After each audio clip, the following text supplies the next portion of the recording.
Only 8 teams remain, but only 2 will advance to the mid-season madness. Welcome to the Overwatch League APAC Knockouts. And it's like Dane Lemon Kiwi here. We got our winners finals for both Group A and Group B, and of course our lower bracket where the contenders teams are really dueling it out.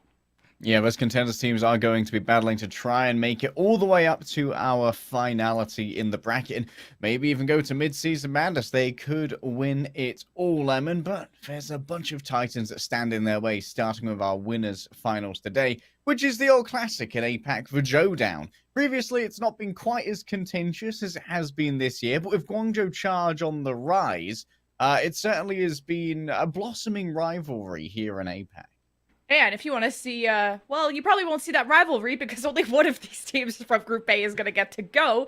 But if you want to see these APAC rivalries clash against the Western teams, you gotta grab your mid-season tickets. They're on sale right now. If you're in Korea, you want to travel there, grab them before they sell out because we gotta settle the beef between which region is better. But we can at least focus on the beef of the Showdown, as you were bringing up, where the Charge swept the Spark last time they met in the qualifiers, and we're wondering if it's going to be a different story this time. Yeah, it was a big upset, I think. People were starting to clock onto that Guangzhou were really good, but we saw that, hey, Hangzhou, a lot of people consider this a Chinese super team coming into the season. They were at the top of everyone's power rankings for APAC. And while they have been able to put up some impressive performances against a litany of opponents, it's mostly been Guangzhou who've stood in their way. And now, unfortunately, due to their third seed, they have to go up against Guangzhou, their Kryptonite, once again in this bracket. And with only one of these teams being able to make it out of Group A, that's a nightmare scenario for Hangzhou if they can't pull out something very different in this winners final. And whoever loses a series gets a second life, of course, in the lower bracket. But we're not like exactly predicting a return. It's difficult to call when you have Dreamers who have been this dark horse in the bracket. They're the ones who knocked out the Seoul Dynasty, who I personally thought were on the rise since the addition of Sunjun and Prophet in and then out. Obviously, consistency issues in that department, but an even more consistent team at that front has been Pokerface, the #1 seed coming out of Korea, alongside O2 Blast, who is in the other bracket. Speaking of brackets, you can see visually on your screen.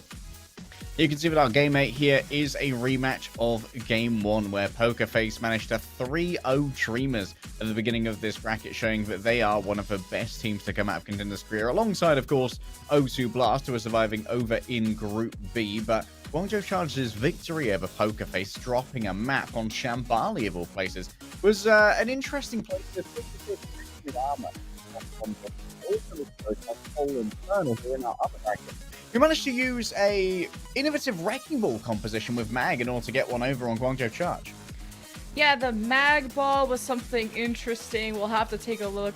We'll have to look forward to seeing if they even need to bring out the pocket strats against the Dallas Fuel, who have won their first match against SPG, but now have to face the big dogs of the Overwatch League, Big Soul Infernal, who are looking like, if not #1 or the #2 team, alongside the Charge. The Showdown's gonna be fun.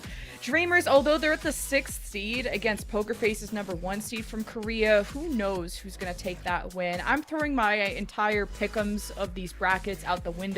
Even the Panthera O2 Blast, like everyone's like, oh, that's an easy O2 Blast sweep. That's what you think. Panthera swept SPG in their previous match, and they looked so incredible when it was a masterclass of dive from Panthera. Yeah, Panthera definitely leaning on Fate's expertise in those dives to look unstoppable in many cases, and Fate also being able to flex very effectively too to things like the Ramatra, meaning that Panthera are by no means an easy team to plan for, because if you've figured out their dive, you still have to deal with their rush. And speaking of kind of these one-note kind of teams, Hangzhou Spark have been leaning a little bit towards that. They very much solidified into a strategy that's been their bread and butter, which is to play a lot of the Winston with the Sombra and Tracer and really up the tempo. So let's have a quick look at who's on the team. Of course, there's only one real substitution that happens, and that's 20 for Gushui, but you can bet that as we go into our... Oh, hello, 20. Hello there. He is indeed going to be in. And 20 is, of course, formerly known as Elsa from the Chengdu Hunters. Very much a specialist on the D.Va, but also plays a mean Sigma. You'd expect it to be D.Va, though, for the faster pace that a control map demands.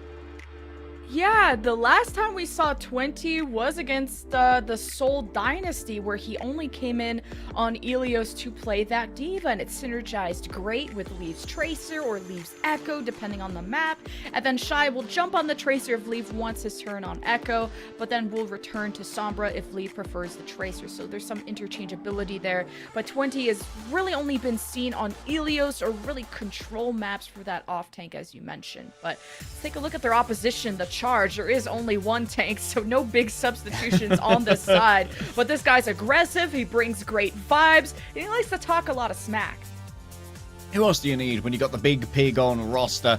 And Piggy's been moving out of the sheltered barn that was the off-tank stable for a long time to now move into a bunch of other heroes, most notably the Winston. And of course, Piggy's expertise on the Winston in competitive Overwatch is almost entirely within Overwatch 2. So he's been learning Winston without the help of an off-tank, which is somewhat of a new approach for Winstons, where they're usually, in Overwatch 1, the more classic Winstons like Gushway are relying on an off-tank to be able to soak up quite a bit of that damage.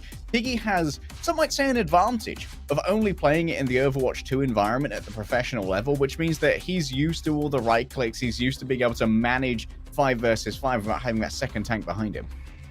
And since the Spark like their double flanker so much, and you're not expecting that Sombra from the Guangzhou Charge, I'm hoping 20 isn't going to play this hyper-reactive style of just sitting back and waiting for flankers. There's only going to be Choice A1 to worry about, and depending how much of a threat he is, which according to these numbers, he very much is, and he plays his life very intelligently, having a lower death count than Leave.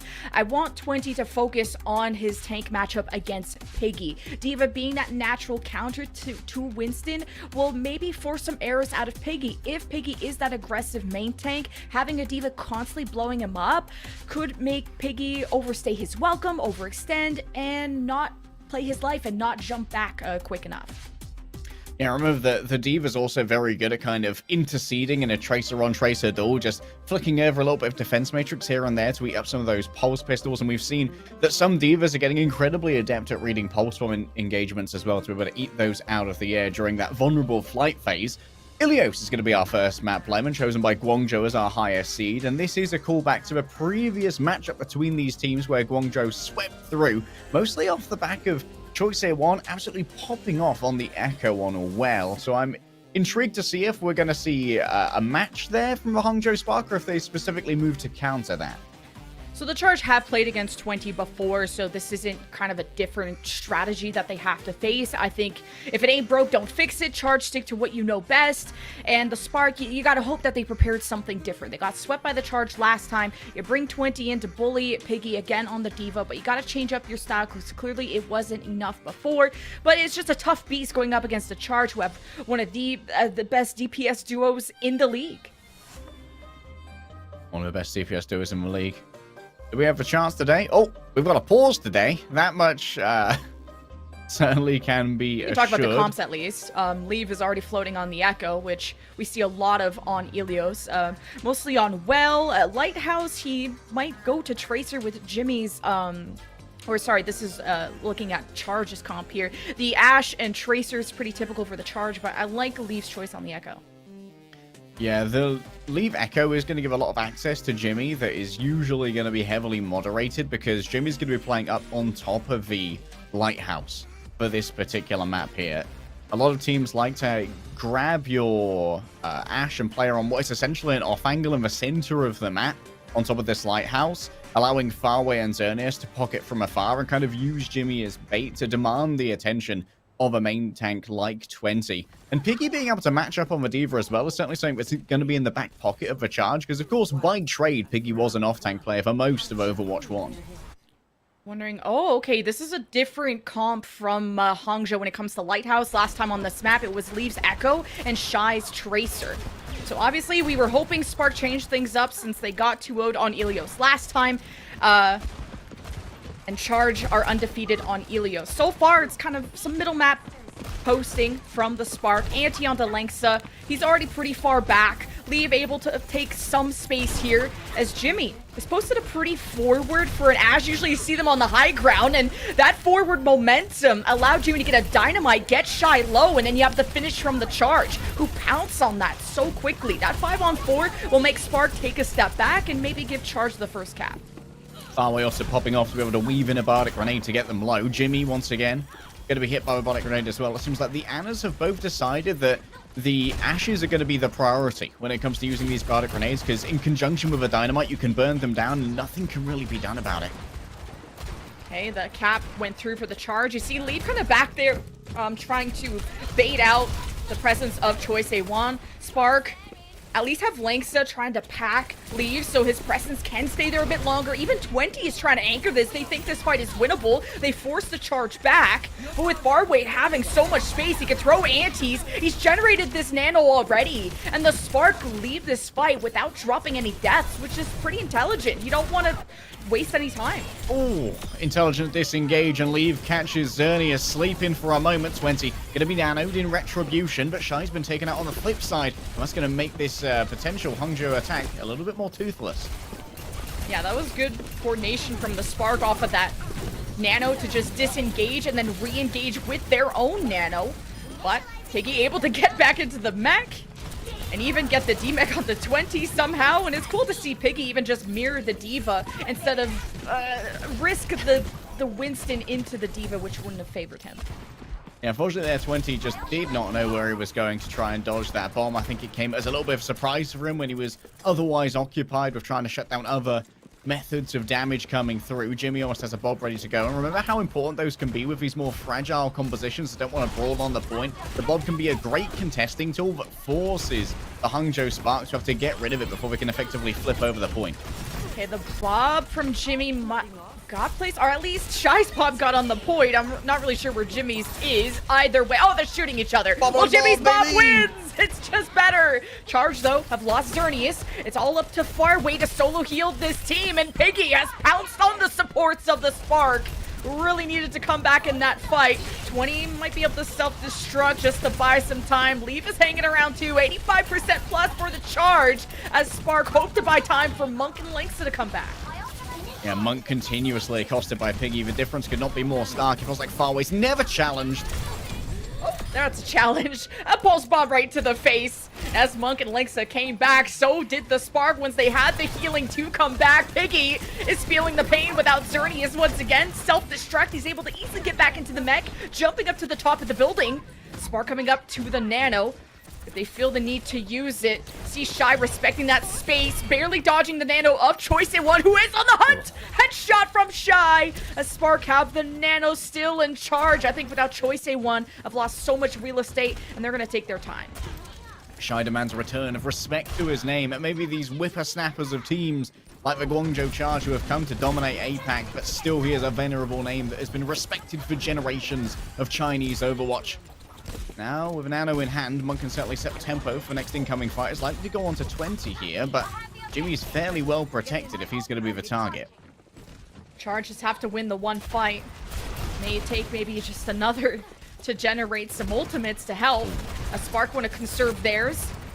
Got some initial damage into Spark, who are stuck in this corner, and it's up to Leave to anchor this point if Charge decide to send Choice A1 to try to flip it around. The nano from Monk has been given to 20, who is on the push. The Charge have lost their Ana, and both supports fall for the Charge. And you only got a 1 trade, now 2 trades. There's no supports remaining at all. But it's Charge up by 1 in this fight. Jimmy gets sent for a swim, and the Spark have lost control of the point. Choice A1 with Piggy against one of the Spark. This has been a close battle, and 20 is sent away. Huge 2v2, but now Kiriko's joined in too, using that teleport to return quickly to the fray, and Shy's now got crosshairs on this as well. A wraparound to try and turn this about as the Bob moves onto a point to keep it contested. That'll mean that overtime's going to be a little bit less stressful, Lemon. Oh, the Bob actually got... Oh, the self-destruct versus the Bob, not the interaction I was expecting to talk about today. But the Charge still hold on and take the first round, 185. I'm not entirely sure how Leave managed to die to that Diva bomb when clearly the point was going to remain contested by the Bob. Maybe a slight brain fart there, but that's okay. Happens to the best of us. Hangzhou Spark. We saw Leave actually manage to get on top of Farway. And that's the only time that Farway died in that particular round, which was super important because there couldn't be a more stark difference between the amount of attention Monk is getting compared to Farway.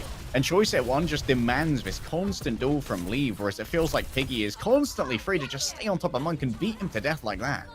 And Piggy is sitting on 0 deaths, just talking about how quickly he realizes when the fight isn't going his way, disengages and re-engages without missing much time, and able to jump on Linksa and Monk much quicker than Farway and Zerny is dying. But it's still a close battle, 100 to 85, but we go to Well, where the Echo duel will ensue. I was wondering if Leave was going to attempt that mirror matchup or if he's going to want to go to a hit stand instead. It's Echo v Echo, though, with Piggy posting up in the middle of the point. Farway tucked nicely and safely to the left side, but on the right is Leave, extending on that Echo, maybe spotting Farway. Shy might even be going after Farway at the moment, as both teams just looking for the right sticky bomb, maybe from the Echo, or the right damage from the Tracer to find a low HP target to coordinate on. Not wishing to overplay their hand and get themselves in a sticky situation. Monk, of course, goes low, but good peel there from Leave, using the focusing beam to make sure that Piggy remains feared. And that's going to force Farway to spend a little bit of time getting that back into order. 20 eats an incoming bio grenade. That denies an engagement. The point still hasn't been capped. Both teams just playing so passively until the double focusing beam removes both supports. That'll be the fight. The Spark are dead in the water. And finally, we have the charge take a cap. But this is talking about just how passive both teams played until you had that low HP target to go after, and Choice A1 found it.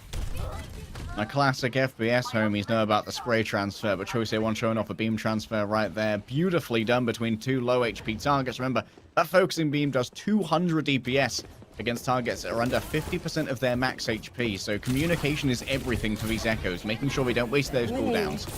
Early nano from Choice A1, and Jimmy helps finish off Leave as a target. They fly to that back line, but never too deep. You never know how that Diva's gonna pressure you back, but Shy with the pulse bomb behind Xerneas to deny that rally. Piggy, realizing that lack of resources, falls to the end of the point. Spark can slowly advance. Jimmy was hiding and looming with the pulse, barely misses. Spark are careful, and they step up to see if they can get a flip. They take shelter in these right buildings so these supports are not easily flanked, especially by that Echo. Self-destruct is forced by Piggy, and the rally from Zerny is right behind them as Charge want to keep hold of this point for as long as possible. No remake, though, as Piggy was taken out by those sticky bombs coming through from the Echo. Xerneas is a very, very flimsy front line without the rally maintained. So Guangzhou Charge will be forced to back off now as they look for potential staggers from Hangzhou Spark. Yeah, Spark, good to deny that remake from Piggy and not overextending. It's like the Charge are baiting. They're so good at disengaging. We talked about that on Lighthouse, how Piggy had 0 deaths. Obviously, that stat has gone away. He has won this round. But Spark have so many ultimates through this scrap. And if they use these well, they might be able to match the score. Choice A1 has been nanoed. On the other side, it's Linksa to reinvigorate this backline. Monk is gonna need it. The duplicate for Choice A1 to win the 1v1, but also get a second chance at life. He flies out, but it's a good pounce from 20. You need to pressure that Echo player, and 20 is delivering on this roll. Oh man, crazy dodge of a sleep there by Choice A1 using the duplicate to make sure it passed right on through him, but great response by Hangzhou Spark as well, just absolutely piling in onto the Echo when they're vulnerable in that tiny room. Knowing that they can't fly away, 20 picked up the back door so it couldn't be moved through. Huge body block. Leave! It's been picked off by Farway. A peek too many, Lemon, and that could be curtains for this fight. Yeah, Ana, just this underrated counter to these flying characters, which a little bit of poke goes a long way. Charge can advance. They got the pulse from Jimmy. A little initial damage. 20 self-destruct. Xerneas' shield will come up. He is alone on the point, though, as the Charge are starting that flip. But Spark won't make it easy as the Charge collapse and the Sparks dive off of 20. Has been incredible. Of course, off of the Leave duplicate. Some investment from the Spark and a lead their way. Down 1, Hangzhou Spark still make it work, sending it a nano just for fun this time onto the DPS partner of Shy, but of course it instantly dissipates for second, but the Echo moves back into their regular form. Choice A1 now on their 3rd different hero of this, panicking, going over to the Sombra instead, maybe hoping to shut down 20 here. Yeah, see if you can spark the overtime in a more safe position while cloaking. We can get that extra burst. Piggy gets pulsed. We'll be able to self-destruct. Xerneas with the rally. Charge using ults because it's last fight, or Spark will be forcing the round 3. Nano ready to be given to Leave, who wants to jump into the back. Leave's been Nano, but so has Piggy. And Piggy pulled the trigger just earlier. And the supports are set ablaze. As Spark were hit by a 2-man anti of Farway. And Spark, I'm not sure if they can hold on. The Charge have just clearly won this fight. But Shy and Leave, this DPS duo that have seemed so underrated, pulled through at the last second to force the round 3. I'd say they're catching up to their rating now, Lemon. Leave, a former MVP. Shy, some would consider the best hit scan in China, but Jimmy has definitely been giving him a run for his money in 2023, capturing the hearts of people across the world, especially, of course, Caster. If you haven't seen Jimmy's wedding message to Caster, then be sure to go check it out on Twitter. It's heartwarming and very, very funny. As we head over to our third and final round, Vilios here. A return potentially to the Hangzhou Spark classic approach of their double flanker. They love to turn up the speed on these, but we know that since the dawn of time, Ruins has been the territory of snipers, and that's where Jimmy's at his happiest. That's a good point of just Spark have had high highs and low lows throughout this season, and Shy and Leave have just been countered. Everyone is scrimming against Tracer Sombra, and it's rather not that Spark are not good at executing, but that other teams have been good at countering them. And it's great to see that just off of having their substitute in of 20, they're able to take this round, but this is the deciding one here on Ruins.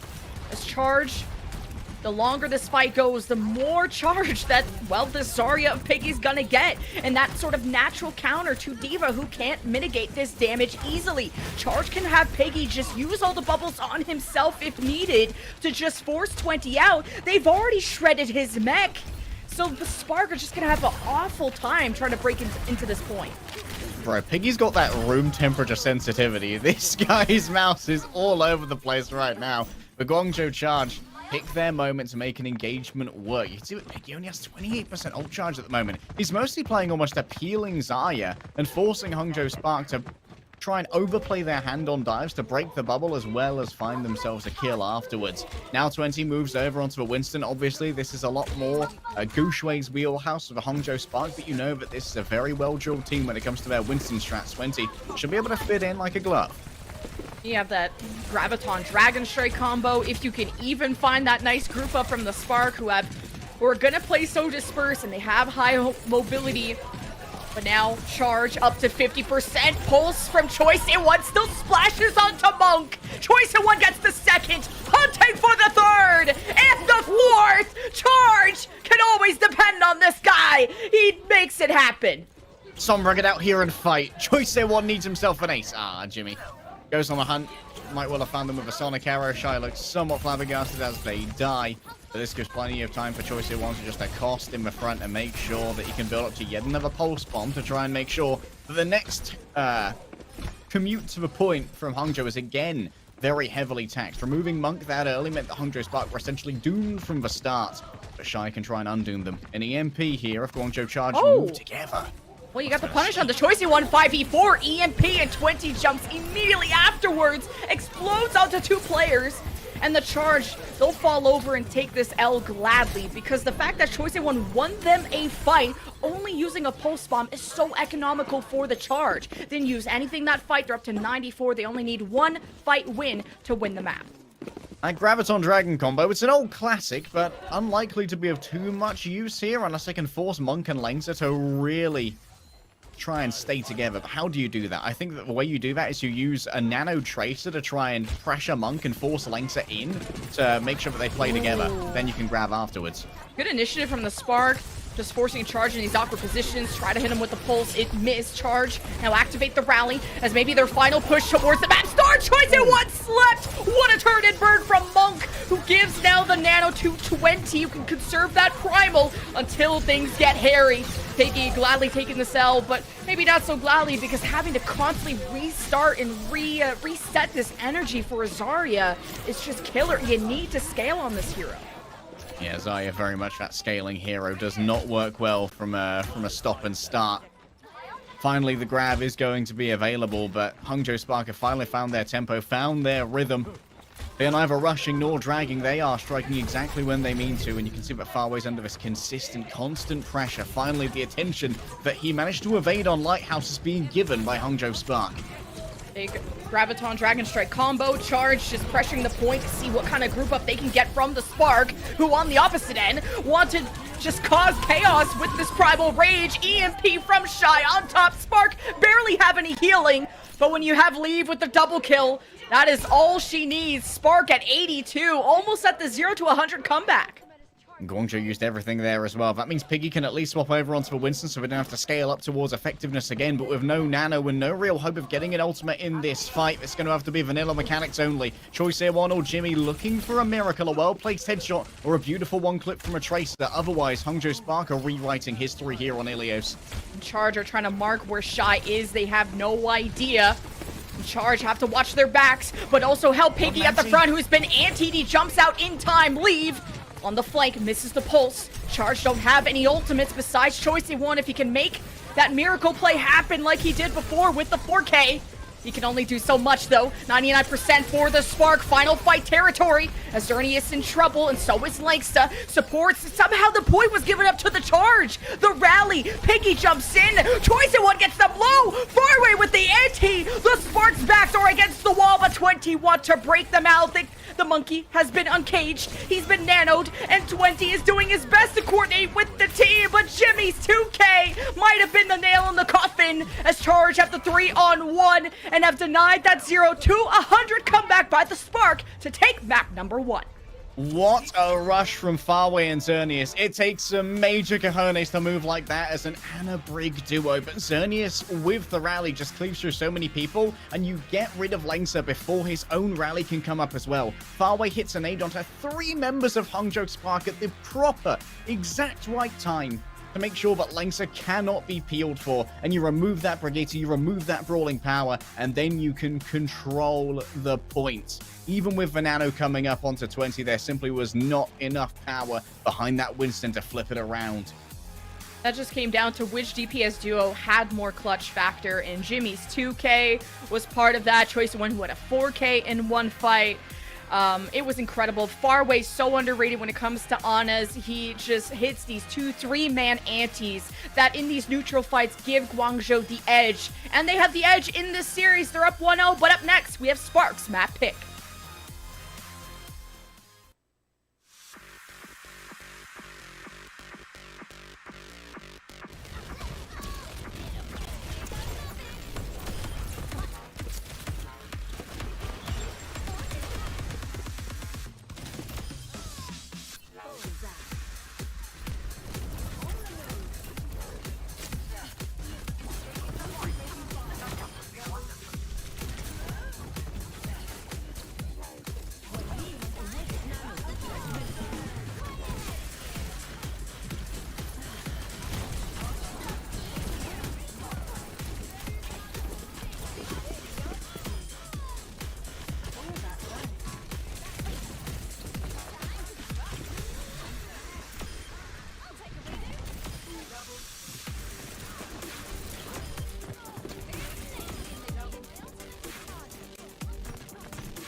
Welcome back, y'all, to the Joedown. It's feeling like deja vu, like day, because we're going to King's Row as Spark's map choice. The same one, the same hybrid that they went to in the last time they faced off. It do be feeling very deja vu, Lemon, because guess what? Last time when these guys played Ilios as map number 1, Guangzhou Charge also won that 2-1. So I'm just saying, the last time this happened, Guangzhou Charge won King's Row 3-2. So if we're stuck in some kind of time loop right now, Dormammu, I've come to bargain. Ushui has come to bargain with the remainder of Hangzhou to try and get themselves a map point here, subbing in for 20, so we can, of course, expect our big old dose of our big boy Winton. I still think 20 did a good job as that substitute that just kind of comes in for Ilios or some control maps, mostly as their Ilios specialist, I would say. But obviously, you have a lot more experience diving with Gushue. And I think, honestly, the Ilios map came down to clutch factor. I said that before the break, of which DPS were just mechanically going to stand out. And at that point, it was the Guangzhou Charge. I think Leave and Shy are at their peak, though. The fact that they've made Charge sweat that much, you know, it was almost that 0 to 100 comeback on Ruins to almost win the map. So I don't think this is going to be a sweep. Yeah, I feel like Hangzhou definitely have more to give. One of the interesting things about Hangzhou versus Guangzhou here as well is that Hangzhou Spark did, in many people's eyes, look like the Chinese super team. The team with all the best players coming out of China gathered into one spot. And, you know, I think Farway, Xerneas, and Jimmy take issue with that particular assessment, trying to show that Jimmy is the better hit scam than Shy, but Farway, the better Ana than Monk. And honestly, I could not ask for a better Ana matchup coming out of China than Monk versus Farway. Both these guys are legendary on the hero. It's a fantastic meta for them. I think that Lengsa's had a little bit of an esoteric hero pool through his career. He's played a little bit of the Lucio, a little bit of the Bat, a little bit of the Mercy. Of course, Xerneas started off for many as a Mercy one trick who pocketed Jinmu in the skies during the Chengdu Hunters era, but has definitely expanded his hero pool incredibly and become a super reliable Brigator who's going to be actually on his toes most of this game here, especially against Gushue, to try and mitigate the incoming burst of those dives to allow more survivability for Farway so he can continue popping off. Well, I'll be in Mercy Jail for anyone who wins me championships. So, yeah, I'll send it. But I'm glad to see Xerneas break out of that and now go to Brig Jail. But he's also shows off some Zen on some longer range maps. One of the few Brig players that do so. But we're going to King's Row, where this is Spark's map choice. They lost this, of course, to the Charge last time. Kind of interesting. They want to return to this yet again. We're hoping, again, a change of strategy in that case. But also that Spark overall don't have a better record than the Charge on this map. They also lost this to the Dallas Fuel. The Charge, interestingly enough, although they've swept a lot of teams in the qualifiers, they had this weird loss to the Shanghai Dragons on King's Row, where the Charge got full health. So, not sure what happened there. That was almost inexplicable. It felt like a glitch in the Matrix, like some kind of integer overflow happened. It was truly a game that did happen. Go and check out the VOD if it really interests you that much. It was one of the first signs of life that we really saw from Shanghai. As we head over now on to King's Row. I wouldn't be too shocked to see Shy try and play a defensive Hanzo here, or even an Ashe, but that would allow Jimmy the duel that he so desperately craves. Yeah, it's sometimes you may even see Ashe on these maps just to have that dynamite. We saw it even on Ilios, how that dynamite plus anti plus a Winston stomping your head in as Jimmy's making some sick moves. But it is the Hanzo, just that one-shot capability. I think that's why the Charge seems so consistent, because it's easy to pull off these trace, not easy, but easier to just depend on your mechanics on Tracer Hanzo versus trying to go for hacks and being in the right position when it comes to double flanker. Yeah, the double flanker, it adds one more player to the mix, and that makes making things happen a lot more difficult. You've got to check with two people before you try and make your dive. Just Piggy and Choice A1 playing as a diving duo. Choice A1 already takes out Leave. That's a big scalp to take. This is already a different look from the Spark. Last time they went Leave's Echo and Shy's Tracer. So going to something that suits them and just going into the straight up mirror. For Leave and Choice A1, this is a Tracer duel that you might favor Choice A1, but I feel like Leave has been left out to dry by his team, just not matching up on tempo. But Spark have already looked really good this series. They start this initial dive on the top right to stuff charge in these chokes. And Spark may need to summon Leaf's presence on this point. There he is. Choice in One's recall is out. Maybe Leaves as well, I'm not sure. So Gushue might need to help out Leaf when it comes to going on the point. Yeah, the thing is here, of course, Choice One can start on the high ground, and now is going to be the one who really contests the point, whereas you have to have Leave commute all the way up to the top limit. Yeah, Spark are just poking and prodding, not showing too much of themselves on the point, not getting the punish onto Piggy, but Choice One pulls to Shy. It's a 5-on-4 for the defense. Spark actually take room in this hotel side. They got the bubble of Gushue, who's not too threatened actually. He didn't jump back fast enough. 30 HP, Charge get the chase down, and Gushue thought he was a lot safer than he was in that 5v4, and the Spark lose that momentum. Choice One survives getting slept as well. Must have been a decent range where no one could line up a headshot to try and burst him down afterwards. Shy, it's a little bit risky to try and go for that. That's a very early nano. I love that initiative from the Charge, though. And you have the Primal, too, so you can just see what you get with this nano. Jump back pretty safely. And it's still precious seconds from the Spark. Now less than half their time bank remaining, as the Spark have barely got any eliminations going. One death, and that's Xerneas. But Shy and Xerneas dead again here. Spark and a 4v4 with closer respawns have Gushue tossing and turning with the Primal, going after Farway, managing to dodge to sleep, I guess, but not managing to jump his way out of this situation. What a free take acquired by Leave. Oh, a nice young lad just hitting Farway into the corner as the Mega Health back in it. Instead, Lengsa gets Nano to try and survive the Dragon, but Biotic Grenade as well. Lengsa's not feeling awfully survivable here and doesn't even pop the rally of Piggy down. It might be a little bit more tempting to try and force this fight to happen, Lemon. And Gushue is already back from that early death. That's how those close respawns from the offense can help them just keep stacking this point. And the chase down from Choice One, who creeped up from the hotel side. Spark just totally not aware of their flank, and it might cost them this fight, but it's a good trade from Gushue, and Spark do manage to cap the point. They take their sweet time about it though, Lemon.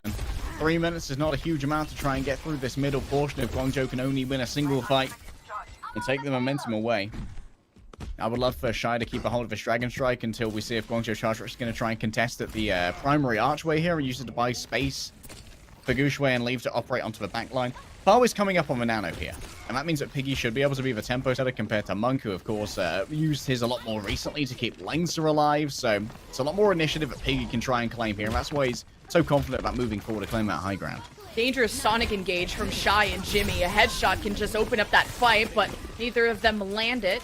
So you have this neutral situation. Dragon Strike to seal off the fight. Doesn't isolate anyone, but Spark can round this corner. Jimmy in trouble. Jump is forced. Spark make the call that they want to coalesce onto Piggy, who I guess jumped in and took so much damage. He didn't have time to escape. And without that tank, the Charge are defenseless as they head towards the end of B, and Gushue chases them down. Took a nasty headshot from Jimmy and had to slow his roll, as the Charge will be able to stabilize once Piggy gets back. Yeah, Piggy had to overdive there to try and take attention away from Jimmy and allow him to escape after he got forced into that back corner by the Dragon Strike. Choice One needs to rescue this once more. A hero moment with the Pulse Bomb is absolutely required. Oh, Choice One thought he couldn't get Mega, so got the recall instead. Jimmy is picked off, though, when Charge started yet another fight on the back foot. And Spark get this free push. They have ultimates and haven't been forced to use it yet. Monk taking damage from this Tracer and sleeps. Choice One, I believe. Gushue slaps him to death. And Spark now just using the Primal will force out the rally and the Dragon Strike, but the Charge have no chance of contesting this, so that is a complete waste from the Charge as the Spark move to point C with 3 minutes. A rarity here for Guangzhou Charge. We are seeing them panic here, and Shy is continuing to just get one over on Jimmy. Only one final blow thus far, but Shy on the other side, the old legend of Chinese hit scans, currently 7 final blows. Here's deadlifting. Piggy, okay, no splash from the Pulse Bomb. He gets low. Piggy is challenged this time and is taking a lot more pressure than he's used to. He's playing his life and changing up at what HP threshold he wants to jump back. as Spark have the nano, and Gushue is hiding to just maybe catch somebody off guard. Up on the top there is Piggy, and that's where Shy wants to sit. So they shoot Piggy down. Gushue clears the alley, or just clears the way for Shy to get into a better position, and that's a power spot for Spark. As they put Charge against the wall, the Dragon Strike catches Xerneas off guard, and there's no supports for the Charge, and this Spark payload is already halfway to C. Oh, Gushue going on an absolute tear with the nano. Guangzhou Charge. It feels like their comms are falling apart. They're never getting any value out of his nanos onto Piggy.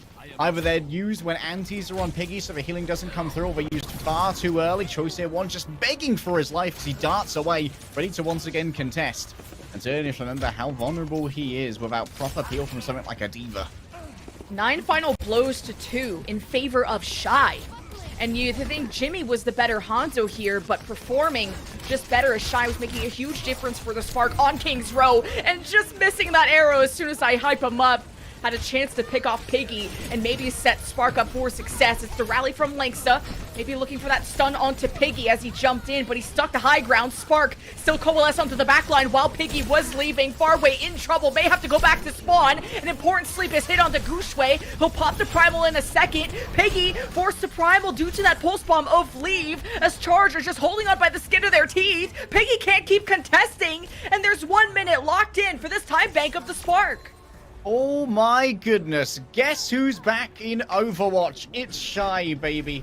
Out of 20 kills, 11 final blows of them come from Shy. He's not just a whiz kid, Lemon. He's a miraculous youngster popping off on the Hanzo, and we're finally seeing Shy break out of the Sombra jail, following in the footsteps that Jimmy and the Guangzhou Charge carved by allowing these players onto their ideal heroes where their skills are truly at their most powerful. And of course, we got ourselves a little bit of a Shy highlight.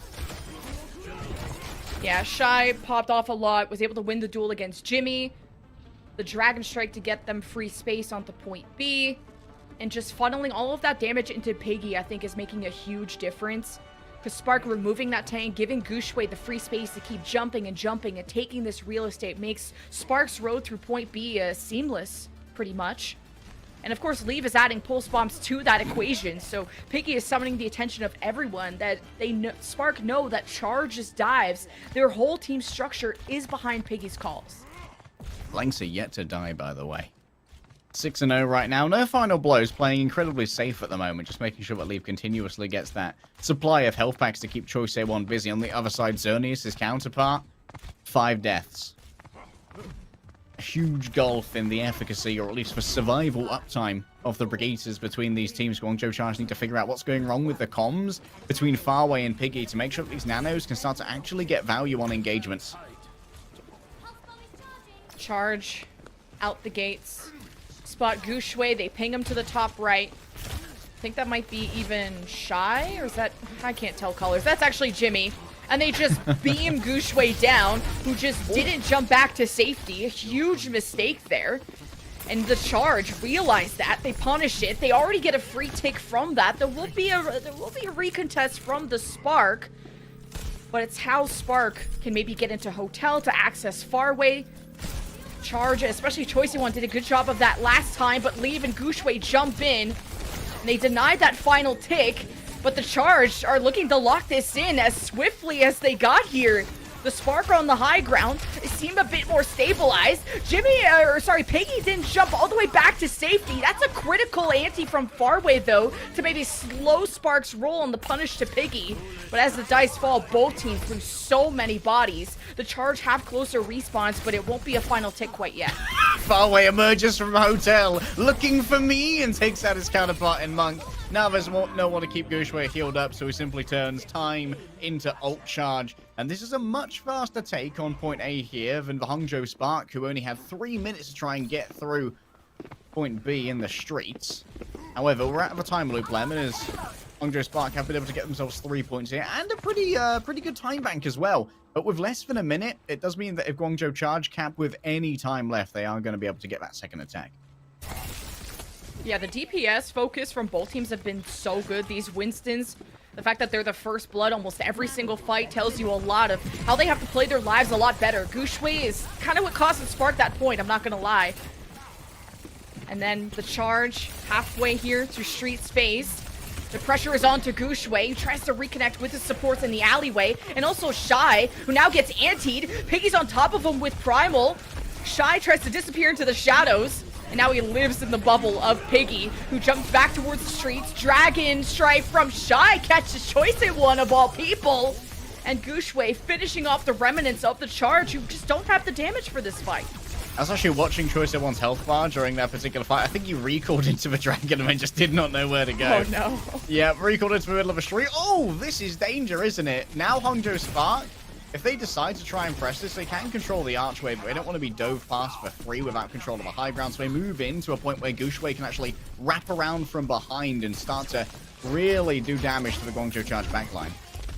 Yeah, I like where Spark are setting up now, just these different high grounds. You have more options and places to hide to catch the charge off guard once they try to get to the cart. So many different ways of approaching this King's Row defense. And it's the rally, the Dragon Strike from the charge, but Zerny is not able to deliver a lot of that overhealth, but Piggy at least delivers on the kills. Gushue is primaling, and Leaf gets a double kill, finishing off those low HP targets that Gushue set up.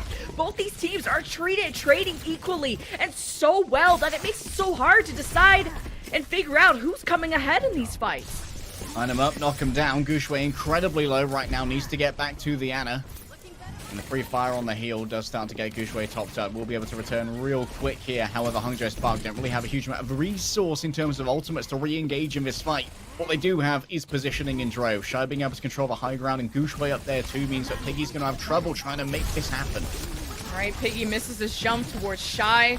And kind of is just existing. At least the bubble's blocking off some of these heals from Monk onto Gushue, who's maybe missing that. He jumps back. Spark giving up a lot of that space as charge approach that point B cap. It's Choice A1 who follows up with Piggy. You're watching Leave on your screen chase that other Tracer down. Pulse from Choice A1 doesn't get the final blow he was looking for as Spark emerged from their cave. And Shy hits headshot after headshot, and the Sparks send them home. They emerge from their cave, and bows and arrows have just been discovered by cavemen. Full Unga Bunga Grug mode from Shy. Hunting down saber-toothed tigers and Guangzhou Charge members alike. What a performance this has been from him. Unfortunately, he has lost his deadlift. He's only 15 out of 31 final blows now, but it's a deadlift in my heart, Shy. Keep playing the Hanzo, please, I beg you. Spark, the hold for the next 2 minutes here. Charge, not having a lot of time, not getting full value out of Xerneas' rally early on, but that's just good awareness from the Spark to just collapse all that player so quickly. Charge, depending on Piggy to maybe jump in, but is he waiting on Nano? You can't afford that. Primal is used, just trying to divide Linksa and Monk. Piggy is slept but woken immediately back up, and Charge at least get the final blows off of Jimmy, finishing off these targets that Piggy set up. Now the bubble's well placed from these Winstons to cut off this Ana healing. Lynx has been anti. Choice in one is on the flank. And Charge are ahead. Beautiful stick by Leave equals things up.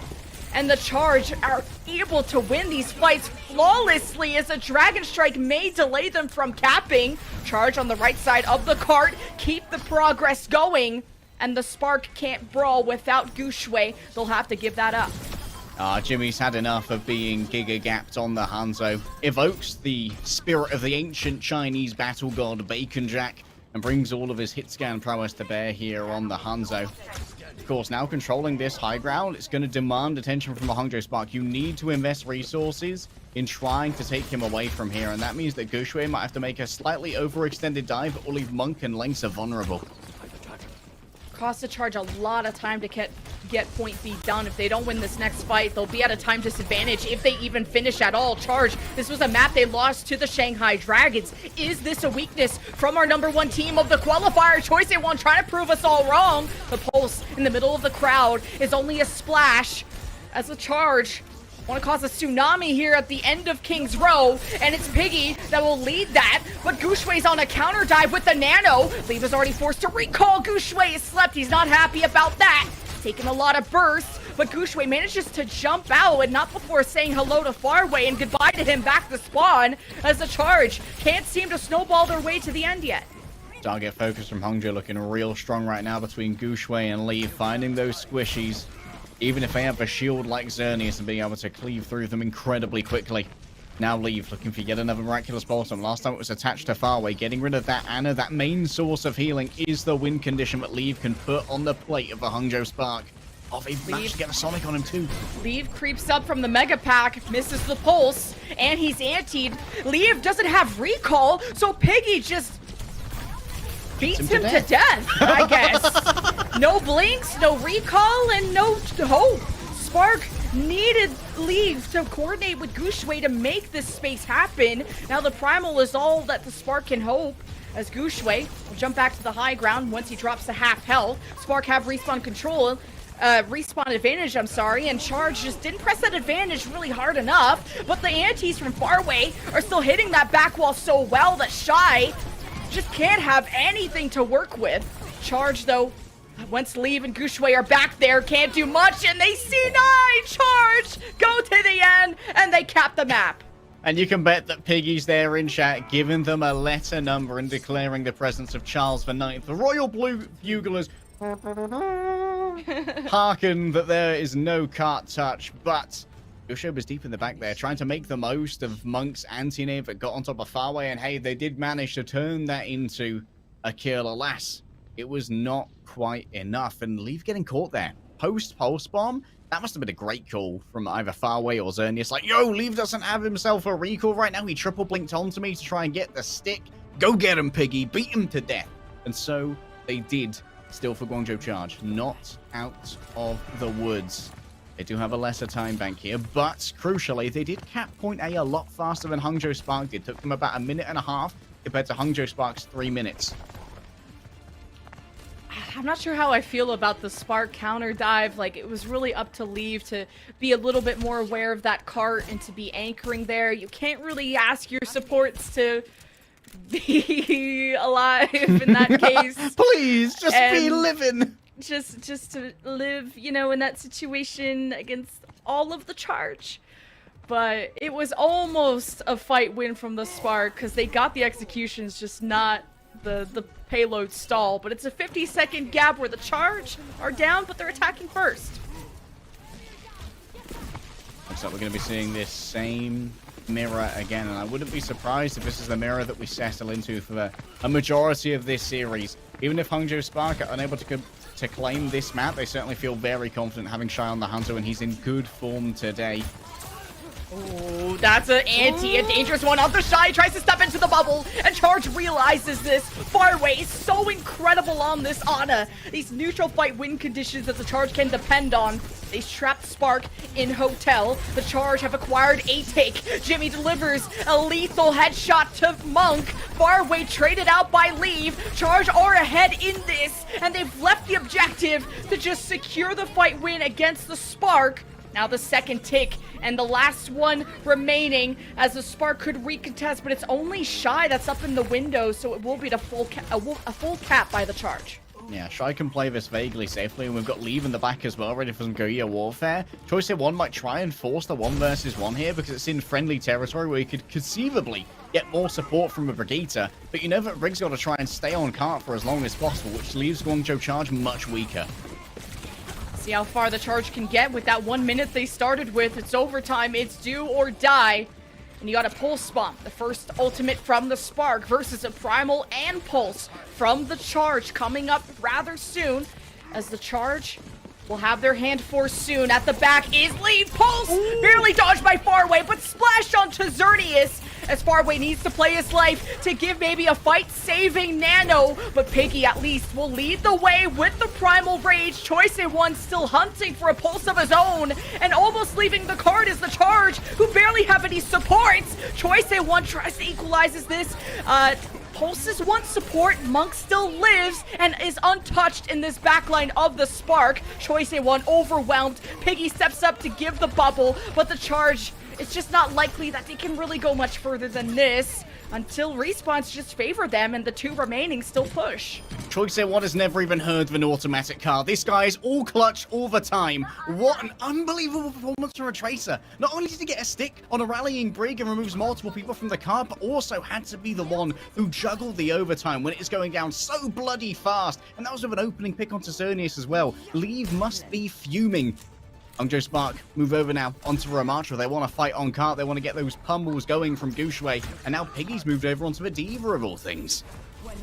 See if he can bully Gushue at this moment. Two-man anti from far away. Piggy reacts, is nanoed, pushes forward. A point B cap in sight of the charge. Can the Spark contest its leave? That saves this moment. The Spark have a chance to race forward and have his back. Shy picked off as Piggy's press is still on, but Gushue is still stalling the cart. Lynx is taking shots from Jimmy uncontested above. He decides to shield bash back. Gushue has enough health to stall this on his own. Spark's supports need to play their lives. This is how you can end Charge's push. Any further could be lethal for the Spark, but Choice A1 is a clutch master. The 3K to give Charge point B.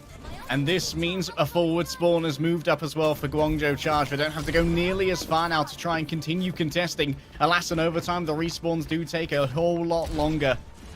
Piggy watching for the shield here from Gushue. The second that it's down, the rest of the team will be vulnerable to a well-placed self-destruct, but likely going to be played here for survivability instead.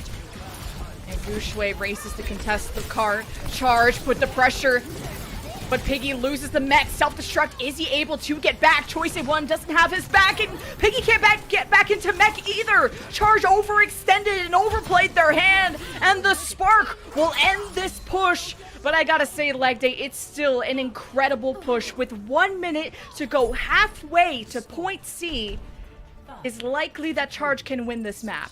Oh, that's a heartbreaker for Spark fans. Credit to Lengsa. I think that Piggy managed to not get back into mech. I believe he was stunned out of the recall by Lengsa with the Brig Rally. I could be spreading misinformation on the internet, but here's a quick look at Choice A1 being the master of clutch. Look at how he has to try and play the overtime as well here. Like, there's so much on his plate. He is the last member remaining, playing the blinks perfectly, focusing on the movement, and then the aim comes through at the end. The mechanical prowess. This guy, I'm telling you right now, the MVP, it's not far-fetched. He's having himself a season. Yeah, at the start of this, I felt like in the first round that Leave had more damage than Choice A1 on that Tracer, but Choice A1 just turned up, put his energy levels over 9,000. Choice A1, 32 elims, 20 final blows, 5 deaths at 15,000 damage. Leave sitting at 31 elims, 12 final blows, and almost 14,000 damage. So just right behind Choice A1. But the clutch factor that Choice A1 has, remember that 4K from Ilios? He's just doing it again on King's Row. He is just one of the best tracers in APAC. Right now, Choice A1 is kind of putting on a Viper-esque performance with a team. Yeah. which is quite painful, to be honest. Oh. They know where you live. They're coming for you for that one. Oh, ooh, pain, Jimmy. Pain and suffering. Jimmy punishes Shy, who just kept climbing up the wall at the same spot. Nice lineup on the headshot. Remember, Spark only had a 50-second advantage over the charge, but this is a far push. And Spark, if it takes multiple fights to get the point like it did last time, it's going to be an overtime situation, and it has to be flawless. Hongjo Char's playing so disciplined as around. Hongjo, they took about 3 minutes to try and cap this the first time around. Nowhere near as much time as that. On this next play, Choice A1 almost has a pulse from already. Unbelievable damage. He's just farming Gushue. Spark have their supports sort of safe in Hotel, but Piggy's at the one door, and Choice A1 probably at the other. Jimmy is pressured back by Gushue, but can't deliver the trade before the before the Piggy Choice A1 pain sandwich is delivered on a silver platter. Spark are sent back to spawn with 40 seconds left, but at least a tick on the board. When Piggy says you come in from both doors, you obey the orders of Captain Crunch, and Crunch, Hongjo certainly were. Still, coming up now on a Nano. The primary tool here to try and make some space. Hey, Shy's bow and arrow does just as well. Takes care of the time demon. And now there's an opening for Hongjo to play with. Finally, Spark can work on a fight with First Blood in their favor for once. They have respawn advantage too, second tick. And not really any overextension to try and prevent the recontest until they spot Farway at the top window. Good execution from Gushue. And he just backhands Xerneas. No supports and no hope for the charge. He had to invest in Nano for that, but I still agree with the call. Yeah, but Bionade and Nano straight at once just eviscerates Farway.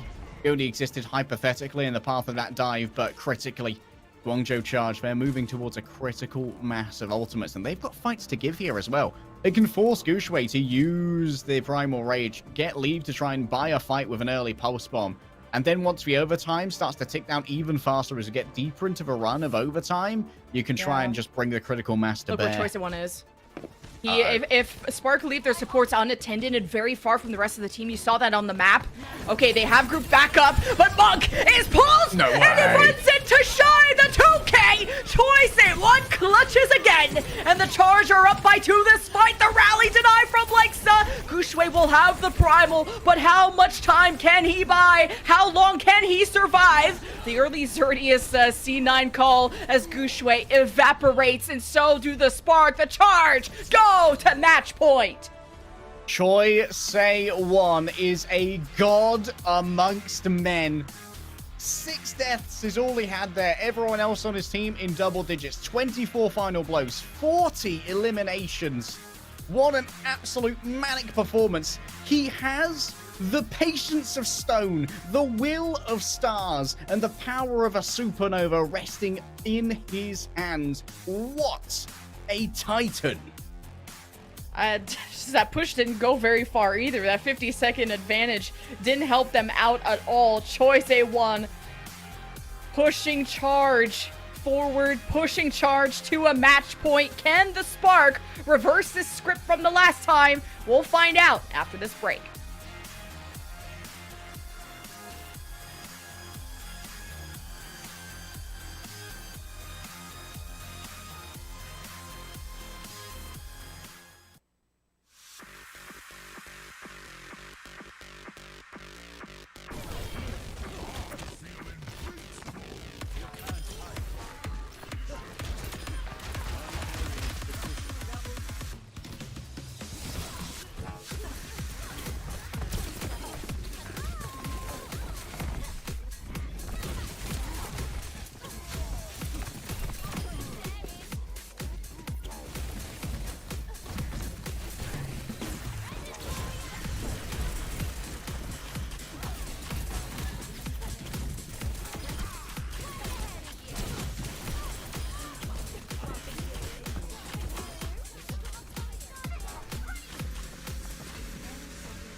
Welcome back, everyone, to the Joedown. And unfortunately, the Joedown is almost over because the Charge are on match point after, a very fun to watch King's Row map. Oh, that was an absolute blast. Shy putting on a clinic for the first half of the Hanzo, and then Choice won. I said that he had the patience of stone and the will of stars, and he wills that Hangzhou Spark will not take our map and that history will repeat itself. And hey, the time loop continues, Lemon, as we head to our third and potentially final map. We are once again going to Havana, which means we're playing out the exact same map set where Guangzhou Charge previously swept the Hangzhou Spark, and except this time, Hangzhou's choosing to go to those maps. It was a very close Havana map, though. Here are the stats from the Hanzos, where we initially gave Shy a lot of credit on winning those duels. In terms of final blows against Jimmy, the damage was relatively close. I kind of stopped paying attention to the Hanzos, I'm not gonna lie, and was hyping up the Tracers. But Shy had a lot of final blows on that offense that gave Spark so many first bloods to allow them just to snowball throughout King's Row and gave them that 50-second advantage, but unfortunately for them, Shy wasn't able to have that same pop-off on that second round of offense. Yeah, shut down a lot more adequately by Jimmy, who had a real rough start to the map. Like, when Shy was on one in the first half, Jimmy basically hadn't even installed Overwatch. He was still downloading assets. He was recompiling some shaders at that point. We head over now to Havana. I am going to confirm that King's Row and Havana, those were both picked by Guangzhou Charge after having lost them the previous time that they faced. Or like Spark. Yeah. Yeah, they were picked by the Hangzhou Spark. Despite the last time they went up against the Guangzhou Charge having lost them, I figured that maybe there was a little bit more precise counter-stratting going into those, but it seems like Guangzhou are just far more adaptable right now, able to try and roll with the punches no matter where Hangzhou Sparks try to lean to try and get their advantages. Well, the last time these two faced on Havana, y'all know exactly what the Charge like to run. The Winston, the Tracer, the Hanzo dive. Occasionally, Piggy will swap to the Diva every now and then, but the friends of the Spark, they like that double flanker dive when it comes to Havana. That's what they played against the Charge last time. And the Spark were able to stop Charge's attack at point C, or right before capping C, and they almost pushed to that box of victory. That's why I think they're still confident that with a couple of more improvements, the Spark can pull out a win here, but the Charge have only swept teams in the qualifiers, except the Inferno, who are really... They consider their only challenge, but the Spark have prepared for this match and want to change the script. You know what, the Inferno, they did get one over on Guangzhou Charge using the Wrecking Ball, using the secret tech of staying in ball form so that Jimmy can't headshot you. What a time it would be if Hangzhou Spark just, like, pulled out the emergency signing of the legendary ball player Among to come in midway through WrestleMania style. Alas, it's not going to be the case, but I do hope that Hangzhou Spark managed to find themselves a map here. I wish for a Joedown banger. I don't want it to be Jova. I don't want it to be Jover either, but the Charge do. They'll be on defense, hanging around the gas station. Piggy jumps out, and Spark gets some initial space. They actually have Piggy slept, so nothing that they could really get a pick off of. But hey, charging up towards the Nano is usually the big win condition of these initial fights. I'm not seeing a full commitment until these Nanos come out. Yeah, for now, poking, prodding. Piggy not wanting to pull out the classic Sigma here, instead playing towards Hangzhou Spark's game. And like I said, we are settling in towards this mirror on the Hanzo that... Oh, hello. Nice catch there from Shy. Yeah, Choice One and Jimmy got antied and dropped to critically low healths, but Spark had already jumped back and didn't have the jump cooldown to go and finish off those targets. There hasn't been any deaths yet, and we will be calling for a pause. So a deathless, killless game thus far. A lot of poking and prodding. And both Nanos at equal charge, so I really don't know who's going to come out ahead. Oh, if we can leave it... Oh, no, we can't leave it screaming up, down. Okay, well, up on the top right, we could see that Shy managed to claim control of that terrace, which is going to be very important to operate from, because you can play that so effectively as a Hanzo, especially when you're playing with an Ana and a Brigitte as well, because it means you can consistently give your Ana free sight lines to heal you from relatively safe positions while you are using the pillars for cover, and it means that you also force the enemy Ana and Brigitte back towards the Mega Health pack. And when they're back towards that mega health pack, it allows for a much easier approach for the Winston, because the Brigitte has to kind of over peak in order to hit a well-timed whip shot on an engaging Winston. So control of that is going to be incredibly important to maintain for Hangzhou Spark as they continue to move forward. And we got word that it's a Piggy mic issue, and he do like to yap, so we got to make sure that he can keep yapping. Because, of course, your Winston making those calls is so important. And remember the last time we heard from the Charge was the Faraway interview that we got to do, and we got to kind of figure out what are the comms like within the Charge. We're this half Korean, half Chinese team, I believe, right? And we were wondering, okay, they all speak in English, sure, and we're like, okay, who makes the calls in these fights? And Faraway just trusts his team that whoever thinks they're in the position to make a play, he is going to nano, which even at some points when we interviewed him in that match, came down to Choi Se-won. Yeah, it's very democratic. Whoever, it's a meritocracy. It's so egalitarian. Whoever is in the best position to make use of a nano will be able to take it. They can kind of demand it of Farway, and it's like, well, I'm going to trust you with this, and if it's a bad call, that's on you. And that kind of implicit trust in the teammates is something that maybe has been a real part of a recipe for Guangzhou Charge turning it around this year. Obviously, the inclusion of Piggy has been a big means for Guangzhou Charge to try and bring things back together. But Farway finally being given teammates who've earned the trust to be able to dictate the strategy. Oh my goodness, that's pretty. I trust these headshots though. I trust them. Xerneas dropping the shield just for a second. Leave hunts down Farway. You got no supports, and the Charge never full committed to a fight, so they never stalled out this cart. And you were just depending on this nano generation, and Monk is now 15% faster than Faraway, so that's going to give Spark maybe an edge for the next fight too. Hangzhou Spark's reverse sweep starts right here, Copium. But hey, it's more real than it's ever been. Choi Se-won building up towards that pulse bomb now, and Gushue is actually taking a good amount of damage here. Remember that that's no longer productive damage to be taken because Monk's already got themselves the nano boost. It's just going to be transformed into ult charge for Guangzhou. See if Shy can hit that headshot like he did last time to open up these fights. That's why so many teams are running the Hanzo. It's that neutral fight win condition, but Shy just was a little too greedy. He took a body shot and still stayed in the same position, didn't concede to get heals, and Charge realizes this. They nano Piggy, jump in and kill him. And to now keep Spark stuck at these choke points mean that Charge now have the edge in this fight. Yeah, Guangzhou Charge listening into Coach Lemon. Ah, yes, so it's all about Shy getting an opening pick. I refuse to allow it. Still, though, Leave, real sneaky over here. Remember that there is plenty of those footsteps to be heard from the supports directly above them. Oh, Faraway in trouble. Can Leave get the trade before the Charge do so in their backline? And so far, it goes the way of the defense. Choi Se-won with a 2K, almost getting the third before Langsa feeds him with the flail. Either way, this is a questionable rally from Langsa to try and preserve his own life, but trusted in Gushue in this primal to buy a few more seconds for the rally to come online in terms of generating that health. And it worked out for the Spark, despite getting 2K'd by Choi Se-won. Their reaction was that much better. Yeah, that was egregious. Kind of Piggy really playing very riskily to not pop that primal rage, and then dies to the shield bash as well. So obviously that would have given over a stun that would stop popping the primal rage. Now you've got to try and move through these tiny doorways to actually gain access, and that's incredibly dangerous when you know that Shy's going to be camping these with a Dragon Strike.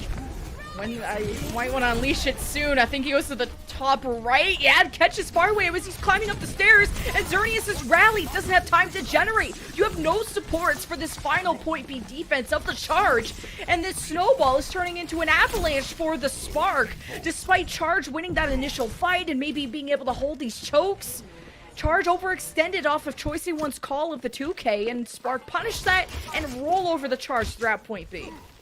And now Piggy's realized Gushue is becoming a big problem here. Moves to try and play more of a mitigation role on the tank. Remember, you can get those mid-air interceptions on the Winston to make sure that he doesn't reach his target. And now Shy, okay. Seeing this, what's the choice here? Over to the Widowmaker themselves, thinking, hey, if I'm going to be having my shots eaten, I might as well do them from longer range. Play off the hit scan. This is, of course, Shy's most legendary of heroes, where his mythos truly was crystallized. A free push for Spark halfway to C. Nano from the Charge, though. But having Piggy on the Diva means he can't jump as far as he could on the Winston. Doesn't have the bubble. It's just the Matrix. And he's already pushed back by the initial jump of Gushui, who's depending on the Nano to keep that going. Shy almost gets picked by Anana here. Farway's mechanics can't be understated. Two-man anti from Farway doesn't generate into anything, but Charge are fine, just keeping this at bay. The splash on the wall from the pulse. Jimmy jumps out of it. Piggy is slept in Gushui. That's his time to shine. He's got the Nano. He's glowing and slaying. Farway's gone. Can't give the Nano. And Xerneas doesn't have Transcendence. Gushui is running this lobby. Yeah, Gushui finally looking like the Primal Blade has returned. Lauded for years as the best tank in China. And now showing exactly why that was the case in a Winston meta that was basically purpose-built for he and Leave to move as a dynamic duo. Shy getting a couple of shots onto the little feetsies. No free headshot, though, as Gushui wakes up Piggy. Yeah, with Farway and Xerneas coming out of spawn, you never know where Shy could do, but it's actually Guangzhou Charge that pick off both supports. Monk and Linksa dead means this kills this momentum push for the Spark that started to approach and breach into these castle gates. But as soon as Shy got pushed back by Choice A1, it's Spark that had too much going on at once. Xerneas, of course, on the Zenyatta is going to bring a lot of pain for Gushui to the table. Oh, and never mind. Over peaks, Shy punishes. Okay, then a mind kill, but Jimmy's going to be able to counter out here. Still, lots of damage done, Lemon. Doing that headshot on the Gushui gets him almost to half health. Linksa able to generate the rally. Jimmy jumps back.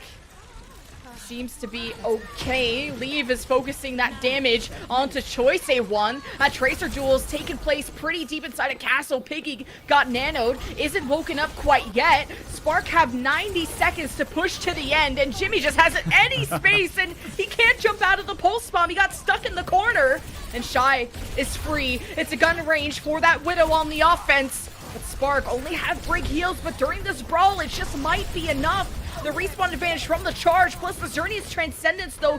Charge have the chance to restabilize, but they need to have presence on this cart and maybe try to get Gushui out of here. Choice A1 cannot be allowed to clutch up again. It would absolutely break the Hangzhou Spark to be held here. Already their time bank has been crippled down to a singular minute by the defensive efforts of the Guangzhou Charge. Jimmy and Shy exchange shots. Remember, this is already a good push on Havana. An incredibly defensible area. A full completion would be a dream here as Gushui is almost geared up for an annihilation. Just killing Monk in these fights has been huge. And now that shot on Alexa and Shy too! Jimothy is at least missing a wedding for a good reason, because he's pounding this lobby, it seems. He's alive and well and married to the game. Charge have brought this down to a 21-second push for the Spark. Disregard wedding. Acquire frags. A long-range love tap. Suffering from a damage drop-off, but Shy certainly is left with a little bit of a nasty haircut. An infrasight here is going to mean that Leaves' approaches are going to be well checked during overtime. Even Linksa here going to be completely exposed by the infrasights of Jimmy. At least Linksa on the Kiriko to try and save Monk a bit better. Although I do miss that brawl potential that he had on the Brigitte Annihilation from Gushui. The Nano goes to Leave though, but Gushui is still healed back to full. Spark have Charge's backs against the wall. The Annihilation isn't doing enough damage to Piggy though, so he's just unmoved. Jimmy goes for a headshot onto Shy.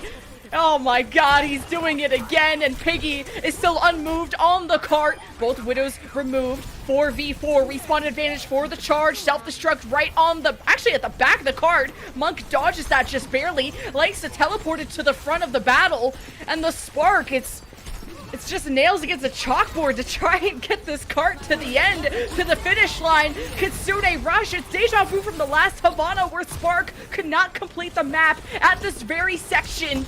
It'll be up to Jimmy again to maybe save this for the Charge as both Widows are back into the picture. But Jimmy gets pulsed by Leave. He's had enough of this. And the Charge are down for the count. There's only Xerneas left and now no one. Spark will be capping. No resurrections and no miracles this time from Choice A1. By the skin of their teeth, by a well-timed swap to the Kiriko and a well-built Kitsune. We do see... Okay. Oh, yep. Gushui has 0 deaths. Speaking of that. Gushui too strong. Living. Piggy is not wrong. Gushui is a beast. I mean, hey, I can't imagine how many people got into. He's like, what about me? 15-1. How about me? Yo, notice me, Maya? I'm noticing this though. Can someone arrest this man? Like, there's no way that's legal. I'm gonna need a lawyer. Do more. How does Piggy know that? How does he know that? Can he count? No, the scoreboard, Lemon, the scoreboard. Oh, I forgot. He's just pressed tab, bro. He's got the text. I was like, I have all the numbers here. Has he hacked into the system? It's been a hot second. It's also 3 a.m. New user has logged into your device. Honestly, my brain is the new device. How does he know? He has the critical information. But also critical information of Gushue being on Ramatra and is posting up on gas station, not even hiding the fact that they're running rush and going for a spawn camp. Giga Chad. No need for subterfuge, no need for hiding it. Leave here playing the Mei and Shy. This is a full, like, tank diff in terms of how effective these DPS are going to be. They're going to be so good at shutting down Piggy. This means that there's going to be a lot on the shoulders of Jimmy and Choice here to try and find some well-placed duels. But the Mei enables Gushue so much better, both defensively and offensively. Lanksa dead, though, because the flank potential of Choice-1 is just too much, along with the antis that far way creates these win conditions. But the front battle seems to be favoring Spark so far. Piggy is not getting enough assistance because Jimmy needs space to work with on the Hanzo, and he's back to spawn. Xerneas wall riding into that ice wall reminds me of, like, getting locked out of your own house. Mom, can you come open the door? I left my keys on the side. Oh, Guangzhou charge once again. Gonna try and pressure out Gushue here, but oh no, he's stuck. Okay, Maywolves have to be used just to climb over each other there, so there's no isolation technique thus far. Gushue playing the cart well. It's an anti onto Faraway that punishes Gushue. That's one way to remove a tank, but Piggy is surrounded by like all 4 members of the Spark. But Charge, once Choice-1 was left untouched, swapped to the Mei and ended up helping out this front lane do a lot better. Oh my goodness, everybody and their wife coming for Shy today. He will not be surviving. However, Hangzhou Spark did not invest in that spawn camp. They simply used it to drain out the time bank. Now they're moving in with 4 ultimates, including both an EMP and a Blizzard. And there's not really much that can be used here to save Piggy should the Blizzard come down. You're going to be relying on Choice-1 to potentially wall off anyone who would try and put in the damage towards Piggy, and Xerneas needs to build a sound barrier. Alright, EMP from Shy. He's got a pretty good group up here. Lands it on 3. Faraway just explodes. Xerneas didn't have the barrier in time. And Piggy and friends trying to concede this. Annihilation invested 2 from Gushue, but he gets blizzarded from Choice-1, getting the call from Xerneas that this is a winnable fight with the sound barrier, and Faraway is not too far behind with respawns. Piggy is frozen by the counter blizzard of Leave. Ult after ult. Charge, meter by meter they go. But less than 2 minutes to do so, they'll have to push this without a tank against Gushue. Unlucky on the wall there. An attempt to try and get some stagger kills here with a slow from a cryogenic blaster. However, they will not come through. That was so well coordinated from Charge to try and play that without an Ana with you when you're lacking that much healing is crazy. Yet they do make it work. Now they'll re-engage with a rally here from Lanksa. Oh, Lanksa stun up Xerneas. Piggy is slept. Choice-1 is nanoed. Well, whoever can clutch at the right moment, they make the call, but aren't able to deliver the kills without Piggy. That probably should have gone to him at the end of the day, maybe. Yeah, That's what definitely was should have gone on intended. to Piggy. he can punch through the barrier of the rally. Jimmy blocked off from healing by the wall. Very intelligent from Leave. And now only 50 seconds remain, Lemon. This is very precarious territory for a Guangzhou charge. Hangzhou Spark have looked to move us from the time loop, but Leave gets picked by Faraway. This guy entry frags too much for an Ana. He's Jonakin. Blizzard from Choice-1, he got a 5v4 charge. Should definitely press this advantage, especially with 35 seconds left. There's a split, though, from the Spark. They have their supports unprotected on this side. Piggy identifies that, is pounding Lanksa to death. Blizzard is thrown on the left side. Charge, divide, and conquer. They Blizzard Gushue and kill him. And Spark just don't have a chance to really retake this at all, especially when they don't touch. Alright, Monk getting a little bit goofy here now to make sure that they get a reset and can move out with their team, but Guangzhou charge by the skin of their teeth. They've done it, Lemon. Still, that was Lengsa stop throw. Wow. Dude, Piggy's doing psyops. Why was he in that quarter anyway? I mean, I don't know. But Spark were split up and Charge punished that heavily. Now going to point B though with not that much time. That costed Charge quite a bit of fights. But EMP from Shy hits 2. Choice A1 and Zerdy is stuck. Shy, I believe, was slept. Either way, Monk gives the nano to Lengsa, but this backline is not the only thing that's in trouble. The Spark are just dead in the water. And it's only Leave up there by himself, and that'll be all she wrote. The Charge move forward. Yeah, suddenly Jimmy just takes over a match. Quick look at the replay here. Farway popping off as he has. Definitely Farway is the unappreciated carry of this roster. Oh, this is actually a bad nano onto choice A1. Curious choice of replay.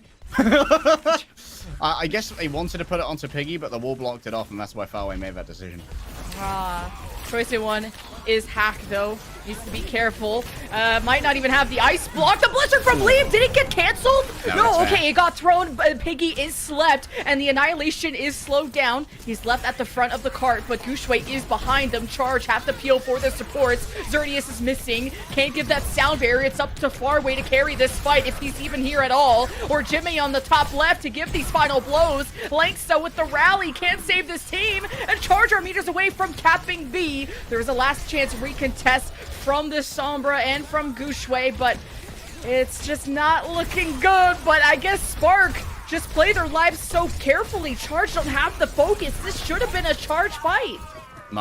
Monk plays his life so well up there. Oh, oh, speak of a devil and he shall appear.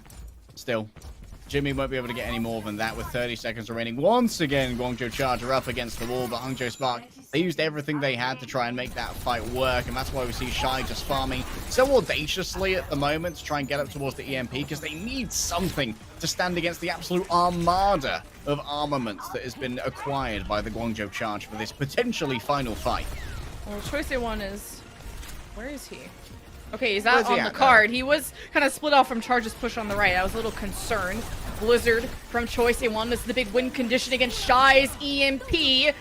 The Blizzard is thrown on the left. This will freeze at least 2. Gushue down. Shy throws the EMP, but it's only Leave that's alive to feed into this damage, and he gets a 1-for-1 trade, but Charge with the annihilation and the extra investments in this fight will give Charge point B, but at a huge cost and with only 90 seconds to complete the map. A huge cost of 3 ultimates there, Lemon. And everyone knows that Havana, the woes of the attack have only just begun. Your TV, they're not wrong. Xerneas is currently 12 deaths. 5 final blows to 12 deaths. But hey, he's got 18 elims, so he's still on a positive KD. Of course, Lengsa and Xerneas, I believe former teammates on the Chengdu Hunters. They split sometime on Mercy, if I can remember correctly. They were jostling for Jinwoo's affections. Well, how about this for affection? A Dragon Strike right to the face, but Gushue is antied. Does bring the block back up. Annihilation, I think he got slept. Hopefully not woken up for the sake of the Charge. But you poke the bear, and guess what happens? Gushue's coming for your spawn room doors. Check out how Lengsa played that as well against Piggy when he was frozen. Wrapping around behind the Ramatra meant that with the wide shield, he could actually body block, or rather with his Brigitte shield, he could body block any heals coming in as well as with his body. So great positioning. Piggy halfway down on HP, able to get back into spawn. Careful of these Maywalls from Leave if he wants to deny that route of exit.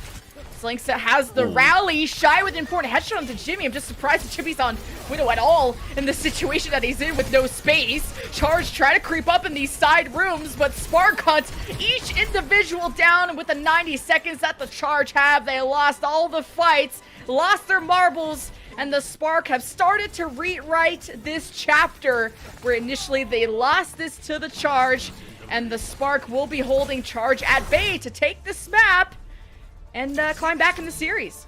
No sweep today, Lemmy. You know what they say about the Joe down? It ain't Jova till it's Jova, baby. Xerneas, yes, as Lengsa so eloquently put, ended up 18 and 14. Not a glorious map for Xerneas. But still, Hangzhou Spark, plenty to be celebrated there. What a performance as well from Leave coming out 35, 16 final blows, 8 deaths, and Gushui being almost deathless, or actually deathless during their complete attack. Great positioning on the Ramatra, not just a Winston player. Okay, for the Xerneas cope here, tell Shy to leave him alone then, because as soon as Xerneas would drop shield on Brigitte to throw a flail, Shy would headshot him.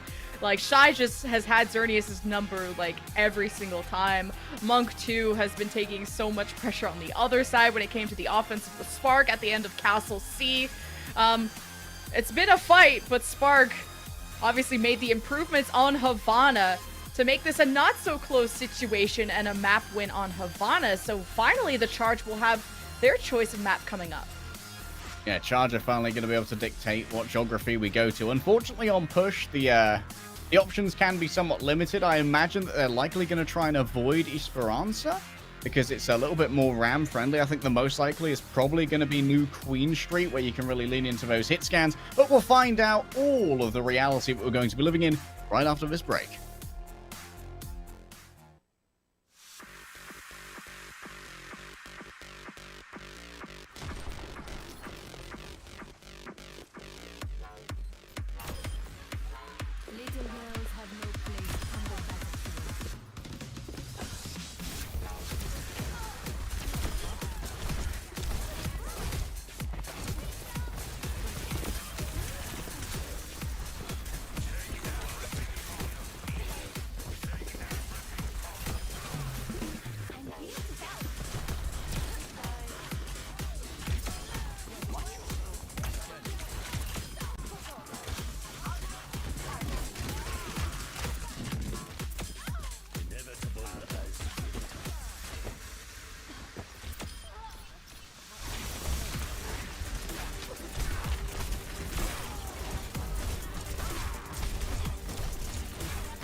The Spark have pulled through on Havana after a lengthy defense on point A to just shrivel this charge time bank to nothing so that they couldn't even get to the end of the map like they did before, and turning around that deja vu from last time they faced off. It won't be a sweep for the charge today. I'm going to return to my previous copium, but now with reinforced hope. The Hangzhou Spark reverse sweep could have started right on Havana. We can still go all the way to 5 maps. It's anybody's win as fan. Remember, we are in the upper bracket, so this is by no means the end of the Joe Down saga. There's still an Act 2 and Act 3 yet to go as we close out our introduction here. Guangzhou Charge. They get to pick where we go for push. And likely going to be leaning in towards more of this Winston gameplay because they're looking pretty good when it comes to trying to trade those Winstons. Here's a quick look at our Ana stats. Farway, of course, exceeding in every metric. He is simply the bomb. Farway is such a huge part of the charge. It must be hard to shine on this roster when you have Jimmy popping heads left and right. You got Choice in One hitting 4Ks, pulse bombs that win, your King's Row. You got Piggy MTDing and writing C9s. And then you sometimes forget about the support line. Even though Xerneas gets roasted sometimes, you think about Farway and these anti-grenades, who have been a huge part of winning these neutral fights for the charge. Just 1 or 2 man antis are enough to signal Piggy to jump in, and getting those first or second kills is what helps them get the point on King's Row or to snowball onto control. Still, even with Monk not being able to exceed Farway stats, the remainder of the Hangzhou Spark were able to absolutely put on a barn burner on Havana. Leave in particular, popping off, and well, if Leave is feeling it now, if Leave has finally reached his zenith, he's reached the axis of his orbit at the highest point, we may well see some Tracer dominance as we head over onto Push, which is, of course, continuously dominated by Tracers and the objective play. This could actually come down to a battle of wits and a battle of minds between Choice 1 and Leave, which is exactly what I wanted when I head into this matchup. A lot of people love the hit scandal for Jimmy versus Shy, but I love the Tracers. I just had this galaxy brain moment where I was like, oh, Monk's wearing glasses, Farway's wearing glasses, I wear glasses, I also play Ana. And that's just the thing I wanted to point out. well, Ana would wear a monocle if she too was a spectacle enjoyer. Are we all blind? Yeah, even Ana's kind of blind. So Ana's had one of her eyes shot out by Widowmaker. check out the Overwatch comics, by the way. They're real good. You can find out why Ana does wear that eye patch. Also, a couple of Overwatch novels coming out recently. I've got to get my hands on those. Give those a read. Now, there's a Sojourn one that got released. Not seeing much Sojourn here today, though. When it comes to the flexes, it's generally mostly Hanzo. We saw a dalliance on the Ash for both of our Jimmy and Shy hit scans over on Ilios, but it was fairly ill-fated for the Hangzhou Spark as 20 who came into play. Diva was unable to really shut down Farway, and that meant that Jimmy was just constantly supported, pumped full of heals. And you know what? I think that I've never felt safer than having both Farway and Monk staring at me. To such adept Anas, I feel like no matter what happens to me, I'm going to get healed through this. I wish we got a round 2 point C of Havana to get the Shy versus Jimmy Widow off again. Because Jimmy definitely won that, but then Jimmy won the map. Or sorry, Shy won the map. So who's the real winner out of all of this? Well, at least Guangzhou win in regards to picking their next map, which they've opted for Colosseo. This is likely going to be an exchange of Winstons here. The Ramatra can have a bit of a struggle just trying to play up against the high grounds that are so defensively viable for both teams as you try and stop that bot moving under the bridge, which you can still contest from on top of, which I certainly have some opinions about that I won't share. It's certainly a decision that was made. As we head over now into the map, I'm excited to see if we are going to be leaning more into the Jimmy versus Shy on the Hanzos. Of course, both players have had their moments, but Sombra is a large part of the tempo that you've come to expect on Push. Shy doesn't seem to be opting into it, though, which makes me a happy boy. Oh, yeah. Are we going for the dive mirror? Because it'd be great to settle the score on who's the better Winston. Is it Piggy? Is it Go Shui? I know Piggy had Can some you mad imagine? respect for Gushue. What? If you asked that question at the beginning of 2023, people would say you have room temperature IQ. Yeah. My brain would be on low power mode, or low battery mode, Energy which it already saving is. mode. I forgot about the scoreboard, so I'm charging it back up. Okay, I've got my caffeine, and we have a mirror matchup, which I'm excited to see. We haven't seen really that much double flanker from Spark. Something they've been really known for throughout this season. We saw it a bit on Helios, and then, you know, they didn't win that. So, obviously, Shy has been being able to go toe-to-toe with Jimmy and Spark. Collapse onto this backline. They hit the sleep on the Piggy before he could exit. Jimmy hits a 2K and somehow equalizes this. Can't hit the final 3 on Monk. And through all the dust, through the fire and the flames, Spark are on top.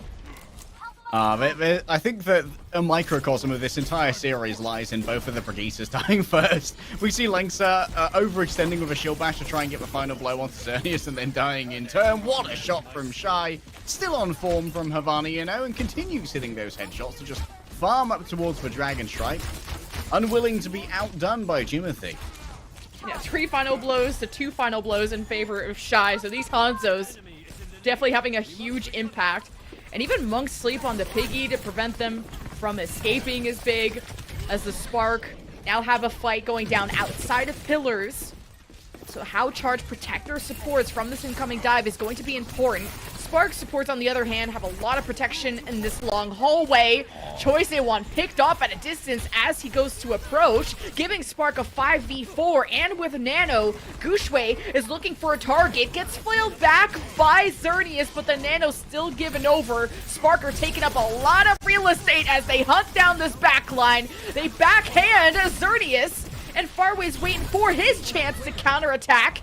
Dodges the pulse, gives the Nano to Piggy, but he's kind of on his lonesome until Choice A1 comes back from spawn. Primal at the end to get the elimination onto Shy, and the Charge are starting to come out ahead in this fight. Oh, isolates Monk, but you can't remove the glass, and you can't dive through it either. Gushue, long range anti here. Choice A1 needs to stop getting first fragged in these fights. He has been absolutely discombobulated by Shy again and again, and now Leave's got his number as well, just making sure that that bot cannot reset towards any sort of progress for the Guangzhou Charge. Well, a stop at 52 meters as the Spark can depend on Shy to get headshots again, like when Choice A1 extended into this pillar side, takes initial damage. Choice A1 has to recall. The Charge have some bot control. Shy with the Dragon Strike can split up this fight. He has the Sonic, he knows exactly where Jimmy is, and sends Gushue with that information to at least take him out of the fight. Piggy isn't really allowed to jump back, and he's finished off. Gushue is MTDing right now. Gushue, the Primal Blade has left its sheath. 1,000-folded Gorilla Steel has landed upon the shoulders of the Guangzhou Charge, and unlike Atlas, they cannot bear the weight of the world that Hangzhou Spark brings down upon them. A Dragon Strike now gives over a huge amount of room if it's needed, but the butt scratch is going to be completed without incident. This is going to give forward spawn over to Hangzhou Spark so he can continue storming forward. Spark are so good at just messing up Piggy's exit, either with the sleep, the flail, the primal. Gushue with first Nano. Farway needs to come into contact with someone for his own Nano, but I guess Gushue didn't threaten them enough. Farway is aware of Gushue being behind him, gives the Nano to Piggy to go for a counter dive. As Choice A1 will get the hunt onto Shy. And Leave trace that out onto Xerneas. It's a 4v4, and by the way, the bot is still pushing. Choice A1 is so busy getting kills and not anchoring the objective that this is getting extremely out of hand for Spark. Yeah, the bot still getting all of that push is absolutely brutal. Leave just trolls it even more, which is going to ensure the remainder of his team gets those forward spawns, and maybe even himself as well, which is likely going to make sure that Guangzhou Charge won't even get a single meter off of this fight win. All they're going to be able to do is reset to neutral, and remember, if that bot can be contested before it actually hits the midpoint, you can keep the forward spawn as well if anyone gets picked early.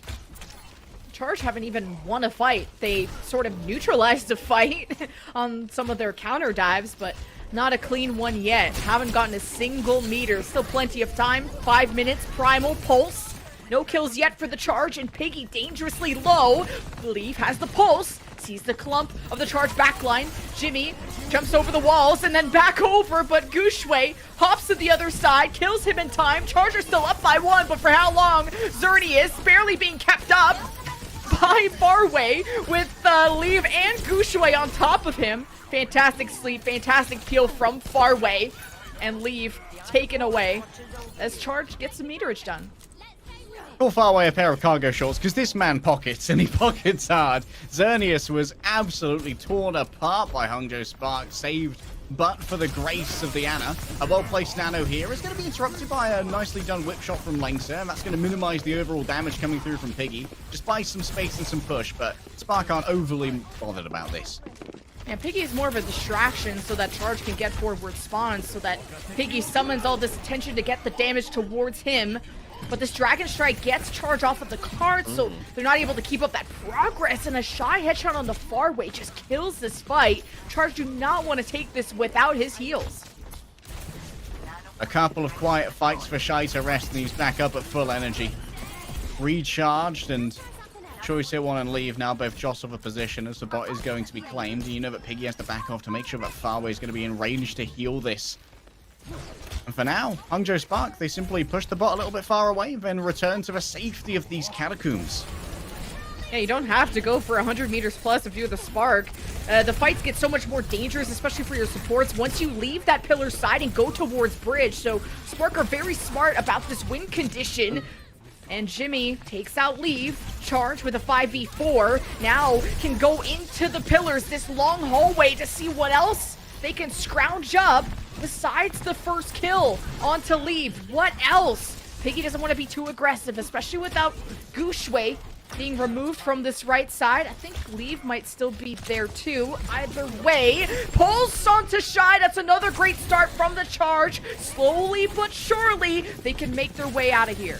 Choice here one seeks vengeance, and vengeance tastes real sweet when you're going after a Hangzhou Spark. Pink and lemony flavor. It's just brutal. Oh boy. I can already...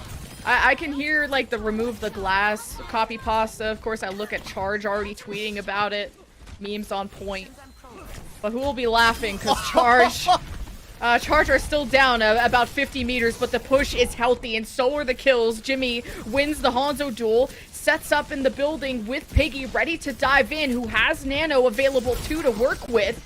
Spark needs to go for a counter dive here. The Dragon Strike forces the supports of the Spark in this open position, as Piggy can overstay his welcome. He has the Primal, doesn't want to afford a headshot and go out early. Gushue receives a Nano second. He's on top of Farway and Xerneas. Neither team have lost anyone quite yet until the focus fire favors Spark.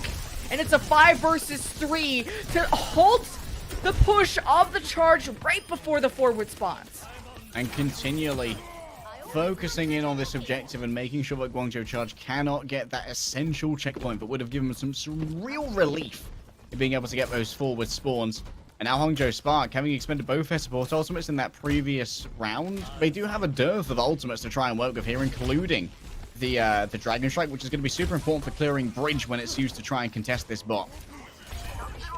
As long as Spark keep winning fights before forward spawns, at the neutral point, they're just wasting Charge's time, and eventually this initial 94 meters that the Spark have may just be enough to force the game 5. Unless the Charge can win back-to-back fights, which have been the difficulty, especially with Shy hitting these random headshots.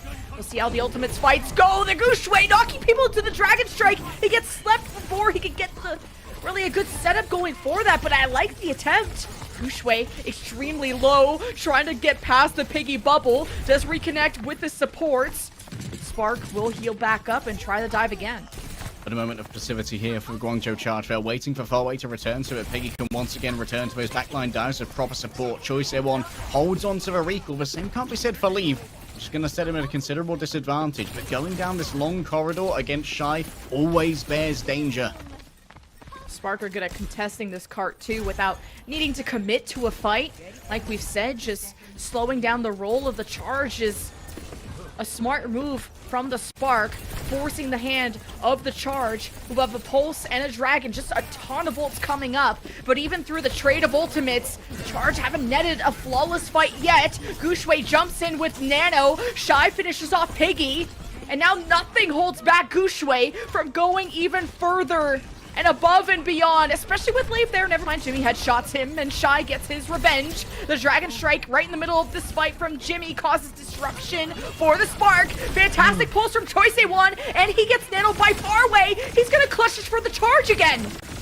Oh, not once more. Choice1, he wants to ascend up towards that grand finals, try and get the spot on mid-season madness, but there's so much further for the Guangzhou Charge to go. Remember, in overtime, those spawns are going to be even longer. And without getting that forward checkpoint here, those spawns are going to take bloody long time for Guangzhou Charge to return. Meanwhile, Hangzhou, this is all going to be done in home turf. They can play this as slowly as they would like, and they can still contest from the top of the bridge as well, which is going to be a real pain. Jimmy can peel for Farway too.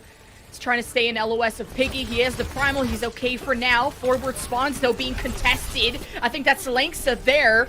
Forces Choice1's recall, too, so you can't remove Spark, at least not easily. And Piggy didn't get the Xerneas rally, and there is no Xerneas rally anymore. Leave and Shy coordinate too well. The Charger only down by 1, but there's no tank to initiate. It's Guxue in your back line, and it's Spark on their way to a Game 5. The reverse sweep continues its siren song, and it's such a sweet melody for the Hangzhou Spark fans. The worries must have been mounting to critical levels after we went through the time loop. Somehow, King's Row slipped through their fingers. Havana looked like it could have been anybody's game, but Shy has continued to evolve, continued to iterate. And now that he's out of Sombra jail and he's been able to fly free on the Dragon Lord, Hanzo, he is flying on some golden, resplendent wings. Felt like the map was over in the first 2 minutes, where Spark got this initial 94 meters and then just played the stall contest game, which is maybe boring for people watching, but so intelligent if you actually care about the game, because that's exactly how Spark needed to play this game to stop Charge from getting back-to-back fights. Even just holding ults when you're the Spark until after the neutral point and winning the Pillars fight afterwards, Spark were only able to win 1 fight and never 2 and 3. And this is Spark with 2 map wins with a reverse sweep on the line. We'll find out what the result of this series is after this break.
get your popcorn, or maybe your breakfast. I don't know where you are in the world, because it's Game 5 in the showdown. The last time these two teams faced, it was a sweep in favor of the Charge, and you gotta commend the improvements, the changes that the Spark have made since then to potentially cause a reverse sweep.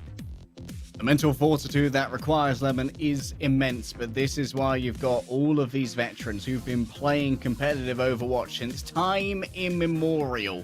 Leave, I believe, back in 2016 on Miraculous Youngster, maybe 2017, was at the peak of his game in Chinese Overwatch. And if this is not the encore match later, you American, up late to watch this, you have a responsibility, now your duty, to tell your friends to watch this VOD, because the Showdown, no matter who wins, is delivering fantastic Overwatch and is an ambassador for what APAC can be at the upper echelons of competition.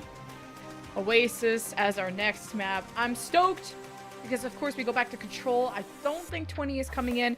Either way, it's going to be a dive mirror, of course, unless we go to University. But I'm wondering if we're going to see Spark bring out the Sombra ever again, because the last time we saw it, it was on Control, and that Mega Pack control is very important. But honestly, if it ain't broke, don't fix it. The Spark have been winning without playing the Sombra and have lost when they played the Sombra, so Shy is currently hovering on it. That's math. That's math, Lemon. They've won without the Sombra. They've lost with the Sombra. And yet, here I am staring at Shy and Spawn on Sombra. Admittedly, it's much better suited to Control than to other setups, but this does mean that Jimmy's going to have a lot less to worry about at long range, and we'll have an extended poke phase where they are less worried. The speediest of rollouts, of course, given courtesy of the Symmetras, and now there's going to be a battle for the high ground between Piggy and Gooshway, while Shy likes to control the margins. Getting this high ground, just winning the initial battle for your Hanzo is massive. It's so hard to attack into this point of Gardens. Hack at the back, though. Xerneas in trouble. The focus so good from Shy and friends, even with Gooshway diving on top. This is a flawless fight from the Spark. Taking such an amazing time to make that engagement happen. Oh, Piggy. That's one of the last places you want a taser to be hitting, and yet Gooshway continues to do it. Brutality. And now, of course, Shy, plenty of confidence to continue going for that poke to set up for the EMP. Guangzhou Charge, this is not a great place to be fighting against for Sombra. You can get caught up in those stairways so easily. A 2 versus 1 likely here for Choice A1. As Shy is going to continually be helping out Leave on setting those up. Oh, Anti on the length, Charge. Still trying to commit to this dive. Piggy jumps back, actually. Smart move, playing his life. Charge, healed back up. Diving up to the high ground, but no one's really home. The Spark had already evacuated to the hallway. A little bit of spy checking, too, from Jimmy. He's not crazy, I swear, but Shy is clearly a threat. Piggy is anti, too, receiving every one of those from Monk. And Spark, the longer this fight goes, the more they benefit, whether it's to generate the nano or more percentage on this point now, reaching 50% in the Charge. Just haven't eliminated a single person from the Spark yet. An exclamation mark going to be hitting this, though, with the EMP. Drains 400 health away from Piggy. That has to be answered with the nano. Good pulse from Leave with the rally, too. He could be so much more aggressive with more cushion. And Charge just continue to be pressured by this nano Leave Tracer. But Pulse from Choice A1, he is, of course, shining bright, but needing to clutch more than ever. Good flail from Xerneas. Didn't get that guy off the map, it seems. Leave is still back here for some reason, and Charge might just be able to flip the point until Gooshway's back to dive some more. Well, soon you'll see Farway returning. At least both the animals are picked off early in the fight. Jimmy said enough of these Sombra shenanigans. Apaganda Lazlusis knocks his lights out. Still, though, they haven't been able to flip yet, Lemon. Oh, 90. This has been one fight that has lasted forever. And Charge have had a total of 3 eliminations throughout this extended phase. Piggy is getting MTD'd. Spark are just on fire today. They know the potential of this reverse sweep is in their hands. They want that revenge against the Charge, who have been this favorite team in Overwatch League as the #1 seed. It's Spark coming in as the 3rd, but it's Spark with 100-0 in our Game 5 Round 1, and Leave continues to type. Gooshway and Leave yet to die, and Shy is going to take part in it now. Oh, Guangzhou Charge have only been to a map 5 once. this season up against Soul Infernal did not go their way. They don't want to be building up a troubling map 5 record. Something, I believe a Philadelphia Fusion used to have a bunch of map 5s, but very few of them, ending in success. Now, of course, known as Soul Infernal, Guangzhou Charge heading over now to a map that's a little bit less hospitable for Sombra, but now that Shy's won a map on the Sombra, there's no more stigma. And he can still bring out the Hanzo to try and mix and match with Jimmy at any point you would like. This will give a little bit more safety over to Far, where you can once again try and make this work. Speed advantage is really big for Spark, just to have this coast side, setting up your Hanzo in this position, just like the top of Gardens, having this high ground, having the range, the exposure to the entirety of the point is a big power position for Shy. But on the counter side of things, Jimmy can counter rotate to the mini side, has less great sightlines to work with. And as Spark have now access to the back line, they jump towards Farway and Xerneas. They don't get an execution, and they jump right back. And as Charge has some room to breathe, they fire back, they bite back, they kill Lenksa, they sleep Gushue. And that is a great reaction from the Charge. Yeah, I don't understand why Lenksa went over onto the, away from Vegeta in this particular case. It did mean that there was very little to try and stop Piggy from causing havoc in the back line. Leave. Oh my goodness, 2? He's still yet to die this map, and he's still trying to play this one out as Piggy is forced to flee. Look for heals here, Lemon. And this will be a very quick flip in favor of a Hangzhou Spark. Leave has finally returned to his prime form. The MVP Leave that we all know and remember. Hi! In match chat. You remember me? No. Who Megalol? Don't care, didn't ask who. Hoping he's just saying hi to his mom, Spark. Maybe saying hi to the other team. Hello and goodbye. Farway gone. A fantastic pulse from Leave, who clutched up the last fight and is leading the charge for this one too. Spark just have to keep this up. 31% plus. If they win this round, they'll have the reverse sweep, and the Charge are shaking in their boots. This is terrifying for the Guangzhou Charge fans. They thought they were number 1 seed. They thought they were safe. Xerneas isn't. Gushue's like, maybe I don't want that smoke. I got antied. I'm heading back, especially when Monk was starting to get chased around by Choice A1. Gushue playing things smartly. He has the Primal too, so he can go back in whenever he wants, even without the Nano. Charge have Piggy in a dangerous situation. He has Primal. He's gonna pop it early at the half health mark. Dodges asleep from Monk. Piggy could jump back in. Lenksa has to activate the rally to help Monk out, or maybe just preserve his own life while Piggy is threatening the field. Dragon Strike from Jimmy to split things up and cause the chaos. Sparks still have control of the point, 72% plus, and they're winning the fight. What an anti from Monk. Leave is still yet to die, by the way. Currently sitting at 15. 5 final blows, 0 deaths. Guangzhou Charge have absolutely run out of steam. I don't know what kind of batteries Guangzhou Charge are running on, but they are flat at the moment. And now Leave. Oh, he's in the corner. Sneaky beaky with a pulse bomb in hand. He could end this here. Oh, he hears Choice A1, who also has a pulse too. Blinking back though, Xerneas has his back to Leave, who creeps up. He has the bubble to work with. It splashes. Charge don't have Xerneas. Final fight for Spark to complete the reverse sweep to go to the grand finals to guarantee themselves top 2. And the Charge will have to do this with only Farway heals, but he's close to Nano. And Piggy's on the Diva to have that fast mobility in and out of these fights, but they don't have Jimmy. Another carry. It has to be Choice A1 who puts the cape on, but Piggy doesn't have a mech! And Spark didn't even have to try in this Oasis! The momentum, the wind in their sails, because they go to the grand final! Leave exits for lobby untouched, unbesmirched, and unsullied. Not a single death, ending 17-6 Leave. and 0. He's pogging out of his mind right now. And I am too. What a reverse sweep, Lemon. What a sweep. I want to give player of the match to everyone. Leave is just posting a vlog live. Just, hey guys, it's the team here. Just, I'm going to leave the expletives out, but just turned on Charge, reverse sweat. Hit that like and subscribe. I am somewhat flabbergasted, and you can tell that Guangzhou Charge are as well. This isn't the end of their tournament journey, no. This is only the winners' finals. But still waiting for them below. Dreamers and Poker Face, neither of those teams to be underestimated. They would have to fight their way back as well and defeat Hangzhou Spark after being summarily executed in a reverse sweep once again. Oh, it's going to be weighing on their minds, but a monkey off their back and a monkey in the back line of the Guangzhou Charge for Hangzhou Spark. They've finally beaten the 3-0 accusations. With a reverse sweep, too, I can't believe my eyes.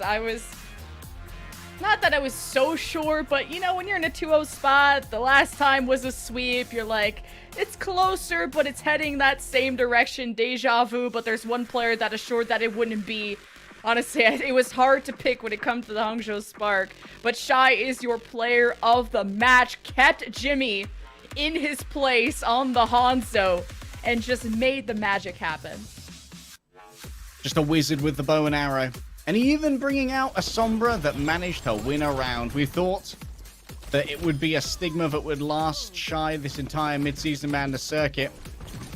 But instead, finally finding his man on both the Sombra and, of course, where we know he's at his best. A good EMP here as well. Even if Ruins did eventually go the way of the Guangzhou Charge, I do think that we finally saw the consistency from Hangzhou Spark that we've come to expect. And even though Guangzhou Charge are an incredibly clutch team, you cannot beat the consistency that Shy brings to the table on these hit scans. And cute tech with Shy on the Tracer earlier on in that clip on Ilios well, where he places the pulse behind the Brig and then blinks to the other side so that she turns her shield, and the pulse damage, although not stuck, kills the target.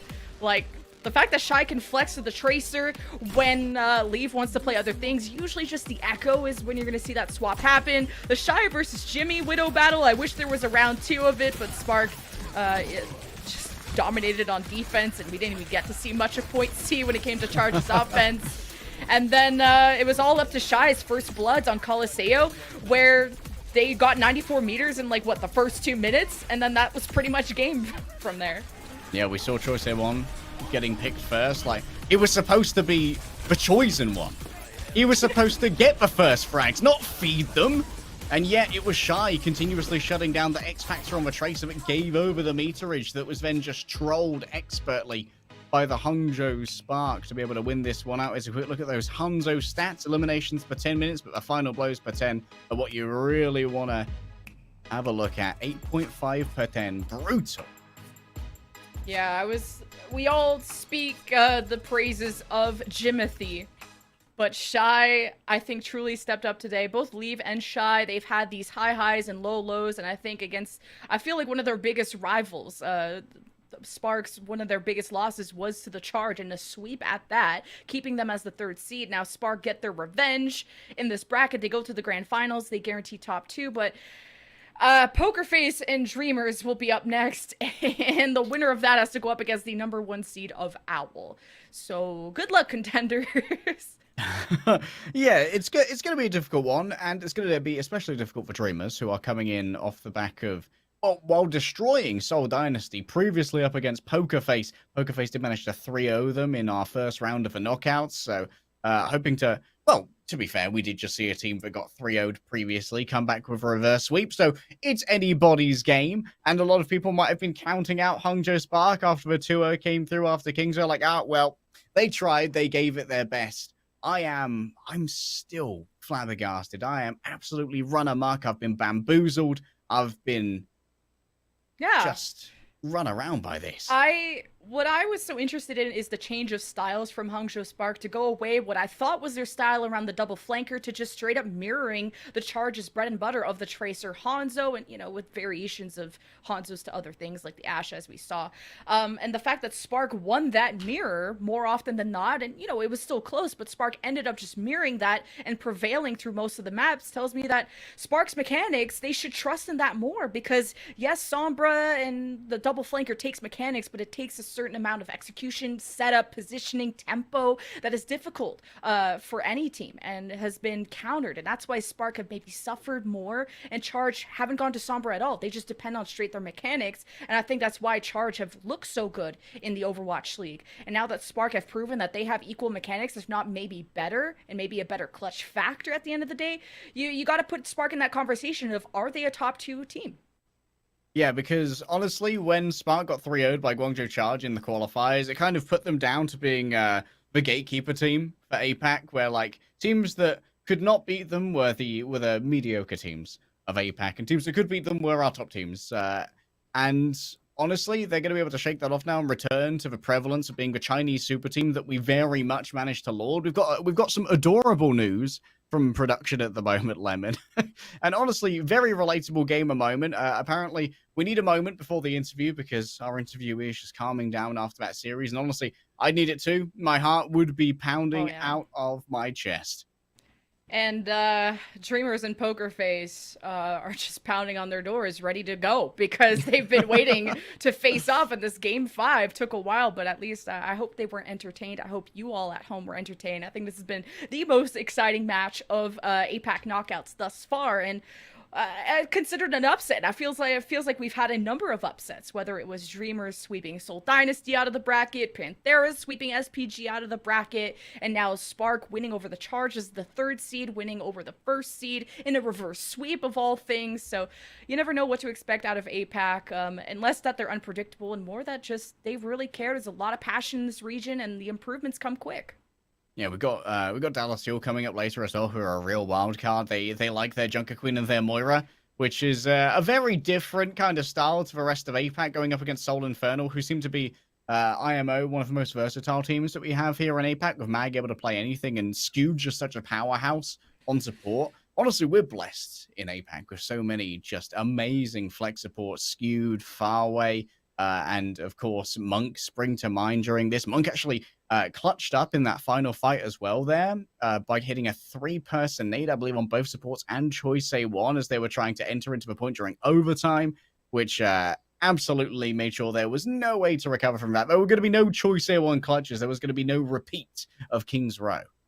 And we're still working on getting Leave or Shy into the call. But speaking of Leave, who has been just hyped up, just this entire roster has been hyped up, but I felt like Leave hasn't had the loudest of moments, and I think just the general consensus is if you're not hitting pulse bombs, if you're not just hitting 4Ks like Choice one, you're just not a good tracer, and it's just a tempo issue for the Spark of not being able to get hacks off the double flank or not well coordinated on the dives. Leaves Leave in his conversation of is he a good tracer, and I feel like he hasn't.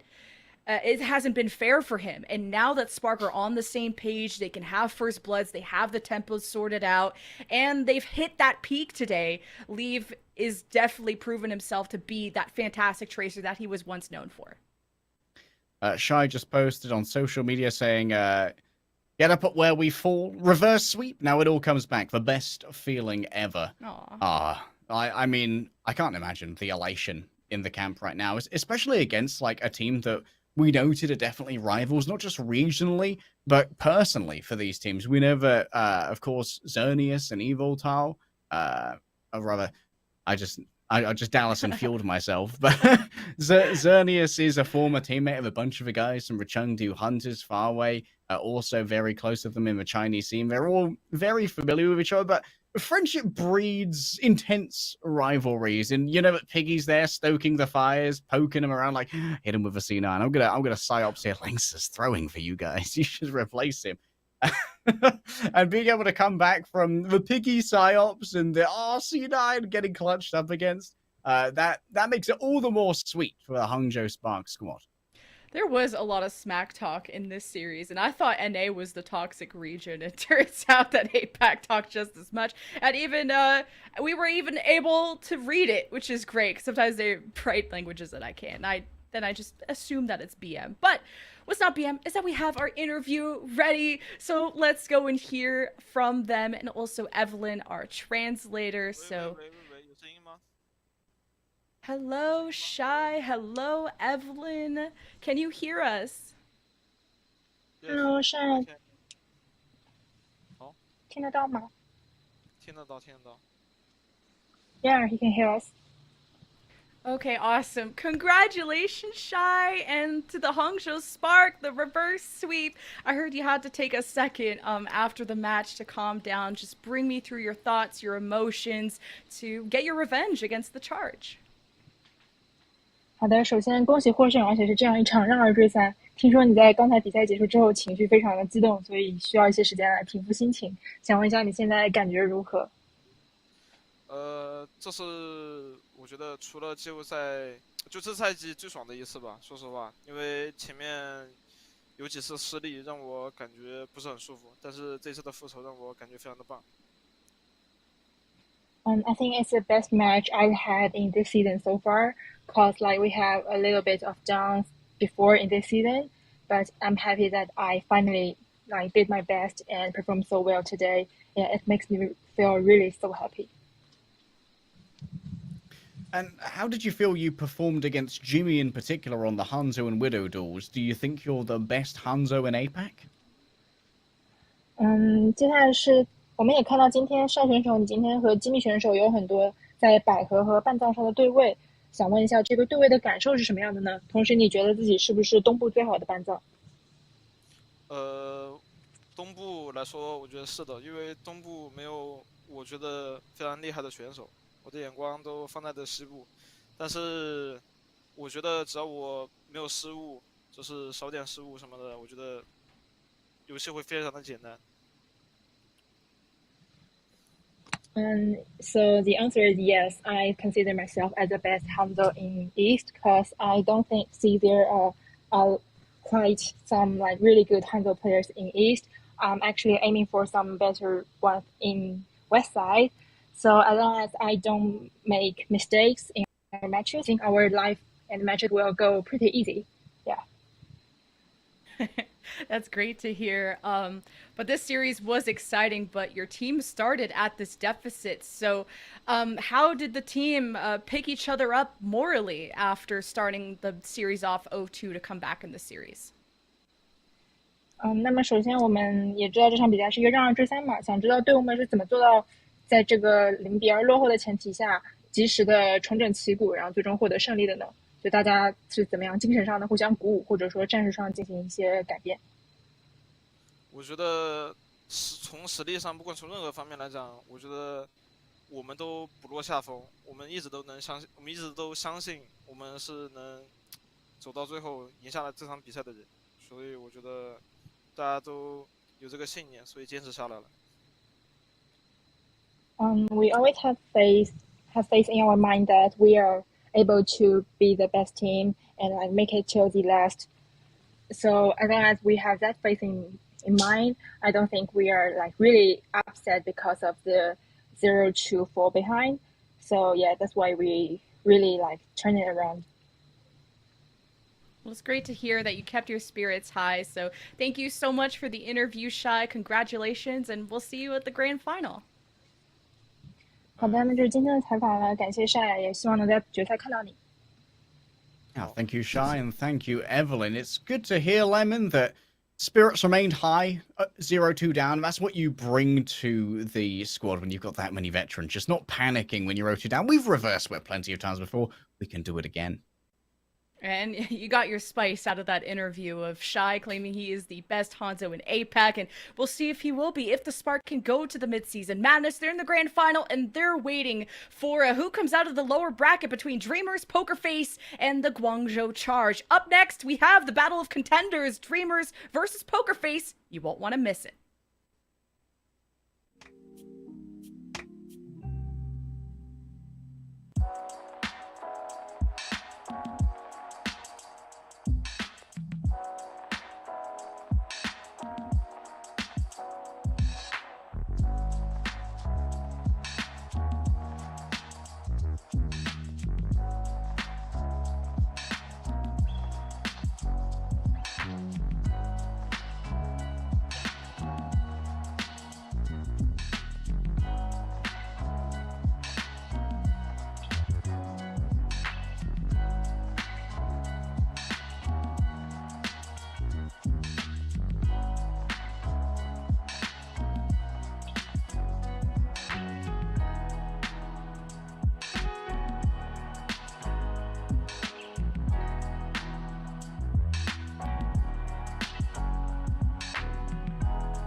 a quick break, we got another banger around the corner. The Battle of Contenders. The Dreamers, with one goal in mind, to get Dreamer and Owl. Make it happen. Even if they maybe don't make it to Mid-Season Madness. No, it's a highly contentious battle, and they got the #1 seed from Korea to go up against. It's Poker Face. Poker Face have been dominating recently. Lemon, they managed to take a map off the Guangzhou charge, but then again, Guangzhou Spark just managed to do that 3 times in a row. Still, when it comes to DPS, both of these teams are absolutely stacked. Spectra yesterday took over the match against the Seoul Dynasty, absolutely demolishing the Overwatch League team, making both Prophet and Songjun look silly on the Trace of the Hunter or whatever they brought to bear. Dreamers are such an unpredictable team to play against, and to probably put in your pick'ems. They went from losing 3-0 to Poker Face in the first round in a not-so-close fashion, to then sweeping the Seoul Dynasty, to sweeping the Prophet, to sweeping Sunjun, who has been on the rise. So, Dreamers, you can't count them out. I've considered them my dark horse of this bracket. Why do I get one of those tees as well? They're styling, man. I love the Dreamers logo. Oh, no, but they've got the Dreamers logo. You can't see it, obviously, here. It's, the framing of the webcams do not reveal the big branding of Dreamers, but you saw it in the setup.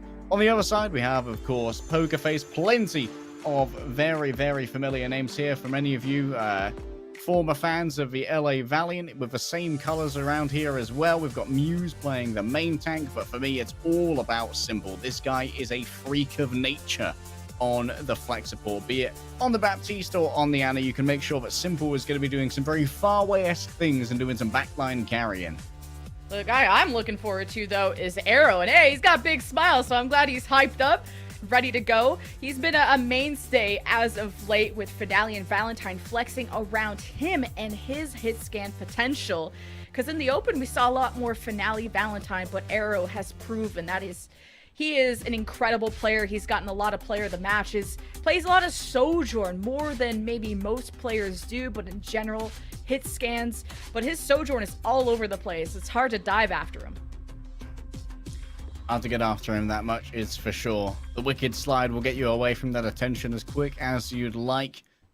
On the other side, Meesin, some big shoes to fill going up against Simple, but hey, Dreamers have been popping off and he's been a large part of that. Antarctic Peninsula is going to be where we begin. And of course, now, Lemon, we're down in the lower bracket. These teams are on their second chance, and there will not be a third. A dream of a contenders team making it to mid-season madness may seem like a glint in the eye for those far removed, but everyone knows that teams like Dreamers, like Poker Face, Panthera, and O2 Blast, they have the raw talent to make it happen if only they can perform on the day. Remember, this is Dreamers, who came in as the #6 seed coming out of Korea, who promoted a lot of teams into the open, and then Poker Face, contentious with O2 Blast when it comes to just how much hype is behind this roster, and, you know, with how many former OWL players you have on the roster, I hope they get as much excitement. But Dreamers, just the fact that they were capable enough to knock out the Seoul Dynasty from this bracket tells me that there's a lot more potential to this team. And to go back to my point about how unpredictable they are, it's the different styles that they have between tanks. Dreamer, this super aggressive Reinhardt, versus Lee Ger, who's the diva, who's very reactive, passive, and more of appealing style, and Dreamers will sub them in and out. Back and forth, they do rotate. Of course, we have our Symmetra rollouts here, as Dreamer's going to be rolling forth on the Reinhardt. Of course, he spent plenty of time playing this for LA Valiant, I believe, back in 2020. Already, though, isolated. Wow, a quick brawl. And Dreamers, they love their Reinhardt, but Ramatra supposed to be that counter to it, being able to shred that shield, but as long as the Reinhardt can close the gap, and with this Symmetra, this is what makes Dreamers such an unpredictable team. You never know where they're gonna pop up, thanks to the Symmetra of EasyHan. Yeah, he's zipping all over the place here. And the Symmetra brings so much to the tank duel as well. Yes, the Ramatra, in many cases, will counter the Reinhardt because he can punch through the shield, but the Ramatra just coming into those forward positions and taking that fight to try and pressure out the Reinhardt means that EasyHan can continue to build up that beam and just remove Muse or force him into these positions of supplication where he simply has to block for the entirety of Nemesis form.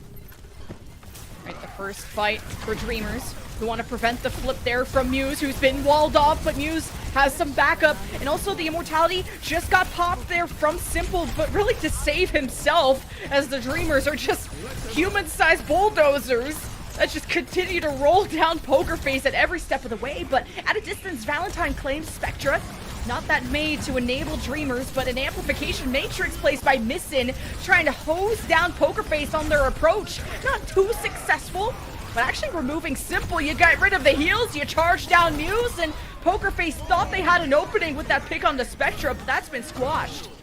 And Arrow's had no space to work thus far. The Sojourn cannot find anything. Remember how much HP both Spectra and Easyhan have, well above the 200 usually, and it means that they can brawl out a lot more effectively. Arrow can't even get close because of all the beams that have been directed his way, and so he's been not a huge factor in so many of these fights. Our Dreamer's gonna surprise him this time. Now you got Teleport, Shatter. Poker Face have a shield and a wall, some ice blocks. Not a lot to mitigate it. First May wall out from Spectra. Doesn't isolate Muse. Poker Face have all the ults in the world. If they drop this fight, they will be conceding the round. And it's the Blizzard from Spectra first. Valentine with his second. Easyhan to split up the fight with the Photon Barrier. Sound Barrier from Aiden to keep them all alive while they're frozen. And while Muse wakes up from his slumber, the Annihilation is invested to give Poker Face the fight. The Annihilation potentially of maybe of dubious value. Arrow gets his final blow. Donghun is able to gift it over. Dreamer's actually invested a surprising amount in that fight, both her DPS ultimates. And that means that now Dreamer is going to be weighing a lot on the back of this slam. But it's fairly easy to try and find a slam against the Ramatra, who's only got the singular shield and it's on a really long cooldown. Once it's placed down, Dreamer can certainly use the speed of his Lucio to get himself a fat slam. And what's going to be the timing of Poker Face dropping off this high ground? Muse is up here with the rest of the team. Okay, everyone drops down at once, and Simple gets just charged. The Shatter gets two on the floor. The Fire Strike, the guaranteed kills, the amplification matrix is just the cherry on top. Poker Face did not want to be invited to this party, and Dreamers are just rolling them. That was legitimately a textbook fight from Dreamer. This man's got a PhD in Rhine. Muse trying to roll forward and touch the point, but can't be done. Let's talk about what Dreamer just did. Holding up his shield the entirety of the way forward after forcing out the May wall from Valentine means that you can push all of Poker Face off the high ground. And that is so nasty for both the Sojourn and the Baptiste, who are planning on using that to try and outmaneuver Dreamer. Then dropping down, pinning Simple. Most of the heals all gone then, and still no Immortality field as well. And then he gets a two-man slam afterwards, shutting down Arrow in the midst of the overclock. Textbook from Dreamer. I'm fangirling. I'm just going to dare you to do a push-up every time that we see an APAC player write C9 in the chat. Because it's just every round, every fight. I'll be chest day by the end of that, if that's the case. Well, better you than me. So Dreamers will have to dive with Easyhan's Cassidy, which we don't see a lot of Cassidy as of late. Doesn't have as much mobility as a Sojourn. Arrow's going to want to dodge the dive using that, and Muse is on the Ramatra to try and simply beat Dreamer to death. Easyhan, a hero that we saw quite a bit of during the last year, actually, with the LA Valiant. Certainly was one where he hit a bunch of impressive shots and certainly captured some attention as well. A nice ice wall here. Does isolate Dreamer for a moment, but Poker Face are unwilling to go up the high ground to try and make that engage happen. Well, Dreamers with the speed, they're just chasing Poker Face like cat and mouse, and Easyhan with this high ground has full sightline of the point. That's a massive ante from Neeson, and Poker Face still just tried to walk forward to contest the point since they had capped it, but that's not going to last long. Donghun returns a tactical crouch, you know. All's fun, fair, and love and war. Easyhan hitting a bunch of critical headshots there as well to find finishing blows and make sure people are laying low enough to be finished up upon afterwards by Spectra, who, as I mentioned yesterday, had themselves a fantastic game against Assault Dynasty. If he remains on form for that, it's going to be very difficult for Poker Face. Okay, Valentine and friends from Poker Face push this high ground. A headshot of the Easyhan. He didn't concede to the stairs fast enough. That's a big opening.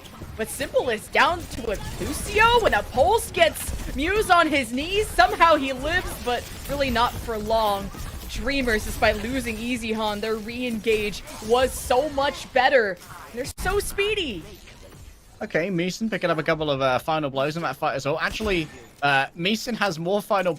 Actually, Meeson and Donghoon both have more final blows than Easyhan and Spectre. Both sitting at 5 each at the moment compared to Easyhan and Spectre, who only have 1. This is a very aggressive support line, and that's something Pokerface are going to have to adjust to over the course of this series.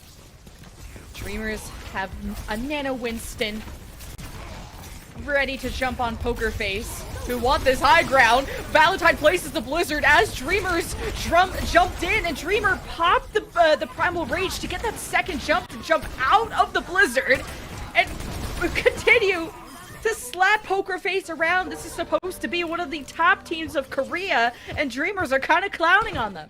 This is not how it was supposed to go, Lemon. This is not how it was supposed to go at all. Valentine moving over now onto a Tracer. Wants to just try and work some off angles, try and control that space, keep Spectra occupied. But still, with Dreamer holding this forward space here, it's going to be difficult for Pokerface to even touch the point, and they might have to invest a sound barrier to do it.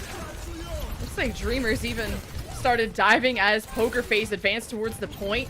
It's an awkward ant matrix there from Simple, maybe just to discourage the Dreamers dive. Easyhan, nice to see him living, wishing he could peel for Meeson, but was more involved with what Dreamer was doing, and now they both fall. The lack of focus from Dreamers is gonna cost them in the end. Pokerface don't have a lot of people left. It's a Lucio, a Tracer, and a Dream. Aiden with the 2-man sound barrier to try and save this for Pokerface. They flip the point, but for really how long? Yeah, that point not going to be remaining for a long time. Donghoon able to quickly disengage. Simple has returned now, and so too is the Ball of Muse. This time actually managing to get the touch, but they have to try and stay on point here, and that's not easy with this composition. It's an all-out brawl, and Dreamers have the point. Overtime in their hands. Pokerface barely have a tank up, and it's up to these DPS ultimates to make a splash. As Arrow goes in for the cannonball along with Muse. A headshot on the Easyhan, and he dominates this point, and Pokerface continue to live. Pokerface cling to life. They grip to it with white knuckles and dirty nails. But now Dreamers have plenty of time to work with Lemon. They're building up towards an EMP, towards a Pulse Bomb as well. Donghoon's finally swapped over now from the Lucio onto the Brigitte, thinking it better to try and shut down Muse's dives, who's exited the Wrecking Ball and moved over onto the Winston themselves for a nicer mirror. What a pick. Oh, the hack on Muse. Valentine taking some pressure.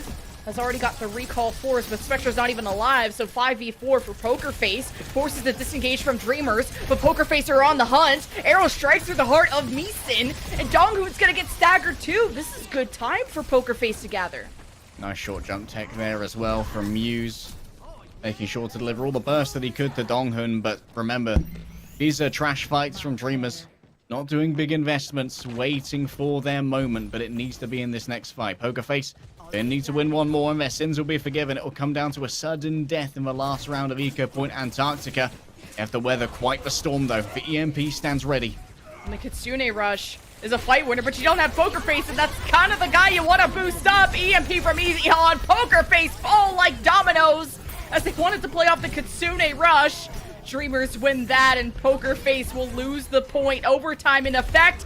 One last touch there from Pokerface. I don't think there's any more recontest available. Dreamer with the Chad pose right in the main alley. And Dreamers will take game 1.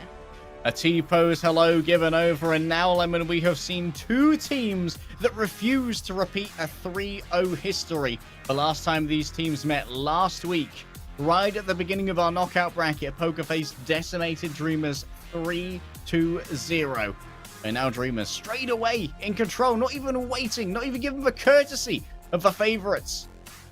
Destroy them. I love the choice there to nano Donghoon as well on the Brigitte. Hey, if you want to come cleave us with that Kitsune Rush, we'll meet the cleave and we'll exceed it with both Winston and Brigitte. Unbelievable performance from Dreamers. Let's see if they can keep it up, Lemon, after this break.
Well, the Dreamers made the dream happen, at least on game 1. But it's Poker Face back in the driver's seat with a map pick.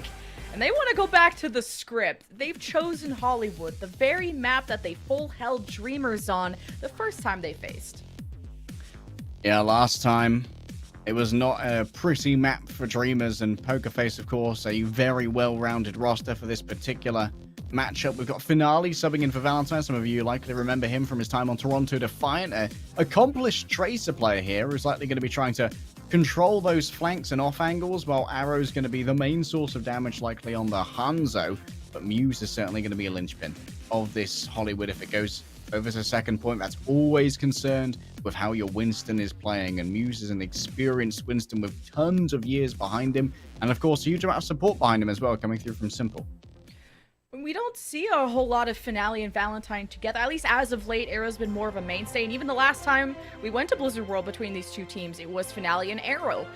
So I'm thinking if Finale and Valentine are in, Valentine plays a lot of Reaper. Since Dive is so prominent, they like to bring out that Reaper strategy to blow them up and punish Winstons that may be less experienced and overstay their welcome and don't measure that threshold, especially against the Reaper burst damage.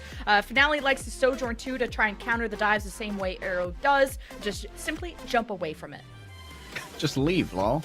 Of course, the Reapers actually have seen some usage in both APAC and NA, I believe, in conjunction with a Genji on Hollywood. People like to rotate around through Mega Pack and then try and do a 5-person dive onto Cafe. I think that it's Florida Mayhem who like to run that strat so that they can TP in with the Kiriko as well and suddenly just be 5 people on top of a defenseless Annie. You can't whip shot them all.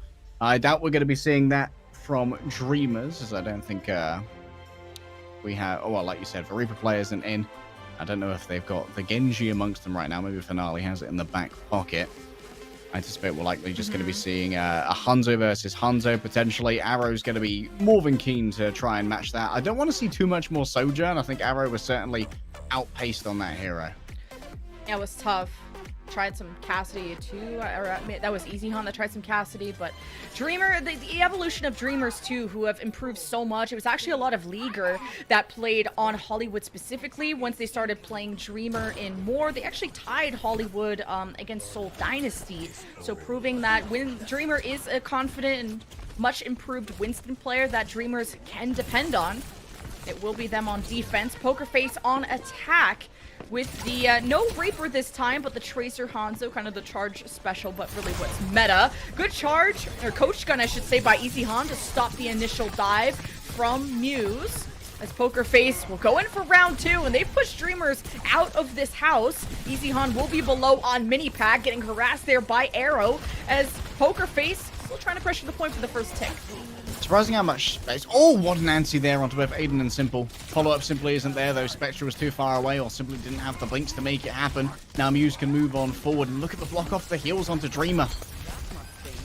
Yeah, this is working out for Poker Face so far. Muse got slept, but Arrow couldn't blink to the mini pack in time. Surprise, it's Finale with a headshot, and maybe 2. And a third one. Muse will go and steal that one. Either way, Poker Face will be capping the point. I can't believe we've got Arrow playing Tracer and Finale playing Hanzo. They truly are getting a little bit goofy wacky with this, but when you've got a bunch of flexes on your team who can play everything, why not? I cannot read that. I hope someone translates translation. Now, where's Unknown? Bring him to me. Is he safe? Is he alright? Dreamers take themselves a forward high ground. Poker Face were unable to really claim a huge amount of advanced positioning, and that might come back to haunt them as they move forward. Yeah, Finale usually is a Tracer player, unless Valentine would be in to play something hit scan related, which is what Arrow is filling in for, and clearly took your advice of the Sojourn being outpaced in that regard, especially against Easy Han on Antarctic. Poker Face are full of ults. They go to the high ground. Pulse misses from Arrow. A little bit of splash damage onto Dreamers. Easy Han tried to drop down to finish off Muse, who's forced to use the Primal. And Dreamer synchronized swimming on the Primal too, and not letting Dreamer actually jump out forces him into a tiny room. Very smart play by Muse. Yeah, exercising his veto on Dreamer's disengage. This is going to make sure that Dreamers have to give up this forward high ground. They want to keep the back one, though. Muse dropping his shield down to the low ground is going to make it incredibly perilous to move forward, but he's backed up with Banano, so he can finally take that space and hopefully hold it. so much space from Muse. Forces the recall out of Spectra, will let Arrow know, so maybe he can get the chase down, but this is great progress from Pokerface. I guess desperately need a turnaround after how that previous map went. Spectra Cancelled. with the pulse? It was cancelled by the Brig rally. I've never seen a canceled pulse, and I've been casting this game for a long time, so that's the first. Pokerface will have the rally into effect, able to get some healing out of that. So was Donghoon. Pokerface just meters away from point B. That's a dangerous anti from Simple onto Meeson, and Dreamer is low too. Pokerface can take advantage of this, but the Dragon Strike from Easyhan just slowed everything down. Aiden for a moment, bullying the Tracer, keeping Spectra at arm's length just to try and keep Simple a little bit more protected for now. Still, it's Meeson who strikes first, taking out Finale at range, the better sniper. Pokerface, 3 minutes left, and the fight is going their way. Pulse misses from Arrow, but the Primal of Muse is tossing them up. Meeson and Donghoon might as well be dead. Donghoon's racing like, I got you, honey. But they're just gonna hold hands and spawn, so. I'm coming, honey. Wake up, honey. It's time to get Primal raced into a wall again by Muse. Spectra almost has a pulse on, ready to go. Puts it over onto the Winston. Bye-bye. Maybe. Clutchable from Spectra with the respawn advantage. They gotta go in touch soon. Last, no! Dreamer! EC9'd it at the end. He jumped too far behind the card. I wanted to see another fight, but especially after the hustle that Spectra put on. But Pokerface, cap point B. Oh, time for another push-up. What a C9! Arrow 2023. That will go down to a lovely nade as well from Simple, making sure that the Easy Arm was instantly demolished by the pulse pistols of the Tracer. Finale, of course, can control the high ground here using the Dragon Strike. Unlikely to use it on the Winston, of course, because his disengage is bloody fast. But you can use this to make sure that Hanzo has to give up space to you, and Spectra's already lost for Tracer, or you could see an Ana assist there, maybe a sleep or an anti. Meeson and Donghoon getting pressured there by Muse. Pokerface, this is steady progress. A 3-minute time bank. And Dreamers haven't put a stop to this yet, really.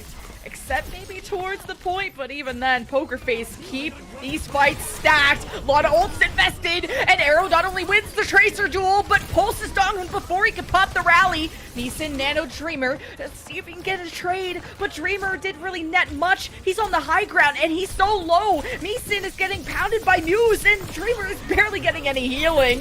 Pokerface are surely heading towards the end until a random 2K Dragon Strike from Easyhan just saved this fight.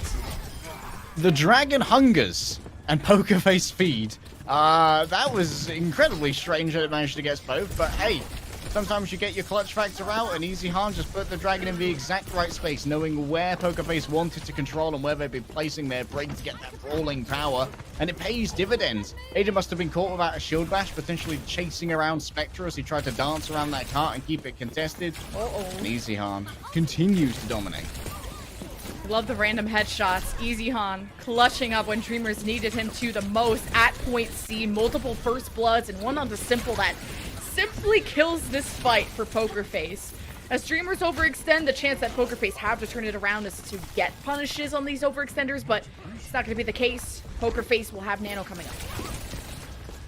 And Nano, incredibly important to make sure that Muse can make the deepest dive that he wants to. Arrow and Spectra. Love Taps playing footsie maybe, but it's only some harmless flirting at the moment as Muse goes all the way into the backline. That really was a tango that never ended, and Muse, how about a dance with Easyhan, not letting him get back to spawn? Did he even confirm the kill? Muse got distracted by a butterfly or a squirrel. Why didn't he just keep going on Easyhan? Got redirected towards the fight. Either way, it's a W for Pokerface. We only have one member left, and it's Dreamer, but he has a Primal. C9, Arrow calling it already, I guess. A minute 13 for Pokerface. Arrow dies, so he can't take part in that fight. You know what? I'm going to do Psyop from Spawn. The real range DPS comes in text chat, and Arrow certainly does have a big mouth, which he is running right now. Dreamers unable to bear the aggression that Pokerface bring. However, we will see if they go further than they did last time, Lemon. They were full held last time these teams met on. He's asking what you're asking. Why is he playing Tracer? I mean, same, bro. I too want to continue down this line of inquiry. I played Tracer in USA, bro. Oh, thanks. Saying that in English too on for us Uprising casters. Academy. There are plenty of Uprising Academy members on Pokerface, by the way, for any of you interested in these player histories. There was a world where... Oh, there it is. Oh, there's for cancel. Beautiful. Never seen that before, by the way. Didn't even know that was a I cancelable play a lot ultimate of till Tracer now. on 180 ping, so it happens to me all the time. Sorry for your loss. all of my friends are in California. Yeah. And I make you VPN. I make you VPN to me. So. You're coming to me, boy. And I'm the auto. I gotta make sure I hit my shots, okay? Gotta look out for number one, let me. Well, Dreamers, they gotta go all the way to cap the map, but we're gonna have an evened up series. Good to see that Pokerface were able to bounce back after Antarctica. Hi. Unperturbed thus far. You see the defense of Pokerface set up here. Okay, Pokerface chillin', holding the choke. Dreamers creeping up from the left side. Spectra blinking in to the right. Getting some looks onto the left side too to see if Arrow's on the flank, but no, he's kind of with his team, ready to follow up with Muse's call. Dong gets antied by Simple, and Muse gets the finisher, maybe even a ranged zap. Either way, that's an opening for Pokerface to extend and hunt for more. You jump onto Meeson. I don't think has a sleep. Either way, sitting in the bubble is Muse playing his life. And Dreamers, their backs are against the wall. All right, I'm back. What happened? A Dreamers winning? No. Okay. Good Sorry to to know. report. Pokerface, they headshots, or I forgot. They anti-Donghoon. Okay, I had to test my memory there. But, Clear, simple diff. Makes sense to me, Lemon. Arrow, making sure that no one can get around the outside, but Spectra might just make a beeline to the cafe here to try and hit that pulse one, which is built very quickly. yeah, Pokerface off this high ground have a great angle for antis, except when you're dead. And Spectra had enough of that simple stuff. So it looks like Muse will back to the high ground and concede maybe a first and second tick, but recontest available for Pokerface. It's simple. We kill the honor. Arrow sends out a pulse one of his own. Not going to be quite as effective. What a sleep from me, Wow. Sin. This is going to be a sad primal rage, I think. And Dreamer plays his life well. He's in the bubble, got antied, and whoop, there he goes on the other side of the roof, like Batman. And you got 2 ticks earned for Dreamers, but without Meeson and everyone very low, it's going to be difficult for Donghoon to save this fight. Finale cleaning things up. Pokerface stabilizing. Dreamer has one thing in mind, and it's causing nightmares to the other team while he's kind of by himself feeding. Wow, what a read from Muse to use the promo rage there. I thought that with Simple down, it was going to be an absolute waste, but it gives so much space to Finale to kind of work the angles with the Hanzo. Now both Hanzos do have a Dragon Strike available. That's going to be, of course, incredibly useful for the attack in particular to clear out the cafe and make sure that everyone from Pokerface is shepherded into a position where they can maybe be cleaved down by Dreamer or pulsed by Spectra. While they're hiding, they're incredibly vulnerable to that bomb.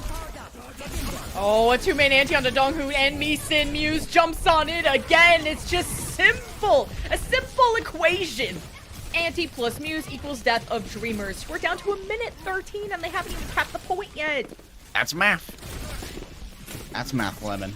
Yeah. Simple equations work out into victorious looks here for Pokerface. And it seems like potentially history might repeat itself with only a minute remaining. Still, almost 2 ticks gained for Dreamers and there's for Dragon Strike from Easyhan. The rally into Dragon Strike to pave that road, brick by brick towards the point. You don't have Spectra, but you're up by 1. Dreamers setting themselves up to get the 3rd tick, and Pokerface have left the party. And Dreamer wanted to go join them, but he got slept. Oh, Simple could be right-clicked here. Shield goes down from you. It's not the ideal use of resources, but if you need to save your Ana, you need to save your Ana, bro. I respect it. Oh, hello. They've smelled out Arrow in the back line. It smells like BM back here. What is it? Someone's What does typing it smell C9 somewhere. Oh no. I can hear the clickety-clack of the switches. Dreamers advancing through the choke. No big deal. They got an Nano, but they continue to not have Easyhan.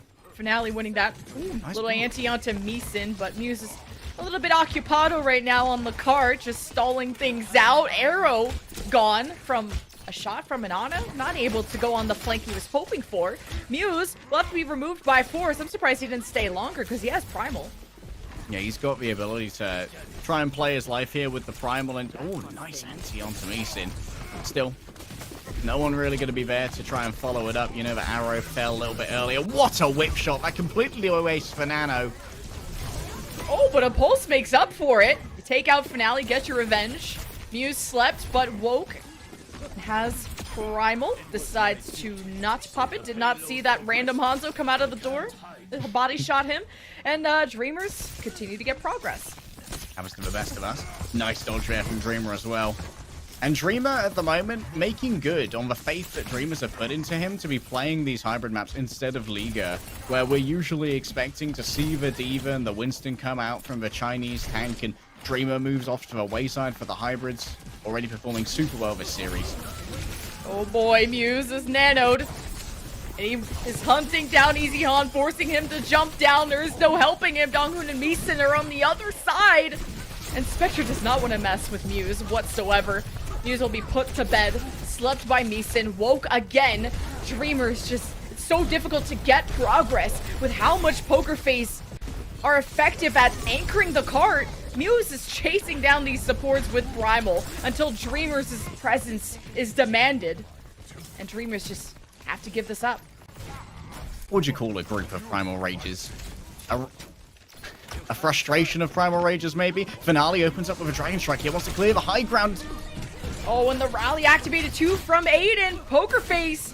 It's a big investment. Is it enough to ward away the storm of Dreamers to even up this series 1-1? It's a good start when you take out the Winston. Spectra sneaking up from behind with the pulse.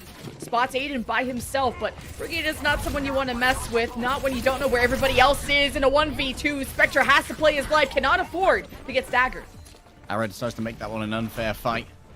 It's a good call from him. Supports move up onto a high ground now, but Simple forced to use their nade defensively, and that'll be an opening in terms of utility. Oh, Dreamers have to play this 4v5 though. They got the high ground advantage. Meeson nanos Dreamer, and Donghun joins the frontline fight. And Dreamer gets the 2K. 2 left from Poker Face to contest, and it just doesn't seem possible. They don't have the ults to pull it off, but it's still a fantastic point B defense from Poker Face, considering how much time they've shaved off from Dreamer's bank.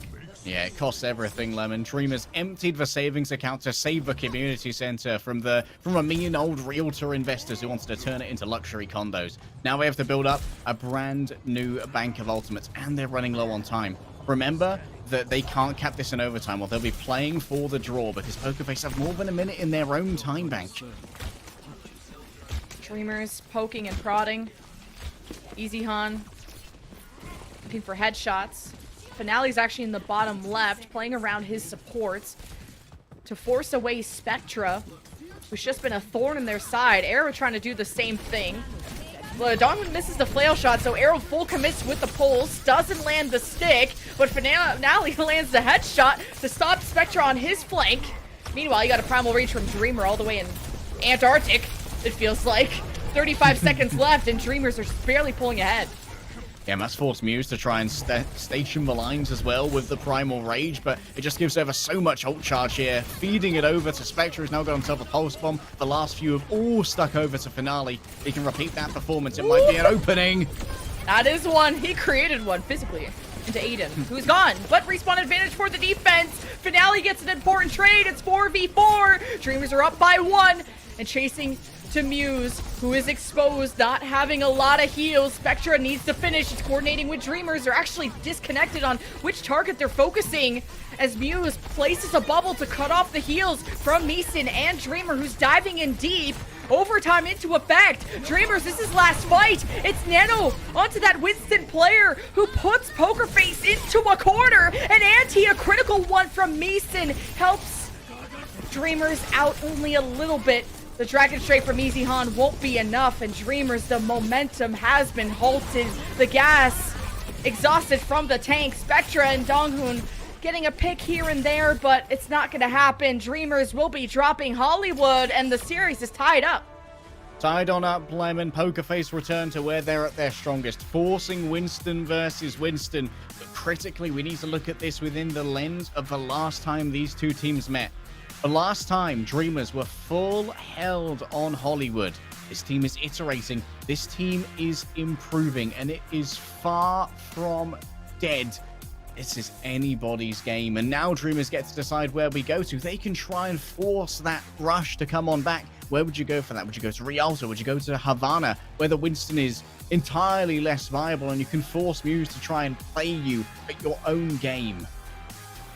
The difference is that Control is such a smaller map, so Dreamers can chase and take all the space in the world, but Poker Face is disengaged just that much stronger on Hollywood. We have a series tied 1-1. Up next will be Dreamers' map pick.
It's an exciting day of Overwatch League here in the eastern side of things. We had a reverse sweep previously, and now we have a tied series 1-1 against our 6th seed from Korea, Dreamers, versus the number 1 seed of Poker Face. Yeah, a lot closer than many of us were expecting, considering that the last time these two teams met in this same knockout bracket last week, Dreamers got summarily 3-0'd. However, now we have Liga subbing in for Dreamers. We head over to Escort. This is, of course, the map pick of Dreamers after having Hollywood stolen away from them as Pokerface decided to try and force the Winston versus Winston. Now, anything but the Winston versus Winston is what Dreamers dream of. It wasn't pretty when Dreamers faced O2 Blast on this map. They got full held trying to run the double flanker D.Va dive, but I don't blame them. O2 are terrifying. They're the living nightmares of contenders. But on the other side, they also faced this against Honeypot, which they won, relying on the Easy Han Widow and the Spectra Tracer with the D.Va dive. So that was a lot more successful for them. They ended up winning that series. So I'm excited to see the Easy Han Widow. Maybe if Arrow goes up against him on that too, we'll have an exciting day. Yeah, I'd like to see a little bit more of the Widowmaker long-range hit scan duels. Oh, hello. Is that a phone camera I'm seeing from Liga right now? There we go. Arrived, he indeed has. And there we go. It's real. We saw a Widow duel earlier on Havana, even though we're not going to be going over to Havana this time. Jimmy versus Shy, and it did not disappoint, Lemon. I wish to feel that serotonin again, but that dopamine in my veins, please give it to me. These hit scans as Liga's going to sort out his camera, and then we should be good to go. I need to sneeze. With a 2-liter jug. Like to see the man's be hydrated. And you have to be playing at your peak. Was he healthy in the game against Finale? Oh man, I'd have to see the stats. Arrow's also on some kind of flippable camera. And he's in to play Widow against Easy Han. At least that's what I'm presuming to be the case on Rialto. Double flanker is of course an option here. The Tracer stats from Spectra and Arrow. That pulse from the Tray could not be more stark a difference. Of course, we were somewhat surprised to see Arrow playing Tracer, and many in the match chat also like, Arrow, why are you playing Tracer? Spectra continually managed to pick off Finale again and again, doing that same play on the elevator to high ground of Hollywood B, then blinking over twice and sticking the Hanzo. I can't believe he got away with that twice, but I think that's pretty much responsible for Dreamers being able to get through that second point defense that Pokerface were putting up, even if it was a little bit rough to make it happen. Now Spectra and Arrow, we might see them try and go at this again, but I would not be surprised to see Arrow move away from the Tracer, as you pointed to earlier, and go over to something that's a little bit more long-range sniper-esque. Yeah, especially with Finale having a solid Tracer in his pool. But if somebody says, hey, trust me, bro, I want to try this, I'm going to let him do it. So we'll see how Rialto will shape up after Pokerface put a commanding stop at the end of Hollywood. Where Dreamers, it looked like they were going to win when they had the nano, but just the target focus got lost in these hectic moments. And that's where, you know, that maybe that lack of experience can show when it comes to contenders, how they deal with stress, how they deal with high-stakes situations, is what you learn a lot about when you join the Overwatch League. Facing down elimination. These teams have worked so hard, Lemon. Going through Open Division contenders, all the way through our qualifiers as well to make it to this moment. And yet here they are in the lower bracket. On their second chances, there will not be a third. It's do or die. And one of these teams will have their journey to mid-season madness end in the next couple of maps as we head over now to Rialto. This is the Dreamers pick. We're expecting Liga to likely play the D.Va here just to try and move between those high grounds with swiftness and accost enemy supports. And your prize for winning the series is going up against the number 1 team in Owl of the Guangzhou Charge, who waits in the lower final to see who will move back up to face the Hangzhou Spark, who will wait in the grand final. So we'll have Dreamers on defense first. So I was wondering if they were going to go with the double flanker or the Easy Han Widow, where it felt like the double flanker struggled against O2 Blast, who were just, you know, better at dealing with that. And they were a lot more successful on the Widow against Honeypot, but they're going to stick to this for now. Ooh, Aiden. Oh. Oh, checking on the Zenyatta for that Sombra and very close to removing Easy Han, who had some impressive reactions there. Ligue modulating how he actually peeks at this Widow with both Defense Matrix and Turnaround to try and obfuscate that head hitbox so that it cannot be hit through the mech's posterior. Yeah, Liger is just gonna leave that, go back to the high ground. And this map can be very slow. It's a lot of stalling. There's no full commits from Divas. It's a lot of... Oh! Wow! Nice little mid-air catch there from Liga. Excellent. Nice catch, Arrow. So Arrow has no one to duel with. The ghost of Easy Han Sombra. Spectra with blinks all over the place. Do you even have the space to work with? No. And just decides to swap to the Sojourn, as the rest of Poker Face will swap with him too. Yeah, just wholesale swap. I'm still not a huge fan of a Sojourn, to be honest. Especially against the D.Va as well. It feels like there's going to be a lot of potential to shut down the overclock by just bathing him in defense matrix, you know, but Liga is not going to allow one of those opportunities to slip him by. And just a generation of that Sojourn charge is what makes her less and less meta these days, and when you can just matrix a lot of that and deny the charge, makes it much more difficult as Arrow and friends do travel to the left side. Finale jumps with Muse to go after Meeson. An important sleeve slows down Muse. Meeson dodging pulse bombs. If you could dodge a pulse bomb, I guess you could dodge a wrench. And Meeson living throughout that gives Spectra enough time to counteract. Ooh, only one death so far on the side of Dreamers. They are playing this defensive formation incredibly well. And Finale caught out in the back, finally playing the Tracer that we were going to be expecting from him. But not doing amazingly against Spectra right now. You could expect control of this health pack to probably be a little bit more stringent when you have someone like Easy Han playing the Sombra. Two-man EMP, hitting Muse and Arrow. Muse antied on top, forced to Primal. Ligue slept but woke. Meeson getting rally health here is going to be important with Muse up in your face, especially with a Nano. Donghoon gets Nanoed. He might survive a bit longer against this dive from Poker Face. It seems to be relentless. And Donghoon and Meeson, once those resources run out, Poker Face never left. Confirmed those kills. Dreamers have no healers. Liger realizes that and heads towards the end of A. Okay, a little bit of a brain turn-off moment there from Muse to try and over-peak the self-destruct, maybe trying to feed over a little bit more ult charge to Simple, but didn't realize that there were people there to try and capitalize on the damage done. That does mean Muse is going to be returning to his fight a little bit later, so Liga can grab a huge amount of space.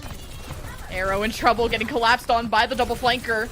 Dreamers going for the execute to a main anti from Meeson on Muse and Finale. Goodbye, Arrow! As Poker Face are so weak and they only have a minute to go towards the end of this point.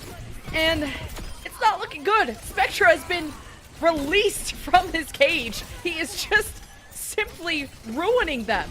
It's the same thing that happened against Seoul Dynasty, where Spectra just went out of his mind. Currently 7 of 13 final blows belong to Spectra, absolutely dominating in the lobby. And it feels like Muse is being forced to play into this Liga D.Va that is not treating him very nicely. It's a tough one. Poker Face coming down to their last fights. And coming down to a Dragon Strike that won't net you any kills. It's up to Finale to pull his weight on the Tracer. If you're gonna take that away from Arrow, you gotta prove you're worthy. Arrow's jumping around, dip dive and dodging away from Liger, who now has to leave because of that anti and go and help out against the Muse counter dive. They confirm that. They remove the monkey. Aiden has been nanoed. And Poker Face will have to live without that tank. It's last fight and they have to take it on the cart because overtime is in effect. Someone has to step up. It's Finale on the anchor. They walk into the EMP, which hits nobody. Good disengage from Poker Face. They come back with the rally up. Aiden confirms that out to Donghoon, and they slip it by. They actually cap point A. Oh, the worst possible time for a Mem. There was no tank there to try and stop it. Easy Han. Unbelievable fumble of the bag. And then Aiden, the exact opposite, pops the rally, gets a double stun onto both Donghoon and Meeson, which allows for instant follow-up and removal of the Brig, and then Meeson simply doesn't have anyone to defend him, and that squishy Ana is easily torn apart by the roaming wolves of Poker Face. Now with this advanced positioning, picking up the high ground, it's going to mean that Dreamers have to put significant time, effort, and resource into removing them from here. Poker Face are going to be battling for these stairs next. They do split off from each other, so it gave Liger a chance to bully Finale around a little bit. Pokerface taking kind of unnecessary damage as they figure out their plan, but the plan is Arrow hit headshot, Arrow kill everything, Finale clean up the fight, and Liger fall over. That's really all she wrote. Pokerface halfway to point B. I'm afraid I've probably lost a few times by relying on your audio narration alone. Rialto is a very pretty map. I got you. I'd show you with my hands too, but you don't even see me. But Pokerface going towards the end, 1 meter away. Easy Han is there to contest. Dreamers forcing one last fight. Pulse available from Spectra. The alley-oop, but Finale does the same thing. It's 4-on-4. Pokerface don't have Arrow, and Meeson not there to heal Dreamers. The anti from Simple is just devastating. He gets the D-Mech onto Liger, and Spectra gone too. Pokerface gone. Momentum unable to be pushed at the 51-second mark like that. And Donghun planting his little feetsies on the cart here to make sure there's going to be no backcaps, no shenanigans. Meeson, a touch of an alpha play against Simple, killing him with Bardic Grenade. It's going to be a tale of 2 nanos here. But Liga, can they reclaim their mech in time? With 15% scans of getting that, it's likely to happen. Muse's actually decided he's had enough of playing into Liga's Diva as a Winston, has moved over to the beam-heavy Warlord of Zarya. Hopefully you can build up that energy and keep it. Zarya is that scaling here on a weird off angle. Arrow throws on the Dragon Strike to seal Dreamers into the staircase. They do fall away, and Nano for Donghun, who races forward as that kind of second tank, gets a double kill on both supports. Donghun saves this for Dreamers and will be halting Pokerface's progression. They just don't have the healing to progress this any further. What a 1-2-3 punch coming through from the side of Dreamers. I'll have to talk about it later after Finale is fallen. Donghun won't allow himself to fall to an errant pulse on, but let's think about how that happened. Liga pops for self-destruct, drags everyone around that corner to hide in the same position, the only place that they could be safe from the self-destruct. And while they're grouped up there, moving forward, hitting the EMP, grabs everybody. Then you pop the rally as well, because you get the massive cleave, the stun onto everyone using the shield bash, and then you can just whip through them with the mace. What a set play from Dreamers. Yeah, Dreamers really like to nano their Brigitte and have the rally and just create a second tank. This is just Overwatch 1 all over again, and I've been loving the buffs to Brigitte. That stun coming back just strikes fear into any tank's eyes, especially Winston players. If you interrupt any of those jumps, and Divas usually can't hold space for as long as a Winston just due to not having that bubble, so to add a Brigitte to that equation helps Liger out a lot. But Meeson's critical antis these fights and Spectra popping off on the Tracer, it's been a full team effort from Dreamers to have this only be an 104-meter push for Pokerface. Yeah, Spectra, 9 final blows. The second most on the team to Donghun with 7. And then you go all the way down to Liga, who has 2. Donghun has been able to do so much to shut down the ingress into the backline of Dreamers, who now are going to be swapping over. Oh, no. I was pranked by the Ramatra. It's not to be real. Muse on the other side, though, is wishing to try and opt into this brawl. I'm still not a fan of a Sojourn here from Arrow. I would much prefer a Hanzo or even a Cassidy to try and play with this, but hey, at least you can try and work the off angles, I guess, with the quick mobility that the slide gives.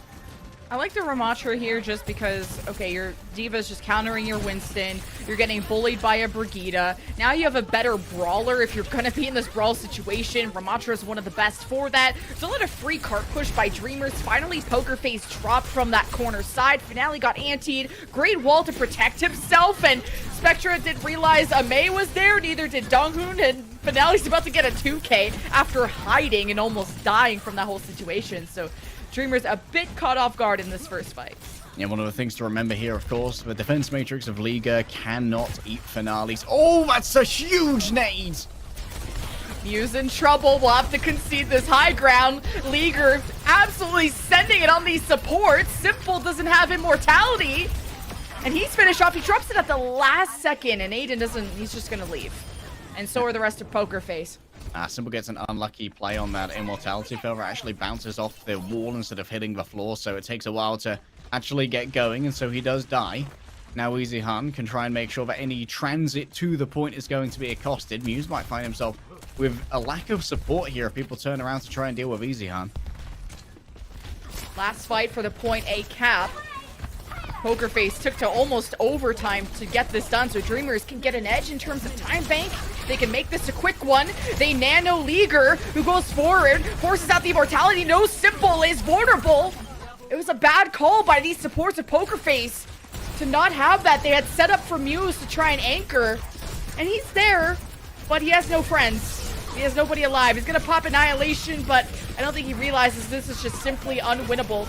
And Dreamers will be capping a shortly. There's a last second contest there from the speedy rollout of Aiden. Self-destruct all the way at the back, plus EMP is just so unnecessary from Dreamers. But YOLO, I guess. Poker Face have a lot of people contesting and wasting time, and Muse might just be back in this fight very soon. Muse's return, but EMP was to try and stop Simple from popping the Immortality Field to keep that at bay. Aiden hits a two-person sound barrier. At this point, everyone's so invested in this fight, no one wants to lose. It's a lot of C+ ultimates happening, but at least you have an A cap. Dreamers move forward with a bit of a time bank advantage. Poker Face, though, had to invest a lot just to take off a minute or so from that. Indeed, it has been. Easy Han just farming Simple in the back. Quite a wide hitbox on that map, so it's good for generating the damage you need to get that EMP going. Finale, of course, knows the Donghu needs to be removed from this area, especially to allow Muse to figure out how to make this happen, how to move from the high ground onto the low, and the choice in particular of when to do so. Yeah, Muse is just getting hit by every single anti, so this brawling is not lasting for as long as he wants, and now he's getting slept, he's got hacked by Easy Han. The immortality from Simple are always committed to him, and when all the resources go into Muse, no matter what utility you commit to him, he seems to be still thriving. Poker Face be able to hold this cart at bay, despite some little flanker push there. Dreamers are resetting. Quick reset. Now you can play from high ground with the window, Lemon. The window is going to make it increasingly hard to try and approach this, of course. You have to continually worry about cart. Spectre in the back, as well as Easy Han, who can sneak onto it for free. Should be quickly dealt with, but it does mean that it buys so much space for Dreamers to move up while they're all looking at the cart instead and trying to make sure that Spectre is dealt with. Yeah. Poker Face not running a Tracer here is meaning a lack of anchor pressure on the cart, so there is so much free push from Spectra, who is meter after meter getting this within one fight territory. Self-destruct and the EMP! Poker Face hits Muse, and they don't have him for this final fight. The Annihilation, the win condition gone for Poker Face. Aiden in trouble, Spectra in the back line, Finale gone, and so are the rest of Poker Face, who race to contest this one last time, but Leaguer rolls them, and Dreamers are on match point against Poker Face. Rolling into Liga's speciality maps, getting it to play the Diva and forcing Muse off of the prize. Winston Dreamers now with the match point against Poker Face. This team barely made it in, Lemon. They barely even made it into our opens. They were in the last chance qualifier for Korea, and they had to battle through so many other regions to even be here to begin with. But this has been a tournament of iteration, of getting better and better and better. And Dreamers are finally starting to reach their peak. Poker Face are looking shook. Just such a cool storyline of what Dreamers are able to do. Even stealing the second seed from SPG, who were favored above them when it came to the open bracket. An exciting Game 5, being in the same bracket as O2 Blast. Dreamers are on match point. Are they able to send Poker Face out of this tournament and out of mid-season madness? Well, you're going to find out after the break.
It's match point for Dreamers, but it's a nightmare for Poker Face in this lower bracket. They're on their last life, but they got a map choice. And they want to go to Esports. And you know what that means. We're calling in the big guns. Finale and Valentine will be subbing in for Poker Face. And Dreamer is back in for, well, Dreamers. And that means that we're likely to see maybe a little bit more of the rush, but Dreamers really were able to exploit on Antarctic Peninsula. This is definitely one of the most varied of the maps that we have, Lemon, on push when it comes to what can be played here. A lot of teams like the Winston, some teams like the Ram, especially over in North America. And you know that Muse probably thinks himself the better Winston, but I don't know if that's going to be the case here, if they're going to opt into that against Dreamer again. I feel like maybe we lean towards, I think previously they played the Grand Finals meta here with a Reaper. Yeah, Valentine loves his Reaper, Finale the Sojourn, and then a Lucio Kiriko dive is what Poker Face played last time against NT in the Open. And that's me right now, crying. Because we have to send some teams home today. It is so sad. Is that a frog? Do it for me, Easy Han, is what the sign says. I don't know what that frog is. Yeah, but my art's interpretation is it's a dinosaur. It's a dinosaur. We need translation. We need visual translations too, apparently. Luckily, Unknown speaks art. I do not. Here's a look at the subs that Lemon's already mentioned. Valentine coming in for Arrow. The Valentine Finale duo. Rare in recent times. Towards the beginning of Poker Face's run, we saw a lot more of Finale and Valentine, but as of late, Arrow has been almost a consistent mainstay for this team. And Valentine and Finale together means that we're likely going to be seeing a Reaper come out from Finale, or rather Valentine. Here's a quick look at a stat card. This is Liga as Who's Diva. that Diva? It's Liga! It's Liga with 2 deaths! Super survivable. Played a lot more aggressive than I'm used to seeing. Usually I fall asleep watching Rialto maps because it's just divas kind of emoting on the cart and not diving as the character is known for, right? But Liga was playing so aggressive. He would get an anti from his buddy, from his Ana, and then would just absolutely send it. So love the energy that this guy brings to the team and helping Dreamers get to match point. And the dream is certainly within grasp, and those dreams don't become real via magic or miracles or hocus pocus. It takes sweat, determination, and hard work, and Dreamers have been putting that in spades. Poker Face, they need to save themselves because no one's coming. No Valkyrie will descend from Valhalla and resurrect their chances at mid-season madness. They need to pick themselves up. They need to drag themselves up by their bootstraps, Lemon, and get it going again here on Esports. My biggest question is Dreamer gonna play the Reinhardt rush? Because they really rolled them on Antarctic, which that's a very much smaller map than Esperanza. And I think the Rhine is very doable here. Besides the one neutral bridge, there isn't these crazy high grounds that are difficult to get to for a Reinhardt comp. But I think Dreamers should be confident in their Winston game. I mean, it was Liga playing more Winston at the beginning of the season. Then they transitioned to starting Dreamer more on hybrids. They don't really, I mean, Poker Face doesn't really go to escorts, so we don't even get that much map stats on them. But the fact that Hollywood was so close in the Winston mirror tells me that both options are available for Dreamers. As far as I'm aware, in Dreamer's previous forays into push, they've played New Queen Street, and it was actually a sub of Dreamer onto Ana in both of those games that was continually confounding us and confusing us as we saw Liga come in on tank, because Dreamers don't really have a setup for double flex support. Here we go, though. Heading straight on out, Winston versus Winston. This is where Musesad is most comfortable, but there's certainly going to be a lot more pressure onto Dreamer by the Valentine Reaper. On the other hand, though, Easy Han and Spectre are going to make life very unhappy for Finale and Simple. Reaper, shoot Winton, but Sombra has to hack, shoot, translocate, set up for EMP. It's like the sweaty gamer who's just like shaking at his desk, you know, versus the other one who's just singing. It feels like the Reaper's job is just easy. Teleports up, forces the jump out of Dreamer. As long as you don't feed your brains out, Reaper should be easy in this matchup. But Finale, not so easy when he gets hunted down by a Tracer. 4v5, Poker Face in trouble as they get antied by Meeson. It's huge plays for Dreamers. I actually have to check which team I was looking at there. Like, I don't think Simple was on Anna. How did Meeson manage to sneak up on the Lucio and the Reaper? That's crazy. Spectra once again getting an opening pick onto Finale, making sure there isn't as much front-loaded pressure, and that gives Dreamer so much more space to try and use the bubble darts just to deal with the Valentine damage as well and cut off heals from his counterpart in Muse. Yeah, good first fight for Dreamers, but good contest from Poker Face at this bottom bridge. Spectra with the pulse lurks behind. Aiden antied. That's the call from Dreamers to pounce. Spectra's gonna have to grab Mini. Looks like Aiden is able to speed out of danger. Easy Han caught once he decloaked. Finale getting his revenge after being first picked off, and Poker Face will get to see some progress. Finally getting that revenge. Valentine, ooh, plenty of final blows for them, and Aiden actually leading the ultimate charge for his team towards that sand barrier. What a performance we've seen thus far from Aiden, actually getting out a huge amount of heals, currently out healing Simple, actually the most healing in the lobby. So certainly not spending as much time on speed as he might like, but getting value out of that aura nevertheless. Poker Face with Kitsune Rush 2 taking the lead. See when their hand will be forced. Got Aiden scouting above. Easy Han still needs to get into position for the EMP, but it's the trigger pulled first by Poker Face with the Kitsune Rush. They stuff Dreamers into this right door. Easy Han goes for EMP. Valentine from Valentine doesn't get the sound bear while he was death blossoming, is picked off, and Dreamers were able to just react and really clap back against Poker Face. They have reacted, yes, but they still need to try and get in onto this space. Streamer doesn't have a Primal Rage anymore to keep him topped up, but a Bardic Grenade will do the trick. Elsewhere, Aiden went to 1v1 against Easy Harm. There's no translocate away from that. We saw where it was set up earlier. Spectra returns. Pulse Bomb in hand could turn this around. Good sleep. Muse not able to primal. Finale taking pressure while that tank is missing, but not dying yet. Spectra let loose, has the pulse, and takes out Valentine in that moment. It's a really scrappy fight. Both sides losing important members. Last kind of anchor there from Spectra before he'll concede to Poker Face. He'll move forward. Feels like we're sitting here in overtime already, Lemon. There's still 6.5 minutes left. Dreamers have used most of their resources to try and make these fights work, and a good save from the incoming Bionade with the Suzu. Kinda lucky, actually. Ooh! Nice shot. I see.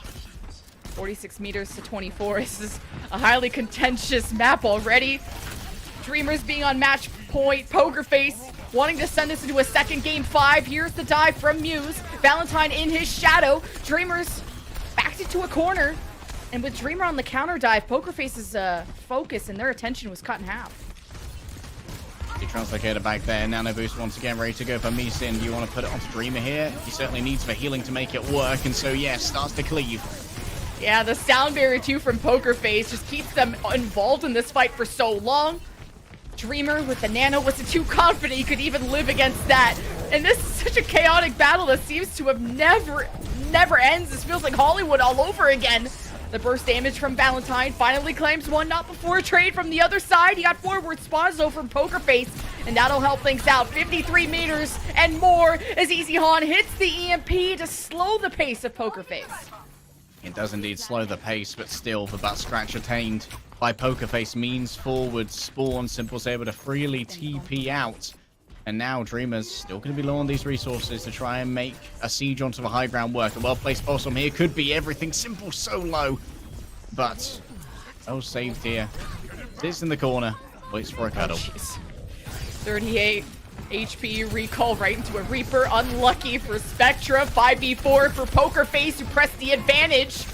Muse slowly cleaving forward, sending it on Dreamer before he can get the Mega. He does live, but can't say the same for his supports. And now, extra push going to be gained. Every single meter here, Lemon, is worth so much. Because after you get a good amount of push here, we can see exactly what Hangzhou Spark did in our previous series. And just troll that cart. And make sure that Dreamers have to continually play from behind, even to try and get any progress on these points. And Nano in the hands of Meeson here. Likely to go on to Dreamer. And then Spectre, once people start to cower away from that Nano Winston, can find an easier stick. Poker Face 82 meters plus in a good position to extend this series, but plenty of time. 4 minutes. Poker Face overclocking, but Dreamer in his face. At 100 charge, Finale can't deliver the final blow, and he'll be resting in peace as Dreamers want to turn this around. They go deeper and deeper on top of Simple, and the rest of Poker Face will have to concede. Muse will at least take some people out with them, I guess killing both supports, but Poker Face just don't have people alive to really win this fight, but Muse can at least slow down Dreamers. Hey, they go into the kitchen and they find out what the gorilla's cooking. And he's certainly cooking up something brutal for both Donghun and Neeson, who did not wish to pop the rally to try and survive that. And here we go again.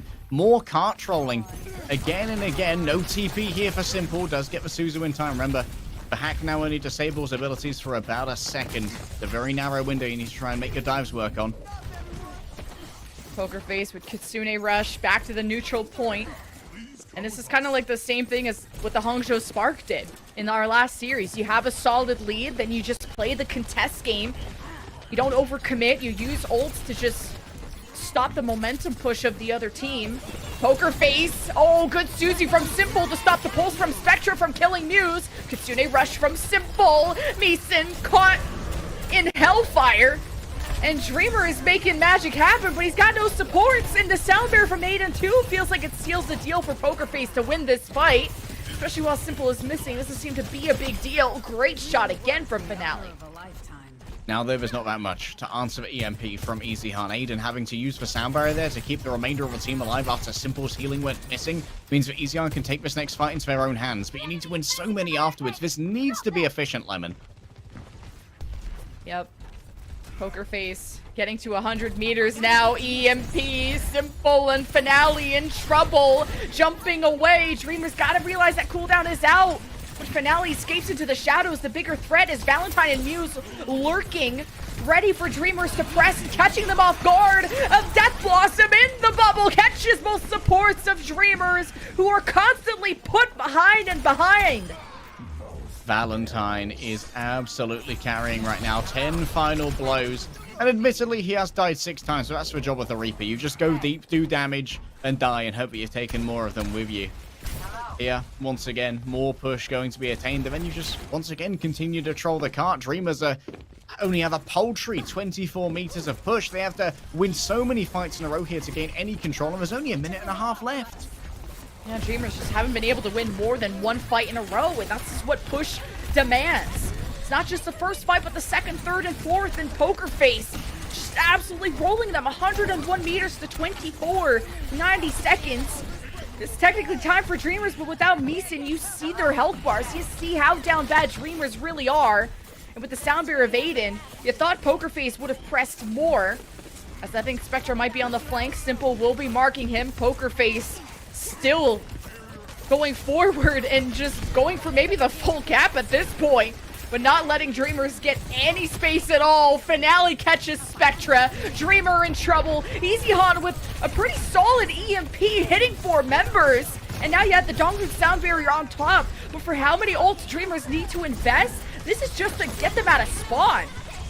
And there's the Kitsune Rush. For some reason, if Valentine's still alive, he can get huge amounts of value out of this. The Reaper so good in the Kitsune Rush. However, surrounded by 3 members, you simply can't fire the Hellfire shotguns at all of them. And now, a large Sisyphean task sits ahead of Dreamers, Lemon. With 30 seconds remaining, they need to win probably 4 fights in a row. And during all of that, they're going to be forced with this comp to stay on the bot almost all the time. And that is easier said than done when you want to be chasing Finale at long range. The cheesy contest from the top bridge from Poker Face. Dreamers realize they'll have to remove them by force. Poker Face dropped down, maybe thanks to a boot from Donghun. Finale kills Spectra again. He is just mechanically so solid today. As Poker Face just have to win this fight to send us into a game 5. And Dreamers just flop, but maybe you can go into game 5 with the confidence that Dreamers are a control-based team. And game 5, we'll find out if Poker Face can go all the way. Oh, game 5. Lemon, we've been blessed by the APAC gods today with plenty of bangers. I don't think anyone expected this one to be quite as contentious as it currently is after what happened the first time these two teams met in knockouts. But Dreamers continue to iterate and evolve. Pokerface, they know exactly where they're strongest, where they can force the Winston versus Winston as we go towards our next control map. You've got to assume that it's going to be something like Nepal, where the Winston is not going to be mandatory. Oh, game 5, the second one of the day. I hope you got your coffee and I hope you got snacks, because I'm about to grab some too. Pokerface with a dominant win on push will send us into control, where Dreamers will decide where we end up, and we'll see you after the break.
We're going to Game 5 to see who will be our last contender survivor in Group A to go up against the #1 Owl team of the Guangzhou Charge coming up on another day, of course. But Dreamers have been the kings of control behind Dreamer Man himself. They rolled over their opponent on Antarctic. We'll see if it'll be the same thing. Yeah, the map pick is of no surprise. I suggested that maybe Nepal would be where we go, but considering how well EasyHan's Symmetra fared against Pokerface, it's no surprise that they've opted to go over to Lijiang Tower, where, of course, you can basically play Symmetra on all 3 points if you would so desire, and this is likely going to be a clash of styles here, where Pokerface are probably going to want to play Winston on both Night Market and on Gardens, whereas Dreamers are going to try and recapture the magic of Antarctic Peninsula and just rush over anyone who gets in their way. That's another great rush map. The Rhine, and what teams have had so many issues with when playing against Dreamers, and you heard it in interviews, is that the Symmetra teleporter is what's catching people off guard. And I think Lijiang Tower is just one of the best Symmetra maps in terms of how you can set up your turrets around it. If you can especially defend a Night Market first, that's an easy clutch, especially Control Center. Gardens is the one that's maybe best for dive in general. And we'll see if Pokerface have Dreamers downloaded yet. Yeah, of course, having played a couple of matches in a non-rush setting, your download can begin to slip from your folder and into the recycle bin as you settle into alternative ways of moving forward. Of course, Valentine is staying in, which means that we're more likely to see something that's a touch more brawly. Of course, Valentine popped off on the Reaper in our previous map, actually leading the server in final blows, I do believe. And here we go, boys and girls. Everyone get ready for what is going to be an absolute mess on the double TP. Oh, the Muse Rhine, too. Let's see who will be the master of Rhine. Both Symmetra teleporters to the point. Everyone's swinging. It's synchronized swimming of the Reinhardts. Flash into each other. Muse dangerously low. Simple caught by Dreamer's hammer. And just that lack of healing costed Pokerface, and Dreamers take a flawless, or almost flawless first fight, and at least cap the point. Yeah, Donghun able to do a huge amount of healing after we saw Meeson fall as well. That's why he's been able to outstrip Hayden's ability to build up that sound barrier as well, even with Muse doing a touch more damage. Looks like this is definitely a composition that Dreamers are going to be a lot more comfortable playing. Of course, EasyHan's calls on the TPs are sublime. And being able to defend this point is so strong. Dreamers proving that with the Mei wall. Pokerface tried to teleport on the other side of it, and it did manage to work out, but the focus fire, not so much. Dreamers had a good Mei wall at the front. Pokerface got split up and just couldn't put the damage into the same target. I think it was a good surprise play from Pokerface, just not executed in the best of ways. Well, Lemon, it's been a long night for you. What are we coming up on? About 4 a.m. for you? Good luck with this next 5. fight, because it is going to be an absolute blast, as Dreamers have 5 ultimates ready to go, and Pokerface are going to start getting increasingly desperate to try and get control of this point when you need to be playing from a defensive position with this Mei. All right, the Symmetra TP at the back, and Dreamers spot that happening, but Pokerface don't actually take the TP. They walk in, they try to bait Dreamers, who may wall them off. Fantastic play from Spectra, who also drops the Blizzard, sound barrier, just in case from Donghun. And Dreamers showing they know how to play this comp and just are doing it that much better. I saw some colors, and a fight happened. Me too. Dreamers still have a slam here, though. That's crucial. Muse and Dreamer are going to be entering into that critical Reinhardt mind duel here, but the backup of EasyHan being able to shred through that shield super easily is going to give us significant advantage. The teleport into Shatter, and the Blizzard called too late by Valentine. There's no one even alive to shoot these frozen members. The initiative that Dreamers take, how fast they play Rush, it's outpacing Pokerface before they can even form a thought. Did Dreamer just do a double TP fake out slam? That's unbelievably new tech. Great stuff from Dreamer. Aiden has the touch. Won't be lasting for long. Muse is here with a slam. Who's he going to hit? I don't know if he can live. As Dreamer charged into him, he missed that, and people behind Dreamer got shattered, but Pokerface are split up. They don't have Aiden for sound barrier, and that's 100-0 for Dreamers. Following a similar chapter as how Antarctic, how map 1 started between these two teams. Dreamers may be fueled by cringe, but it is fueling a dream to a reality. I think you guys forgot that versus Dreamers, why you guys play Ryan? Excellent question, Dreamer. Excellent question. Unbelievably based. Pokerface, surely you don't play Winston on this map. Surely you play the Ram instead. Oh no. Go back to Ram. Oh no. No, not the... He says, I won't do anything. Korean hottie. I mean, who am I to say no to that? It's going to be a real fast rollout here from Dreamers between the TP and the speed boost. It's going to be very difficult for Finale to find any space to work with as they return to the Grand Finals meta comp here. As long as Dreamers play in server, they're going to have low ceilings and... Well, why? No, why? This... What? They've been intimidated. Okay, just one swap. Easy Han's decided that they don't want to play the Symmetra versus the Winston. Understandable. Instead, preferring to bring out the direct damage that the Reaper will bring, because he can be so easily escorted forward. As long as they kept the Reinhardt, that's the important thing. I thought he was going to try and shout it up and play Winston into him, but this Reaper is going to just poke a lot of holes into Muse, who goes off into safety. So, as I was saying, as long as Dreamers stay on the server side, the ceilings are going to be low enough, and Muse is not going to want to engage into that. The Muse is just eternally running. He just cannot find himself a fight, because how are you going to brawl against what Dreamers are playing right now? Just touching on the point, maybe trying to catch Dreamers during their transit or during their commute when they're at their most vulnerable. Pokerface just trying to take control of server side where they can keep someone like Finale in a safe position. Pokerface needing a target to dive onto, but Muse can't even stay alive. He jumped immediately out and got fragged by the burst of Easy Han, the amp matrix of Meeson. This is looking like a very flawless round by Dreamers unless Pokerface figures something out. Oh, Muse is coming so close to James Bonding right now. He's 0-0-6. One more death and Muse will get the legendary Owl James Bond. Dreamers so close once again.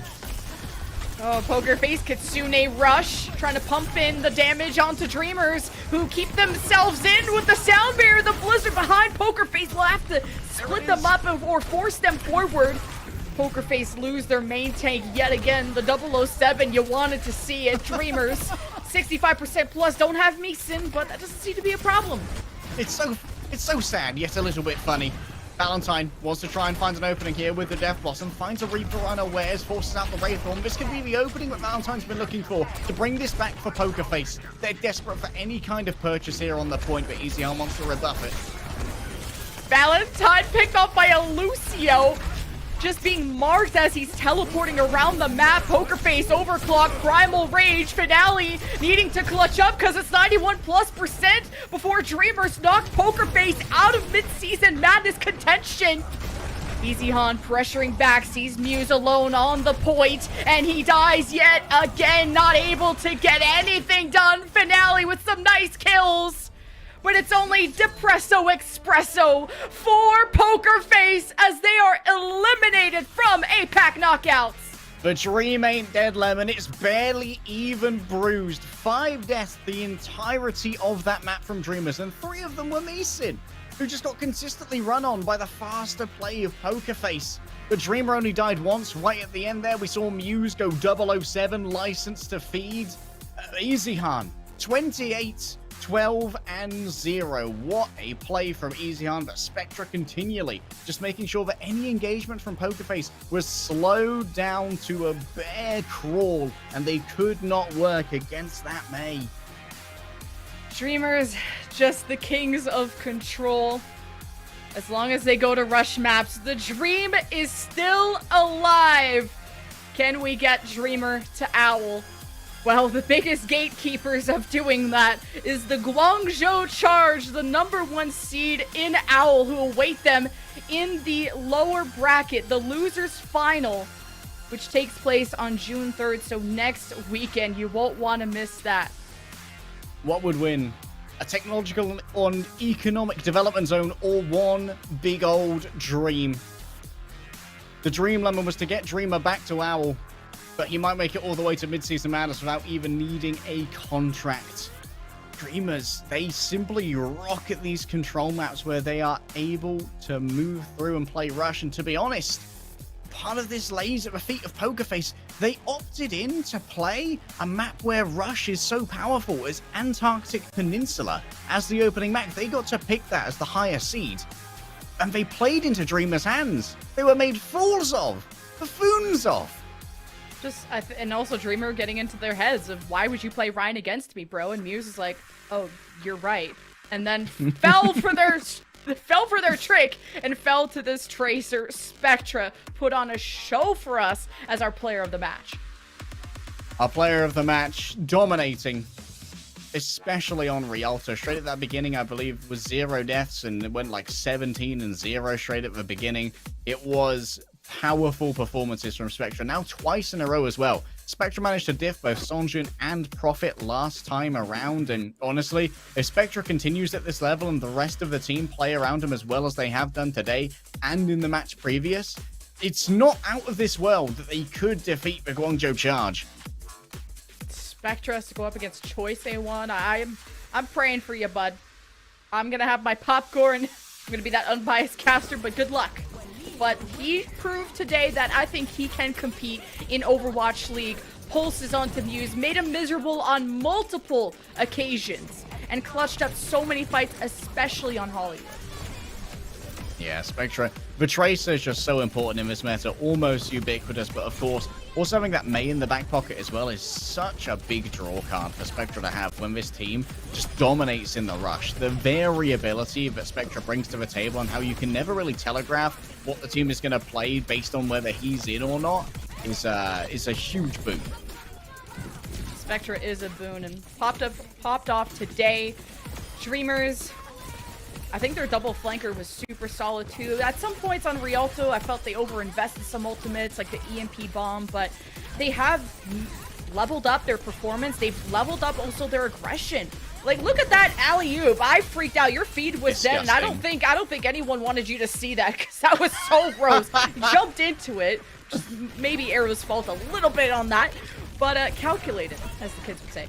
Double flanker, I thought pretty solid. It's just maybe ult efficiency to take note of for the future, but I've talked to a lot of people about Dreamers. No one expected them to get this far. No one expected them to win against SPG, Seoul Dynasty, and now Pokerface, who are tied for #1 seed with O2 Blast. Coming in as a #6 seed, Dreamers are having the Cinderella story through knockouts. Last chance qualifiers. Last chance qualifiers in Korea is what got Dreamers here. And yet they continue to take scalp after scalp. That is one happy unicorn. And magic is happening here as Tracer this match. Plenty of damage done. Look at that KD ratio as well. The pulse bomb kills were aplenty. And that's the t-shirt I want, Lemon, with the Dreamers unicorn on it. That's the swag I need. It looks like that really nice material too. That's like good to sweat in. It's not like that ugly cotton, you know? I don't know materials. That's a top tier sweating shirt right there. Hey, we hyped you up, Dreamers. Let's get a t-shirt out here. Yo, DMs, huh? DMs. But we've had so many upsets today, but one thing that's gonna make me happy is this next interview. Let's go check in with Unknown in our interview. Congrats on your win. 잠깐만요. 근데 저희 정말 궁금한 게 있는데요. 아니 포커페이스를 잡았으면 다른 팀들 막 이렇게 막 환호하고 좋아하고 막 선수들. I have something to ask. Usually when a team like wins in such a epic fight like this, like everyone kind of gets excited and all that. Wasn't the case for you? Weren't you like that excited? 좋은데 이제 포커페이스는 저희가 좀 이길 거라고 이미 예상을 하고 있었어. I mean, I'm definitely feeling good, but Pokerface is a team that I thought we would win, and it actually took us longer and harder than I thought it would be. So, 네, 조금 예상하긴 했는데 아마 3대1 승 정도. I mean, I did expect to win. It's just that we thought we would win like a little bit easier than this, like 3-1 or something like that. 예상하고 있었는데 거기서 좀 이제 잠깐 무너진 것 같아요. I did think they did make some good plays, and that's where we kind of got caught off guard. 네, 그때는 무슨 생각하셨습니까? So, what was on your mind when it was on the very last edge? 승리를 직감했어요. I think I thought we could win. We were confident enough to win. 네. 어, 리그 팀들 통틀어서도 예. 최고다라고 생각하시나요?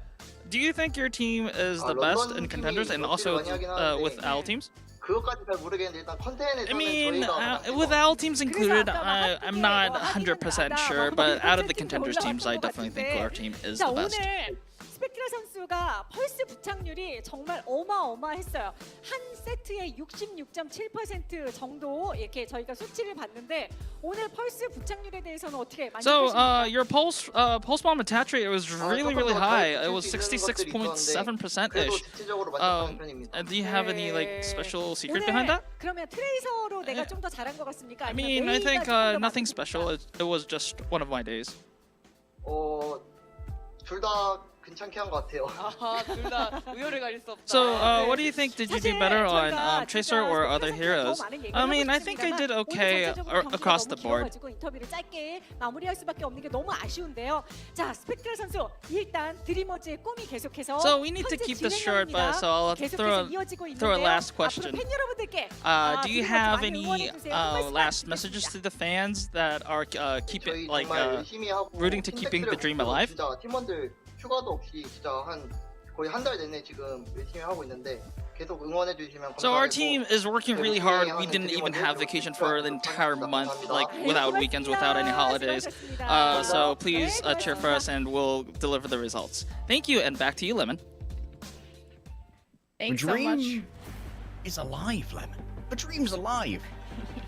And Spectra thinks that Dreamers are a better team than O2 Blast, the best team in contenders. And hey, Spectra is an ex-O2 Blast alumni, so maybe he would know.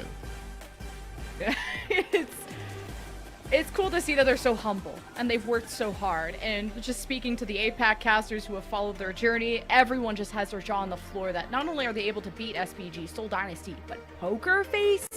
This was supposed to be a team that went all the way to contend against the big dogs, but it's a contenders team that keeps them at bay. So our top three is decided from Group A. We have the Spark, the Charge, and our last survivor of contenders being Dreamers will go up against the Charge in the lower bracket final next weekend. But we got two more matches to go.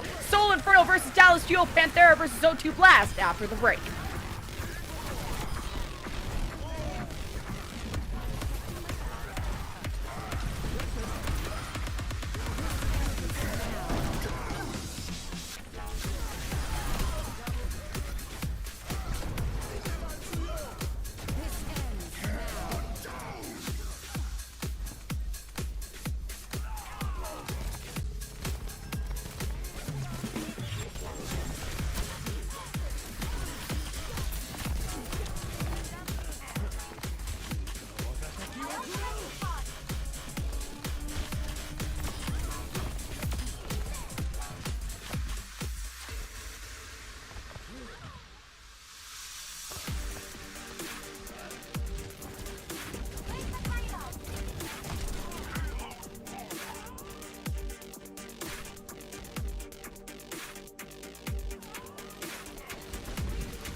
Welcome back to the Overwatch League here. We're in the Spring Stage Knockouts East Day number 4. It's me, Avril, with Dor, as we're about to head into the last 2 games of the day. Starting out with Soul Infernal versus Dallas Fuel, closing things out with Panthera. O2 Blast, we're here, so going to come in as well. We just had 2 back-to-back 5 mappers in there, Dor. Like, bro, we're 10 maps deep already.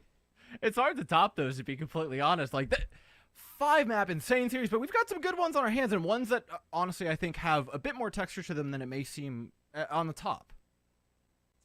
I'd like to hope so. I mean, I don't know if we're going to get another 10 maps, so this would be the craziest day of Overwatch League if we had, what, 20 maps, would it be?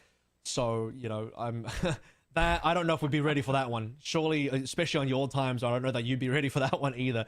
So these 2 next matchups probably not going to be as, you know, close and maybe as exciting as what we'd already seen. But I'm hoping for good stuff out of Dallas and Infernal, because Dallas have made improvements since they've joined the knockouts. We've seen a couple more different looks, playing more towards the Moira kind of stuff. Rush has been definitely cooking behind the scenes. Soul Infernal are probably the favorites coming into this matchup. They are the highest seed as far as this bracket goes. Obviously, the Guangzhou Charge the highest seed overall between the Overwatch League teams, but Soul Infernal, after having beaten Guangzhou recently, are likely power ranked as the #1 team. So, yeah, Infernal looking to be the favorites. I think that's the big question, is what is Dallas cooking? You've got to have something in the oven at least if you want to take on Soul Infernal right now, because last time we saw these 2 teams face, it was Soul taking it pretty handily at that.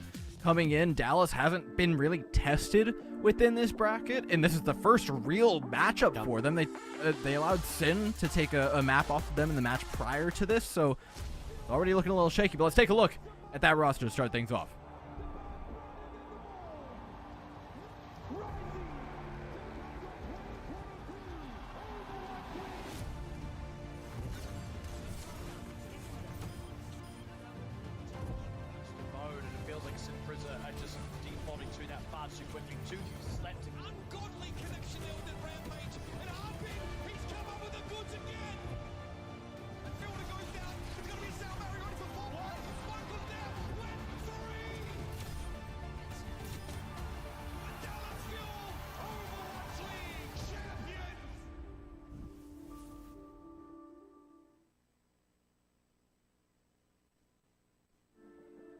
There's the core of the championships team still here to stay in Edison, Sparkle, and Hanbin. And as mentioned, already improvements that we've seen in the knockout so far, but they need to improve further because there are some real juggernauts in bracket B. You have the Soul Infernal, who they're currently playing against. Solid Panthera and O2 Blast around the corner, where, you know, we saw how close O2 played Soul Infernal just last week, and that's currently where the standard is set. That's, if you want to make the mid-season madness, you have to be on that level. It's not going to be easy, because not to mention, should you go down this one, it's practically shark-infested waters beneath you, right? Panthera, O2 Blast are 2 incredibly deadly teams. Dallas, though, seem pretty well lined up to do it. MCD doing particularly well. Bring in the Moira, something that is kind of specific to Dallas within this region. Yep. For sure, I think a few teams in the West are starting to pick up the Moira here as well, but on the Eastern side, obviously Dallas had played in the West all up until this year, and now coming in, Rush is bringing his own little bit of flavor into the mix, and that looks like the Lucio and Moira compositions that Dallas Fuel have been famous for the last 2 years. MCD as well, very comfortable with the Moira. Back when I cast in, when he was in the Contenders days, back in previous minutes where we've seen MCD, brings up the Moira often, and Moira definitely one of his better picks next to the Zenyatta, I would say. So definitely something within the comforts of where the Dallas Fuel want to be.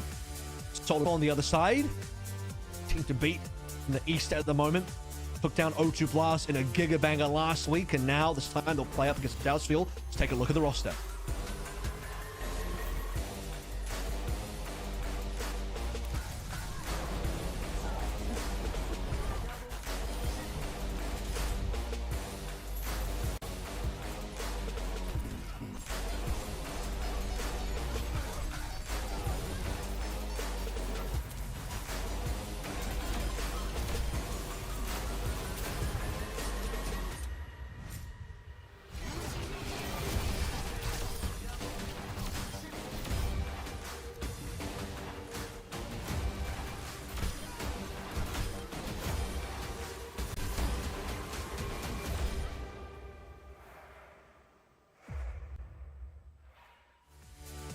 Look, Avril, I think this team just firepower incarnate.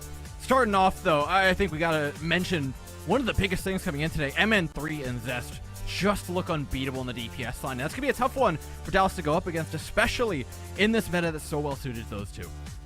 We already saw plenty of what MN3 and Zez brought to the table last year. This year, I think they got even better.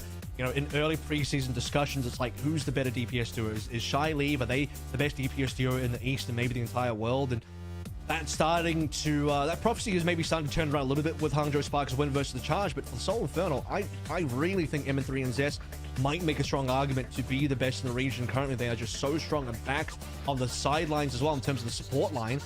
Skewed, who has received almost every single player of the match so far, and he's been a full force on this flex support, on the Ana specifically. Incredibly clutch plays, super accurate on all the skill shots that we see from the hero being played, and for Skew specifically, someone that had to play behind Shu last year, finally unleashed in a starting position. And I think it's good to see that, right? Not just the ability to come out this season and show what he's got, but on top of that, having impact from the flex support position is something that the absolute best of them are doing right now. When we talk about those top-tier Kiriko players that were floating around over the last couple of patches, well, right now, it's on it. You need to be hitting your nades, hitting your sleeps. Those skill shots like you were talking about are critical, especially when you're playing into a Moira who doesn't quite have the same skill floor and the same blocks to being able to capitalize the same way. You've got to be consistent, and Skewed has been exactly that through the entirety of this season. I think that will be the strength for the Soul Infernal as we head into map number 1 here for Lee Jung, is their individual mechanical prowess. I personally have the DPS line of the Infernal as superior to the DPS line of the field, at least from a mechanical standpoint. Skewed, I think, is going to be a better player than MCD as well, but the strengths for the Dallas field are also a little bit different to the Soul Infernal as well. They likely have the better tank play. I think Bliss and Fixer are fairly on the same level here, but beyond the individual prowess, Dallas field, it's the hive mind that they've been famous for the last couple of years. That's Rush's specialty. Teaches the brawl, teaches the hive mind. If they can lock that down, then they can overcome any sort of mechanical gaps that could be there on the individual basis and overcome the Soul Infernal as a team. That's something we saw them do versus Impreza last week. They'll have to do it again versus a much more difficult opponent now.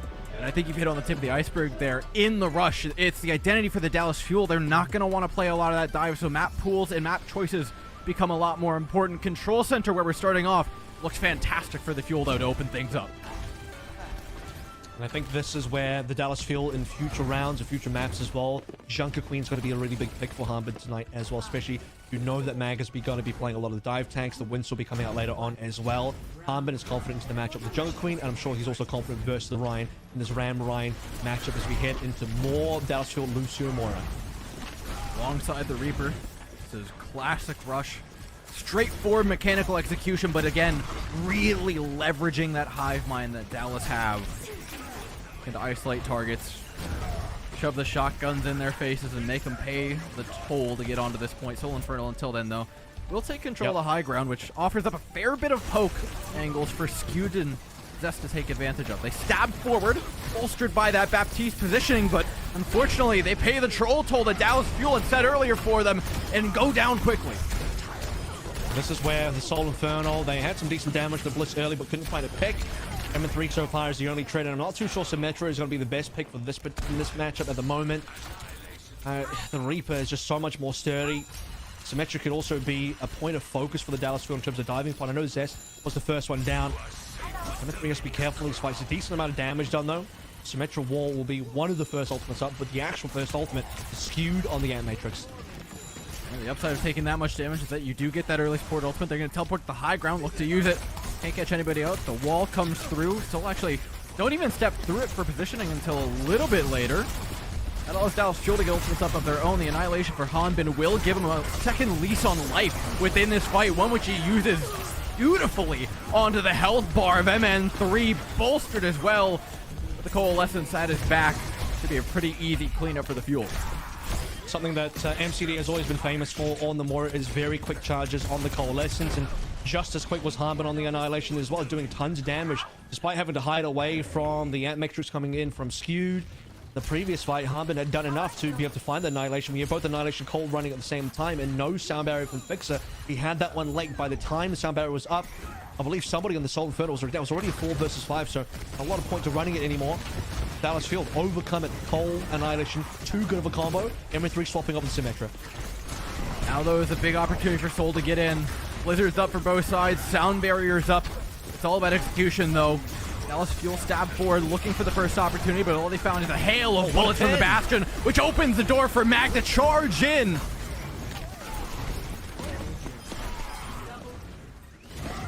And Bliss, I'm trying to figure out if he managed to get that sound barrier off or not, but Dallas Fuel pinned out of the fight super early. Mag doesn't even have to use Shatter. Skew the Ant Matrix in the back line. That allows M3 just to pump out the extra damage. Soul Infernal, a good swap. I mean, I expected, saying a little bit early, the Symmetra, maybe not the best look for this particular matchup. Skewed immediately sees that, pulls the trigger on a different pick, already doing some decent damage. It's going to require a very large turnaround now for the Soul Infernal as they finally got that point, but they're lacking by 91%. Now they've got to get past the few ultimates as well, starting off with the Coalescence, which is immediately shattered! That looks to make the difference. Edison trades it back, though, and all of a sudden we've got a Clown Fiesta on our hands. Kills aplenty, but only 3 members stand on the point, and they're all red. We can continue this forward. Harbin's, I mean, Mag Shatters, rather, should be fairly free. You get past the wall of Harbin, that can be broken really quickly by M3. Once that shield is gone, and very easy to play around, it's almost like playing up against a Sigma. Not quite, you know, it's nearly free shadow range as well. Soul Infernal give up a decent amount of ground together, which you got to be careful about. They want to bait them in so they can use this Bastion ultimate more efficiently. They do get a good bit of damage off, forcing out the Wraith form from Edison. Fuel will go back to count their cards for a moment before looking for this engage, but they're giving time for Skewed to come up with the Ant Matrix, which is another tool that Soul Infernal can just use to buy time and force us towards last tight territory. It's a good wall. Now might be a good time to play through that window. You have Harbin potentially locked out. Infernal backing up for now. We're backing up really far. If we're backing up too far, yeah, Mag goes down. The space is given up. Dallas Fuel are just able to poke away at Mag from far too many angles. The tank player just can't deal with it. Now you've got to find another way through the fight, and they do. With the help of Zest Blizzard, they've done a fair chunk of damage, but they haven't gotten through Hanbin's health bar quite yet. They need to be able to get Harbin down. He's so low, and finally even there to find the angle. MCD couldn't keep the heals up. Decent wall coming on through to block LOS. And Dallas Fuel, they'll reset. Well played fight off the Blizzard of Zest. It's exactly what the Soul Infernal needed after losing Mag. Buying time for Mag to come back in. Gonna head into double 99s here. It's gonna be the Bliss sound barrier versus, so far, nothing from Soul Infernal. I don't think M3's artillery is gonna be that impactful. Bit of a meme ultimate from my POV. This is gonna be a straight up neutral brawl with the extra sound barrier from Dallas. The nice thing about the Bastion is it's pretty good at chewing through that sound barrier bonus health. Plays decently well into it if you do need to disengage, though they use the wheels early to take down Edison, who is far ahead of the team. A sound barrier pop now into a 4v5 for Dallas. They're forced into an extremely uncomfortable position. Now they've got to walk into an evocation matrix. This could very well be lights out before that sound barrier was able to have any sort of impact for the Dallas Fuel. Soul Infernal strike early and strike hard in map number 1. Yeah, I could not afford to lose Edison there. I'm not too sure how he got caught out. Maybe just took too wide of an angle. Didn't respect the damage from M3. I mean, he was a Narnia compared to the rest of the team. He should have had a Wraith form available because there's no way he would have had Wraith forced out early. Wraith form should have been available. He should have been able to survive that situation. Dallas Fuel, 5-man sound barrier, running to the Soul Infernal, especially on the back line where they can try and take down M3, would have been ideal. But as soon as you set up a commanding position where Skewed has another Ant Matrix, M3 gets a fire through it for double damage. Soul Infernal, layer that window over the point. Not a lot that Dallas Fuel can do, especially not with 4 players and no other ultimates. And the big change for me was, again, once you get M3 off the Symmetra in the Bastion, your matchup statistics in terms of winning that 5v5, I think, goes up by a lot. Yeah. And notably, I mean, that's Control Center down. That was the map that Dallas Fuel were looking forward to the most here on Lijiang. Now, Night Market is not looking any better. A quick fight win for Soul Infernal as their rollout was just a bit quicker. I don't think many of the Dallas Fuel members even made it through the TP because you see Harbin being caught out in the front lines. Soul Infernal, their TP play was far more immaculate. All 5 members landed on the point at the same time, and as Dallas Fuel kind of trickled on there, 2 players went through the TP. Those 2 players instantly got melted, and we can also talk about the fact that Harbin is on the Ryan here. He's given up the Ram already. Haven't seen a lot of Harbin Ryan in the past. This is going to be a big challenge, though. He's up against career main tanks that have a lot of Ryan hours on them like Mag. Yeah, I mean, to opt into this here is crazy. I mean, we talked about it. We saw it in the last one. Oh, that's Dreamer talking about the Korean hottie. Well, Getting a bit of that offered up right now by Hanbin. Showing us some quality play with the charge onto Mag, taking him out of the fight and out of the equation right quick. Dallas Fuel will turn the fight easily after that. I can't remember if Cesar already used his What? Wait, we're cooking with the Ant Matrix here. And Fix is causing a lot of chaos. Wait a minute, Mag's back! Fix has got his kill, but the rest of the players are still struggling to be able to maintain at the moment. Wall coming down from M3. That might be the turner, so you're right. Okay, the window has given Soul Inferno the opportunity to still play in this. Man goes down again, but as long as that wall is up for M3, it's still winnable for Soul. The big thing here for Soul is they still have the point. Win or lose, they're ticking up percentage, and they've got 2 supports to stabilize. Fix is going to go back in taxi, but Dallas are forced to call it. That is abysmal. That was only 3 players up for Infernal, I believe. 3. And they couldn't. They, being the Dallas Fuel, couldn't clean up the last few members of the Soul Inferno to get them off the point. And a very interesting Ant Matrix, which I think many times, like 8 out of 10 times, that probably wouldn't have been a waste. But yeah, perfectly played by Skewed and Soul. I mean, we talked about how many times Skewed has gotten the player of the match. For plays like that, I start to understand why. Dallas Fuel getting rolled over in this fight as well as Soul. Storm forward off the back of an early blizzard from Zest. That should have been a sound barrier fight coming through. I mean, Dallas Fuel needed to play for their own blizzard there, but Sparkle was one of the members frozen up. I don't know, did Sparkle use Ice Block early? That should have been available to save themselves. They know the touch has to come through likely from Bliss, who they've already marked on the sidelines on Coast. They've walled the teleport opportunity. Edison forced to use Wraith Form to walk into the point. Now they're walking into the Shatter. You have to block this, Hanbin, and he does. Deliver. Can't get one of his own, but that's fine. They've got a Blizzard to do the rest of the work. Sound Barrier from Fixa looks to see them through it, but I think it's just a little bit too much from Dallas to handle. They're going to have to try and run back 99% on Night Market. Super important, like you mentioned, that Hanbin blocks the Shatter from Mag.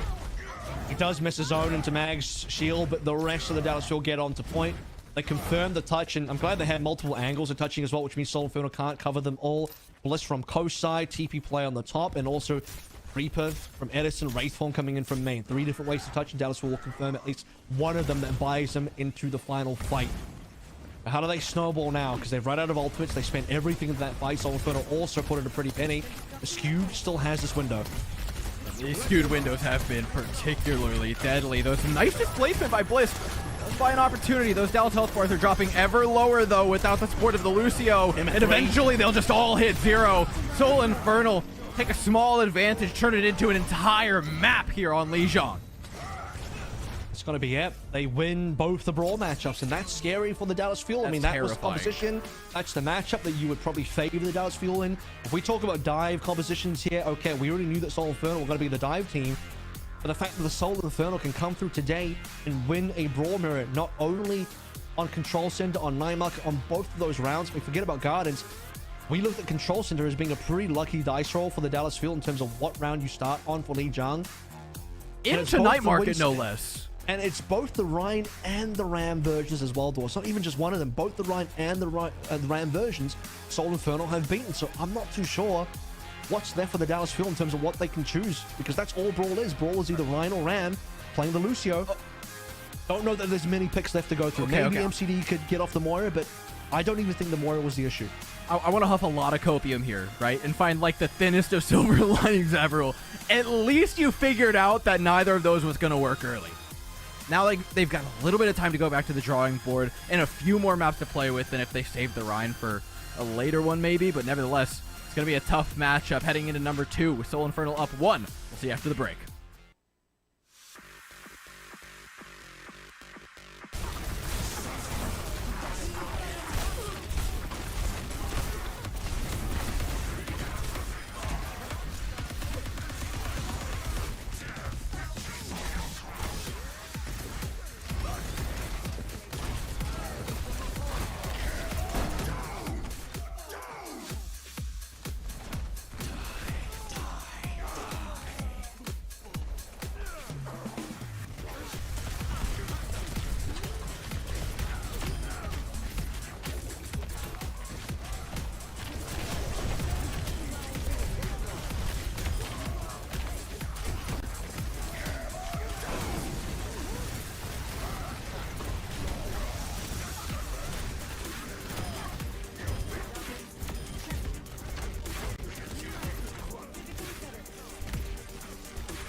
And welcome back, everybody. Heading into map number 2 here. Soul Infernal up 1. And, I mean, Dallas Fuel scrambling for an answer right now as they've been beaten on not 1, but 2 rush compositions so far, Avril.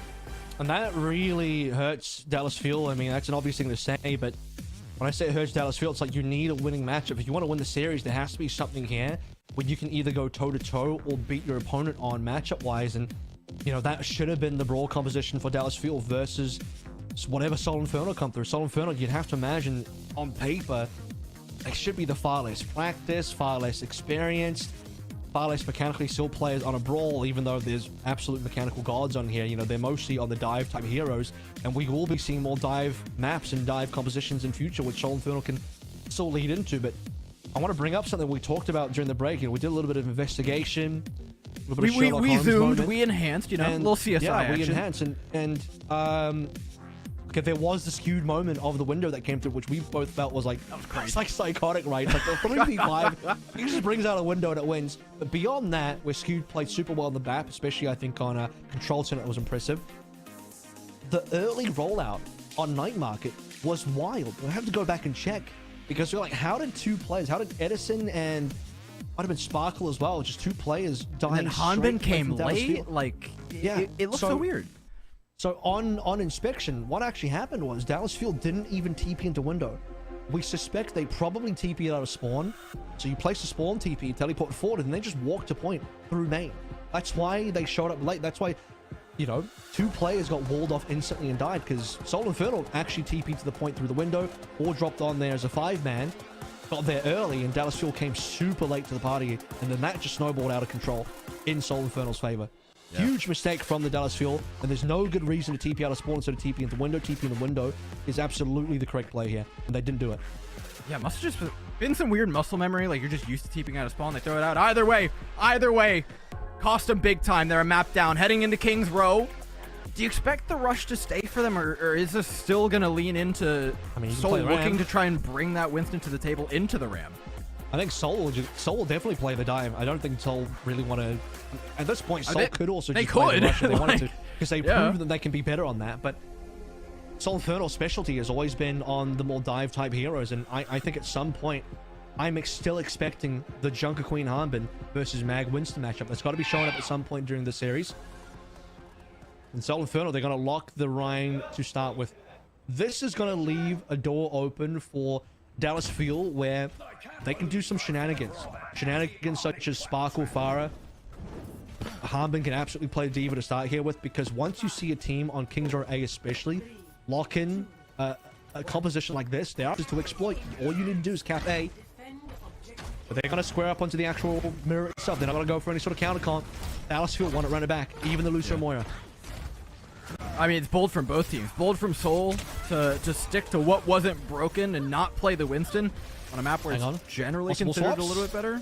Dallas, don't look to mirror. Instead, just changing over to a Reaper, wanting to throw more damage I don't mind into that. the face of Mag. I think it's better than the sim of this matchup, actually. So in terms of like raw brawling power. I think into the Hanzo it might be a little rough though. You still don't have any high ground control. If Mag lives eventually through just sheer force of attrition and arrows alone, MN3 should be able to see them through. It's exactly like that. There is not an answer to this Hanzo on the high ground. Well, they try to force Infernal down to the low ground by playing the point immediately, and well, eventually Soul Infernal do come to the low ground, but not before MN3 claims a couple of hits. Skew's also going to be able to do that, so a very one-sided fight. Now let's see if there's going to be any swaps. Edison snipe out a spawn for now. This isn't going to be his final hero. He's going to swap back again over towards the Reaper, and this is all due to the fact that he didn't lose any ult charge. Remember, you retain a decent amount of ult charge between the swaps. Are they going to go for a rotation here to claim some high ground, or are they just going to run back to Soul Infernal? Because if you play Lucio and Moira, the Reaper is far more correct in that specific archetype. See, definitely some better pathing though from the Fuel. They know they have to at least try to assault the high ground, but now you're going into Window and Dragon. They're going to get walled. Yeah, you're going to get... There are a number of answers that Soul have to Dallas trying to push them up here. And the Boop as well. Question is just which one do they want to use? Oh, they don't have to use any of the big cooldowns. They saved the Dragon. They saved the M-Matrix. I mean, Dallas is scrambling. It's a Tom and Jerry cartoon. It was just fix it, booping Hanbin off. That's all they needed.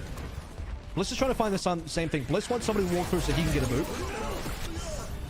The Dragon's out. There's nobody behind Hanbin. Hanbin's been moved off again. The high ground still belongs to MN3. The whole goal is just insulate this Hanzo and insulate Skewed, and they will deliver.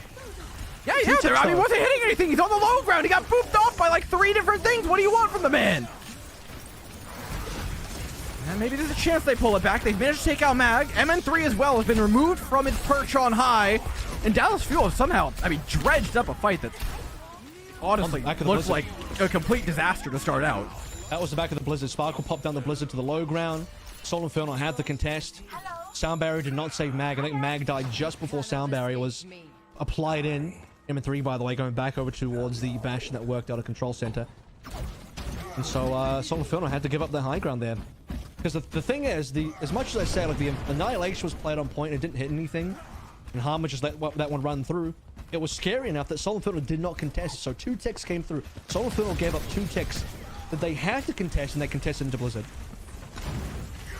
Right between a rock and a cold place in the previous fight. Now, though, the Sound Barrier advantage for Dallas Fuel, one that they should be able to pretty handily use to take down the Infernal, but they throw away a pretty aggressive Death Blossom in the face of Mag that definitely wasn't necessary, and now with all those tools invested onto the main tank, they come out completely empty-handed. That 50-50 angle being played by Skewed and MN3 made it that much harder. Well, if you got a Death Blossom, you got to play it into the stack somehow, and unfortunately, Mag was right there in front of Edison's face. Shatter available, dropped them straight away, nothing to block it through. Couldn't find the back line. And for the Soul Inferno, they recovered very quickly. MN3's damage, by the way. First life on the Bastion, already on 89%. Not that Artillery is going to be a very good ultimate at all, but shows how much damage he's done.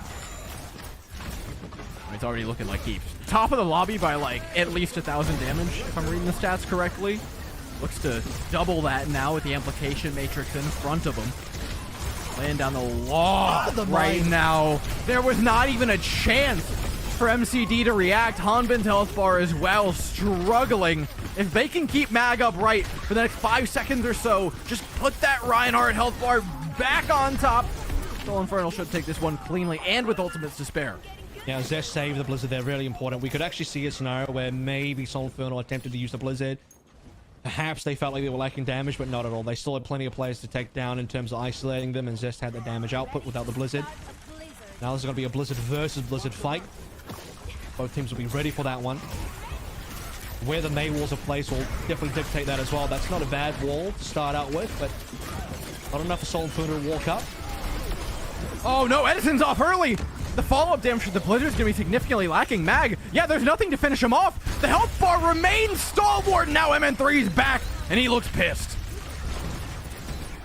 It's Bliss.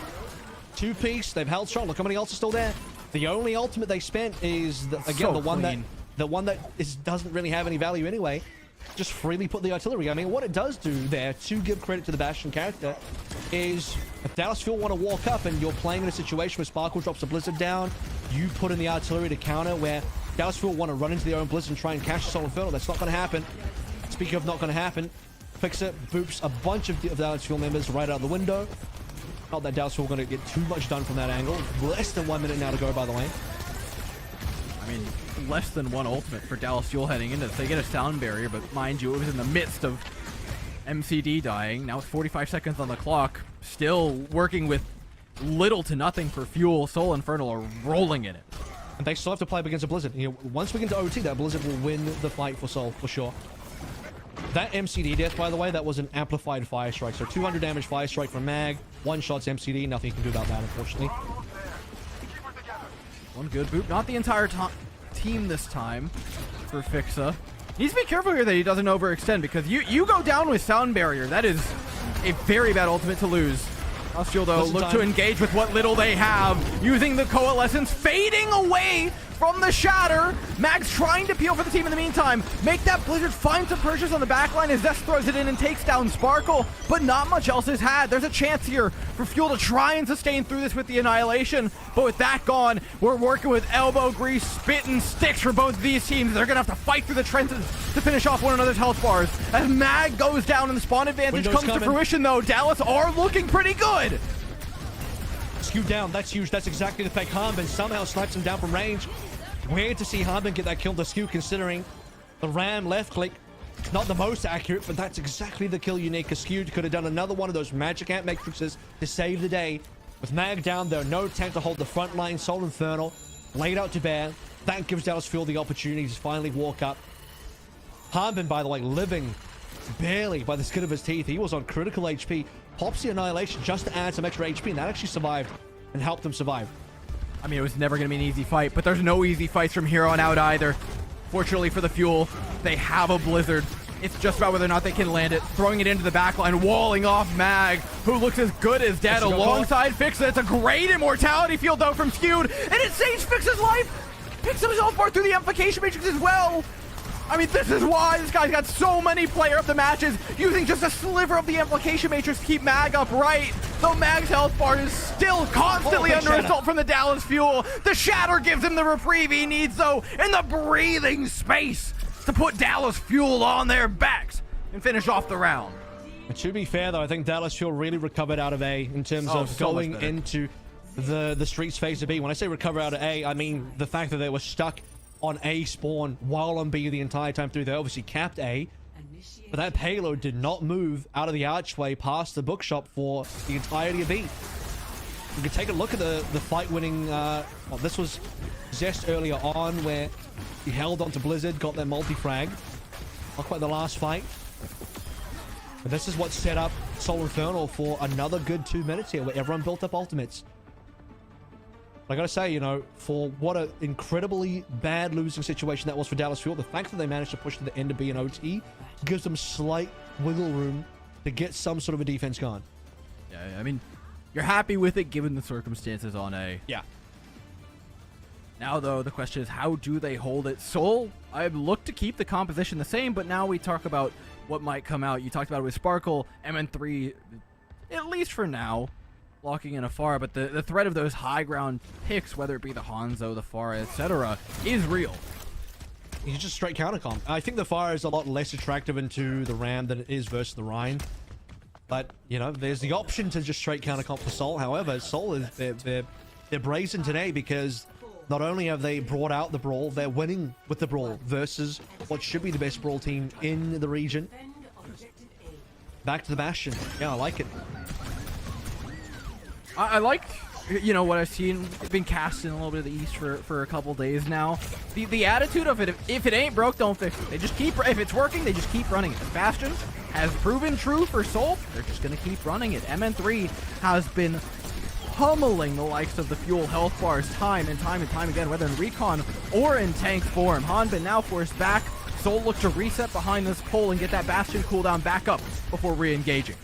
I couldn't quite move through the map though, so you know, it's good damage for him in 3. What's better is though that Skewed is going to have a very fast ultimate, plenty of healing in there, decent damage output. Looks like they're going to go for the rotation through the hotel as well. Flip the map and play the window from this angle.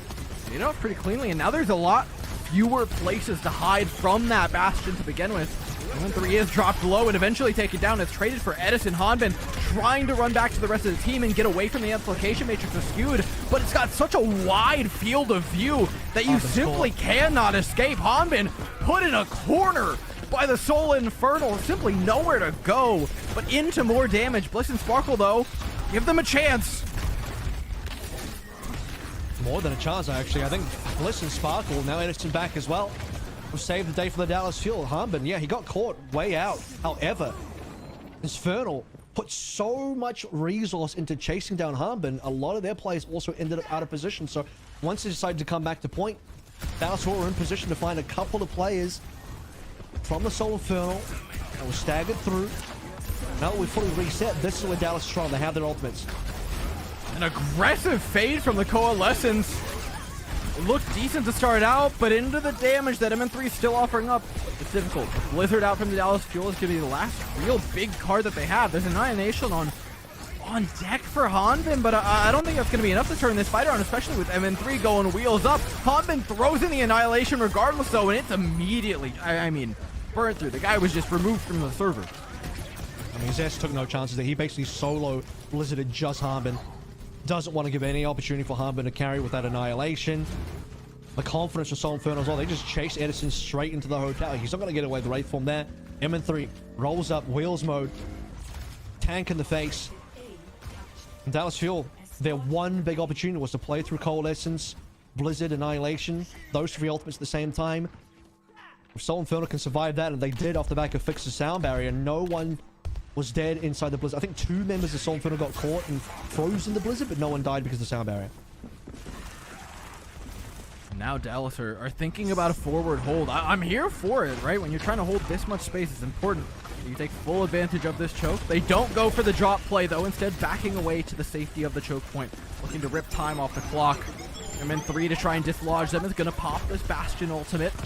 Let's manage to hit Sparkle and force out an ice block. A not insignificant cooldown. The third one lands as well, chunking out the remaining half of the health bar.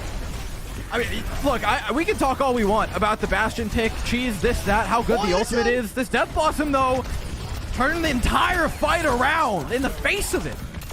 Oh my god, Edison was on 1 HP. I don't know if you caught that. Edison survived on 1 HP, saved by the Sound Barrier Bliss. He was solo shattered by Mag, who didn't fully commit to killing Edison. Mag turned around. I think he was trying to block damage from the rear. And as soon as he did that, and he failed to kill Edison as he just survives on 1 HP with the Sound Barrier, Edison then flips the fight with the Death Blossom. Huge for Dallas Fuel. A moment's lapse for Soul is punished immediately by the team in blue. Now they look to continue to pummel onto the likes of the Soul Infernal. Full respawn with the Blizzard, but this feels far too late to actually get anything done. Soul Infernal half committed into that fight, so the Blizzard didn't see the Sound Barrier. This is very much needed time buyback from the Dallas Fuel. Are they going to spawn camp there? Looks like they are going to go for a spawn camp. Very interesting. They have the speed to roll back if they need to, which they might do now as they see the Soul Infernal do the long rotation. Dallas Fuel do the short rotation and meet up in the alleyway. Well, now having wrapped Hanbin down to half HP, Dallas playing this very patiently. They've adapted to the Bastion quite well. Now they're completely cornered. Blizzard in quite a small room. I mean, there's very few ways you actually ever get away from that one. Dallas continue the stalwart hold. Well played by Sparkle there. Multiple members caught by that Blizzard. That's worth the Sound Barrier down. And this is where, for Soul Infernal, see the tails part of that coin land where the supports will try and clutch up by using both support ultimates. Obviously, the Sound Barrier is expected. Skewed will throw in that Ant Matrix to try and maybe out-damage or get some extra healing in. With 3 members frozen up inside the bookshop, in the side rooms with no other support available, Dallas Fuel will get the cleanups. So this is the first major slowdown. I mean, Soul Inferno have lost a lot of time now. Death Blossom again, this time just as big for Edison. This time on the engage, though. To trade it back, a great wall, though. Actually keeps most of his team alive. He still, though, takes down the Mei. There's a chance here if you can land the charge. Man. Oh my god, Mag. There's no way. There's no way. Gets to the health back. Can you charge out? Can you maybe get away? Is skewed in LOS? Oh, the lamp lands just a pixel late. Mag just about went Super Saiyan. Yeah, that was insane. It was almost the biggest Ryan clutch I've ever seen. He's nearly there. He just needed to get out alive, and he nearly got out alive as well. But he does enough damage that it forces Fuel back. Look at Fuel's position now. They had to fully reset off the back of that one as well. So we've headed back to neutral territory. Soul Infernal can actually touch the payload for the first time in a while. Yeah, but it's immediately met with the Sound Barrier and Annihilation on the other end. They simply don't have an answer to this in terms of ultimates. 12 seconds on the clock. Soul Infernal needs something. A Blizzard late into the fight. Down 2 members. There's no DPS to follow up on this. They can take down MCD. Where are the rest of the picks going to come from? Seemingly nowhere. The Dallas Fuel have locked up Kings Row and evened out the series. Yeah, they've redeemed themselves in this brawl matchup nicely. And that, again, we have to zoom back to the fact that Dallas Fuel struggled to get any distance on B. But we talked about the fact that in the overtime, the amount of distance that Dallas Fuel did get at the end of B, that was significant. That's why I was talking about it, because that gives them a shot in the dark to actually have a defensible position. If they did not get that distance on their own attack, as much as they did in the OT, this would have been Soul Infernal's map for sure. But Dallas Fuel, once they get that distance on B, on their own defense, they have that length to play through. Sparkle starts to drop in some really nicely placed Blizzards, walls off a couple of players. Hanbin, ever vigilant, low amount of deaths, doesn't really die on this Ramatra, holds on steadfast. Edison, we're starting to see some really good Death Blossoms now on that defensive side, has some good hiding angles. Again, a huge fight to win for Edison was when he was 1 HP, survived by the Sound Barrier, and he flips the fight on his own. humongous. From that point onwards, I felt like the tempo shifted in Dallas's favor. Yeah, alongside individual play, we're seeing that hive mind continue to grow. The creativity and how they're taking these engagements is phenomenal. But they're going to have to keep it up. Heading into map number 3, it's only getting more difficult for the Fuel.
And welcome back, everybody. We're 2 maps in, but it's turning out to be quite the heater between the Fuel and the Soul Infernal, and there's a lot more to go, and the Ghost fans are hoping for more to go, especially for the Fuel.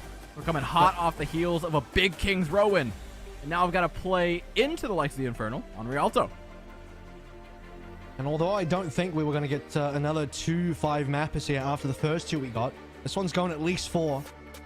We come into a 1-1 equal tied scoreline going to map 3, as you say, and beyond that, Dallas Fuel, I think, gaining back a bit of confidence because they were left lacking after Lijiang Tower, losing in the Brawl matchup. Both versions, the Rhine and also the Ramacha versions, not looking great for the Dallas Fuel on Lijiang. Coming back into King's Row, running it back again, believing in their ability to be able to win with this, because if they can't win on that Brawl composition, it's not looking good for the rest of the series here. And now Dallas Fuel have some real hope left.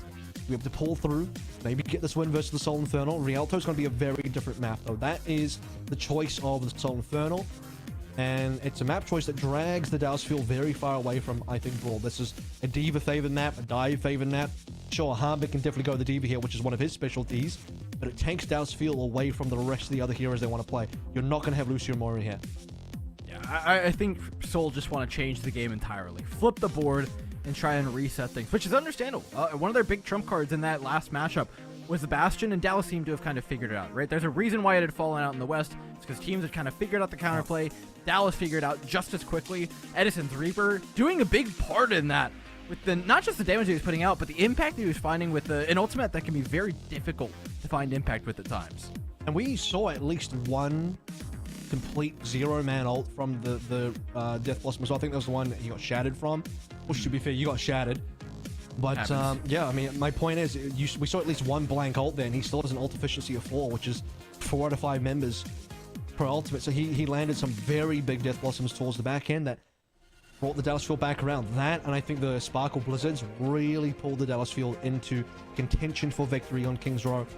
They laid out the Golden Road a little bit earlier, put the bricks down.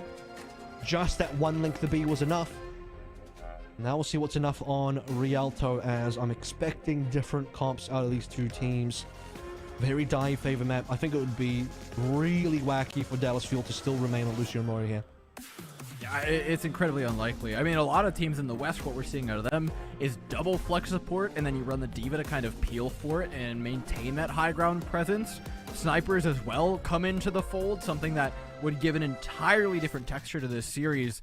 It is entirely different from what we expected earlier. You talked about it. It is still in the comfort zone for Dallas tanks-wise. As far as all the other players on the roster, they've got their work cut out for them. I do gotta hand it, though, to Hanbin, who did some work on King's Row. He can sit and rest for a moment now, as the pressure's not as much on him anymore. Well, I mean, playing Diva here, I think, is still going to be a huge win condition that Dallas Fuel need to lean into. That is, I think, by far the strongest tank pick for this map. Strong enough that Mag would even have to consider it, but I'm pretty sure Mag will just play the Winston here.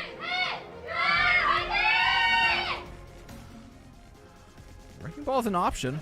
We talked about it a while before when we were watching the previous matches on the broadcast, but Soul Infernal have a whole host of tanks they could offer up. So, you talked about the Diva double flex here. One of the key pickups that I think is important is MCD's playing his other good flex support hero, which is the Zen. And Bliss has shown a decent amount of Ana in contenders when he was on O2, so we know of the Blizzard the Bliss Ana. That's a known quantity. It's not a surprise pick. So I think this is decent from Dallas Fuel in terms of what they're choosing. And the reason Edison goes Torb is I think they were expecting the Soul Infernal dive comp, and Edison's just going to be playing anti-dive. But with the fact that Soul Infernal decided, with that snipe from M3, by the way, that Soul Infernal decided to play a pseudo brawl off Mag's Ram, things might not go the way Dallas Fuel want. Yeah, if you're backline, I mean, the whole point of the Diva is to keep those double flex supports insulated and keep them alive. If you can keep them alive, you should find enough value to win. But when you're down that Tracer, when you're down that flank, and that extra pressure to apply to Mag, the cart's just going to continue to move forward because there's no threat to that tank's health bar. Hanbin simply cannot take that fight on low ground and allow Skewed and MN3 complete control of the high ground. You're trying to split the Diva's attention is what that Dallas Fuel are trying to do, and they're doing so beautifully. Hanbin simply can't cover all the angles. No, they're being run amok at the moment. M3's got 2 down himself, making number 3. Sparkle can't catch a break. M3's on his hair. That will be the cap. Look how far the payload's pushed. Mag wasn't even really part of that fight. I think that was all on M3. A little bit of a zest and fixture on the sidelines as well. You saw how split up the Dallas Fuel attention was. They were inside like the grass courtyard, not even the main one. Fixer on the big flank. I think he's on attacking side, and he was on a humongous flank, backed by Zest. And as soon as you open up the angles, M3 had all the shots he needed. Mag, chilling on the payload, pushing it by himself. Such a difficult position for Soul to play. They look to continue the escapade forward. time, it should be, in theory, a little bit less difficult, right? Controlling this high ground as the Ramatra feels a little bit more doable, especially when you've got a Dragon coming through on the high ground. I love that lineup as well. That seemed custom-made by MN3. It's definitely early, but it's cool. I'll hand it to him. The problem is, look at what the payload is. The payload is so far behind that as you put in that Dragon Strike, you're not actually taking that space yet. Dallas Fuel can recontest for that high ground. So this payload positioning is where I'd like to see the Dragon Strike instead, but that moment has passed us already. There's still other ultimates to use as we look towards Annihilation, window from Skewed as well. Zest on the flank now, and this is the strategy, right? Fixer and Zest playing this Kariko Tracer flanking duo, and it's always safe for Fixer because he'll get the cooldown back on the teleport and just teleport away if he's in trouble. With the pulse bomb looming over their heads, they have to be so careful. They want to try and play proactive. And I like this from the Fuel. Choosing one of the directions that the Soul Infernal are pulling them in, looking for the weakest member. Unfortunately, they haven't found the weakest member. Mag had plenty to work with there in the Annihilation to keep himself upright and keep themselves in this fight. And for the Soul Infernal, that's the most important thing, right? Stay alive, maintain this high ground, and keep Mag's health bar topped up. MN3 is on a tear once again, 3-piece there, and he just snipes down Harbin. One key thing to consider is that MCD was late on the trans, so you did see the Transcendence pull through, but it was as the mech went down, so he needed to save the mech. Harbin had lost the self-destruct already. You have to keep Harbin on that fight, and MCD just waited too long to pull the trigger. Pulls the trigger when the mech is down, and now all you've got left to save is a Baby Diva who just gets one shot by MN3. As the comps start to change now, MCD onto the Kariko, and Harbin onto the Ram, so we're nearly onto the mirror matchup. Oh no. Whew. Fortunately, Suzu, I think. Suzu to recall one of the two. Either way, that's Fuel on the back foot. The amazing thing, though, is that for the Soul Infernal, this has only been 2 fights. They won 2 fights and are 90% of the way through the map, Avril. This is criminal, and Fixa looks to continue the bamboozlery, the thievement. Ripped away from the pockets of Dallas Fuel has this map been. And in 3 fights flat, we have covered all, 80 meters of Rialto that there is to cover? Staggers. And there's more staggers as well. It doesn't end here. I don't know how Zest gets caught out, but that's a huge kill. That will slow things down for the Dallas Fuel retake. They need more members here. This is where Dallas Fuel can definitely dig the heels in, but if Harbin goes down again, it's not looking good. Oh, it's only getting worse. Edison down. Soul Infernal. I mean, they've cruised through this map. I'm not even sure they're aware of the Dallas Fuel's presence. I think they felt a little bump underneath the cart, a little speed bump, and that it's 3.5. I'm not even gonna give you a stagger. It's like a full fight. It's 3.5. They did get a bunch of respawns. MCD was the end of, I would say, fight 3. MCD was kind of the end of that one. There's some real impact there as well. MCD, because he had a late death. You see Harbin dying on that final fight number 4 that I'm saying here. With MCD dead, he's not there to Suzu Harbin on low HP. If the Suzu was there, Harbin might have still survived the burst. This is the moment here. It's like, okay, I was saying that MCD just doesn't save Harbin, but Harbin also flies super far away. So we didn't get to see that in real time, and now we're seeing MN3 in the replay just completely annihilate. So Harbin dives super deep on the high ground. MCD's like, I can trans to save you, but you're like really far away as well. So those two did not connect well in what the play was. Harbin gets demeched. Trance comes in to save not even a Baby Diva because the Baby Diva just gets one shot, and that point's over from there. And that was only fight number 2. This is absurd, but I want to point out one thing that we've seen time and time again is this value from MN3. Obviously, the pop-offs, the 4Ks and the kill feeds are nice, but they're being delivered by Soul Infernal, hand over fist to him, because he's just completely uncontested on these high grounds. Like, you give a Hanzo enough time, I always talk about my infinite Hanzo theorem, right? Enough arrows, it doesn't matter how good the Hanzo is, one of them's gonna get a kill. And turns out MN3's pretty good at doing that if you just give him enough time. And you're about to see him on an even better hero. One of MN3's, I think, 2 most famous heroes are definitely the Ashe and the Widowmaker. So this should even be better than the Hanzo. Fun fact for you, by the way, Soul Infernal, Zest, Mag, and Skewed haven't died yet. 3 players deathless. MN3 and Fixer have only died once. So 2 total deaths on the entire Soul Infernal, which means Dallas Fuel on that entire defense only got 2 final blows. That's absolutely insane. To add on to the... What? That's a mistake. Oh, Edison's having a laugh about that one. Okay, it happens to the best of us. Hook mistakes, just listen. He saw Sparkle joins the club. He saw who was it? He sang "Run into the Waters" on Rialto earlier today for NA. He's like, I'll do it on Widowmaker. Yeah. Sparkle's like, I'll do it on Tracer. It's all good. Maybe Sparkle's resetting. That's maybe different, but Edison just messed up a hook shot for sure. It's okay. It's a quick reset at the very least. Spawn's close. Notably, Soul Infernal are on something that isn't the rush or the brawl for the first time in the entire series, putting Mag on that Diva. It's so good for this map. We talked about the flex support, but they're not even going to opt for that. Keeping the break, keeping that main support to protect the Ana, and just wanting to put a lot of the focus on keeping MN3 and Skewed alive, which, to be fair, have probably been the two most impactful players for the Soul Infernal in this match. I feel bad for Edison in this matchup, not because he's going up against MN3, although that is pretty tough. But defending Widowmaker has far better angles than attacking Widowmaker here. So you are on the back foot for sure if you are Edison. Now further, as a team, losing Bliss. That's just going to be a time loss, a little bit of positional loss. Not that Fuel have much positioning to start with. We'll wait for that one member to come back up in Bliss. But until then, time continues to get ripped off the clock. We're at 2 minutes. Time's ticking down, and I'm not sure we have too much to spare here for the Fuel. Especially in a map following one where, I mean, you had a pretty solid performance on Kings. Gotta find a little bit more of that magic and being able to creatively path around the composition that Soul is offering up to them, but it's just not happening. They try to path beneath them, eat an anti-nade that forces out Transcendence. If Mag gets away here, it's beyond clean. Not only that, but they layered the rally. It's gone from bad to worse for the Fuel as they throw in a pulse bomb. All right, just keep pressing Qs, guys. Maybe we'll win. Maybe we'll win. No, you won't. Fuel, you've got to find a way to reset here. But after having used both of your support ultimates, it's not going to be easy. Well, Bliss used the rally first. The reason why MCD pops the trance is because he got naded. And the rally isn't going to be enough to save MCD, so he was forced to use that to not die. Speaking of rallies, it's Fix's turn. But he gets purple this time around. I mean, I don't want to be a doomer, but that fight completely tanked their ult economy. I mean, that is potentially just map pressure being applied by Soul Infernal now is... I mean... Fuel's backs are against the wall with 60 seconds on the clock.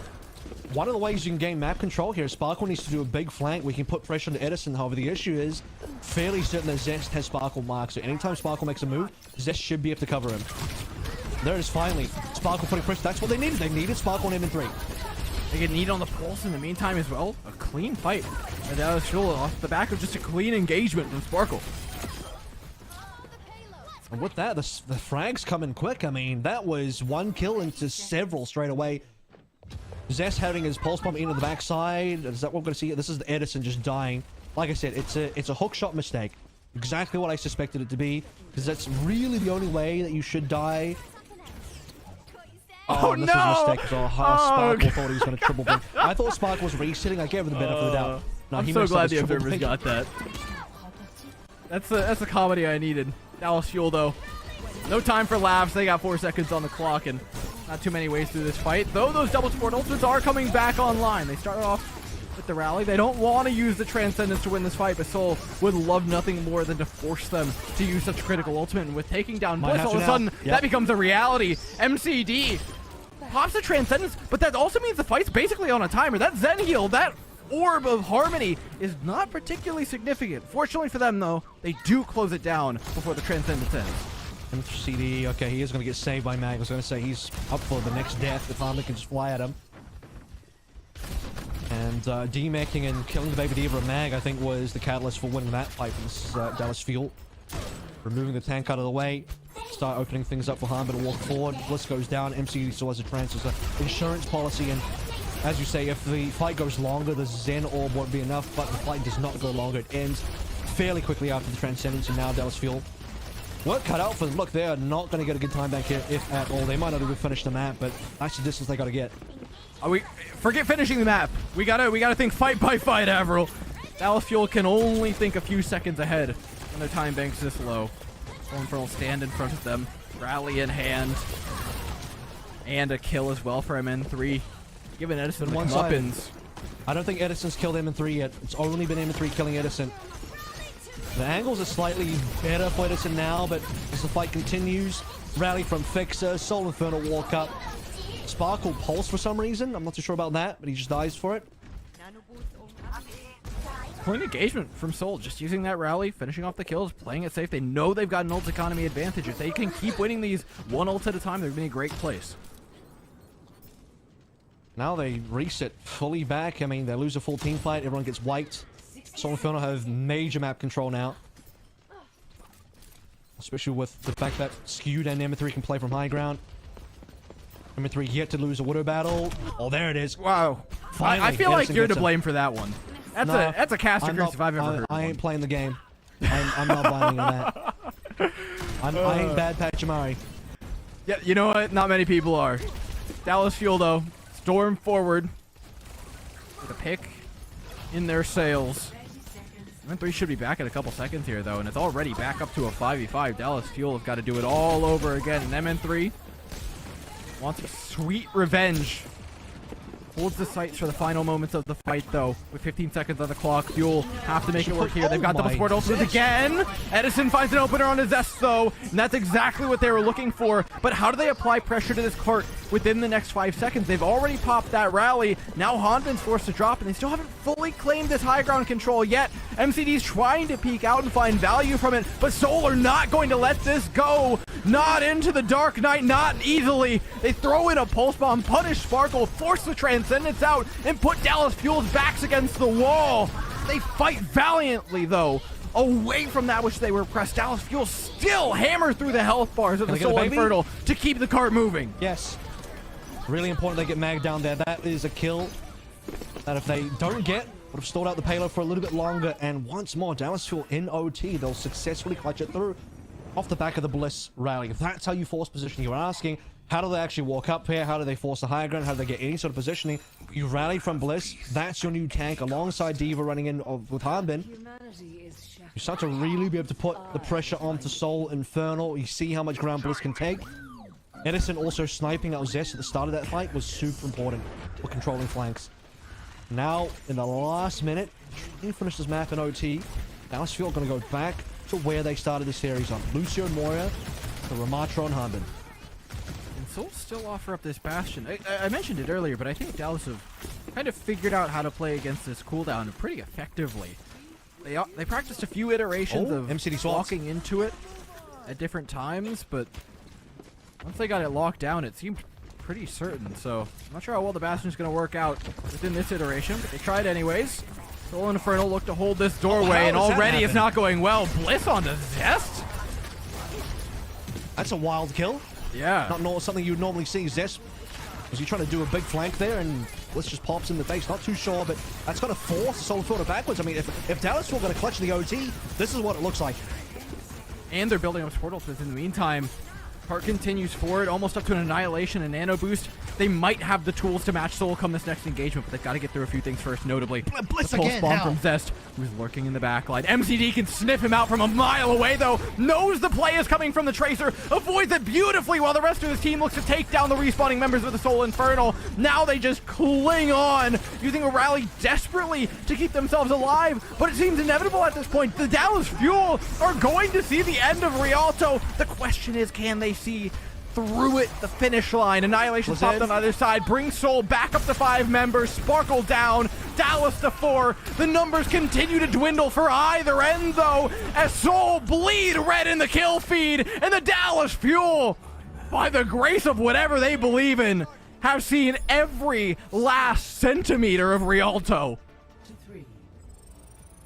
Just like it says in the subtitling of their parent org, brick by brick for the Dallas Fuel here, they move forward slowly but surely, just clutching through in the OT. What has Bliss been doing? How does he get 2 solo back-to-back kill? He gets Zest out of the blue. No idea how he gets that kill. Then who does he kill after that? He gets, was it Skewed or somebody? He gets another player in just a solo frag. Bliss just delivers these individual picks on the Lucio, which enables the 5 versus 4. Dallas Fuel, they keep shoving in, snowballing their way through, and this is a fresh comp, by the way. Dallas Fuel swapped off their D.Va composition onto this Ramatra composition, where MCD then forgoes the more in favor of the Ana. Have some more staying power off the back of that Nano. Sparkle and Edison build up ultimates between the Death Blossom and the Blizzard to finish off the map. And look, it's still extremely difficult. 1 minute to 4:30. Oh, That is a tough battle. Job's not Again, done, for that's the Dallas sure. Fuel, if they can build that wall brick by brick, if they can just slowly inch their way forward, it is still possible. But my goodness, this is going to be hard. Dallas Fuel, I'm going to set the standard here. They have to cap A. If Dallas Fuel don't cap A, I don't think there's any shot. It's crazy to think that the job could not be done after all the work they put in. You finish that push, you sit back, you pull your hand away from the keyboard and mouse, you breathe a sigh of relief, only to realize that the Soul Infernal still stand in front of you, and A was not a highlight for the Fuel in their push, to say the least. I actually like the Dallas Fuel are not going to go for this water battle anymore. That did not go well for Edison for the most part, especially not on A. The better chance of breaking the Soul Infernal defense is to play flankers, Sombra Tracer, put pressure on the back line, start hacking out MN3, take him down first, take some map control, then cap after that. They've absorbed the pressure from the Soul Inferno quite admirably for now. Closing the gap slowly but surely, using the time where they don't need to be touching this payload for overtime quite wisely to wrap around the likes of the Soul Inferno. In fact, they've given MCD high ground. What a sick little rotation they've offered up. Now Mag has to drop or try to contest this cart from a weird angle, but the second this cart rounds the corner, it is going to be a really uncomfortable place for the Soul Inferno to be. MCD, though, does fall from his perch on the high ground. Mag, though, demeched is a worthy trade for the Dallas Fuel to take. Now it's just about finishing off health bars. Dallas should be able to finish this one. MN3 has other plans, so MN3 has other plans, though! Shuts down the Dallas Fuel, denies an A cap. 3 swift headshots coming through from MN3. If Bren were here, he would say a very specific line for a red team with the Widowmaker shooting the way he is currently. For the Soul Infernal, I think they did the deed as soon as MCD and Bliss were down. You trade the entire backline of the Dallas Fuel for Mag's mech. Worthwhile trade. No supports on Dallas Fuel, even with Mag out of the picture. Very difficult, in fact. Basically impossible for the Dallas Fuel to continue pushing on forward.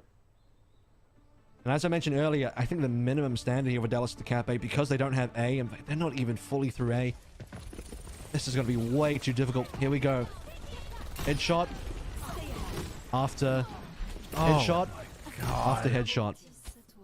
What? I mean, you talk about the trade for Mag for the backline, and like, it is worth, but the fight was like far from over.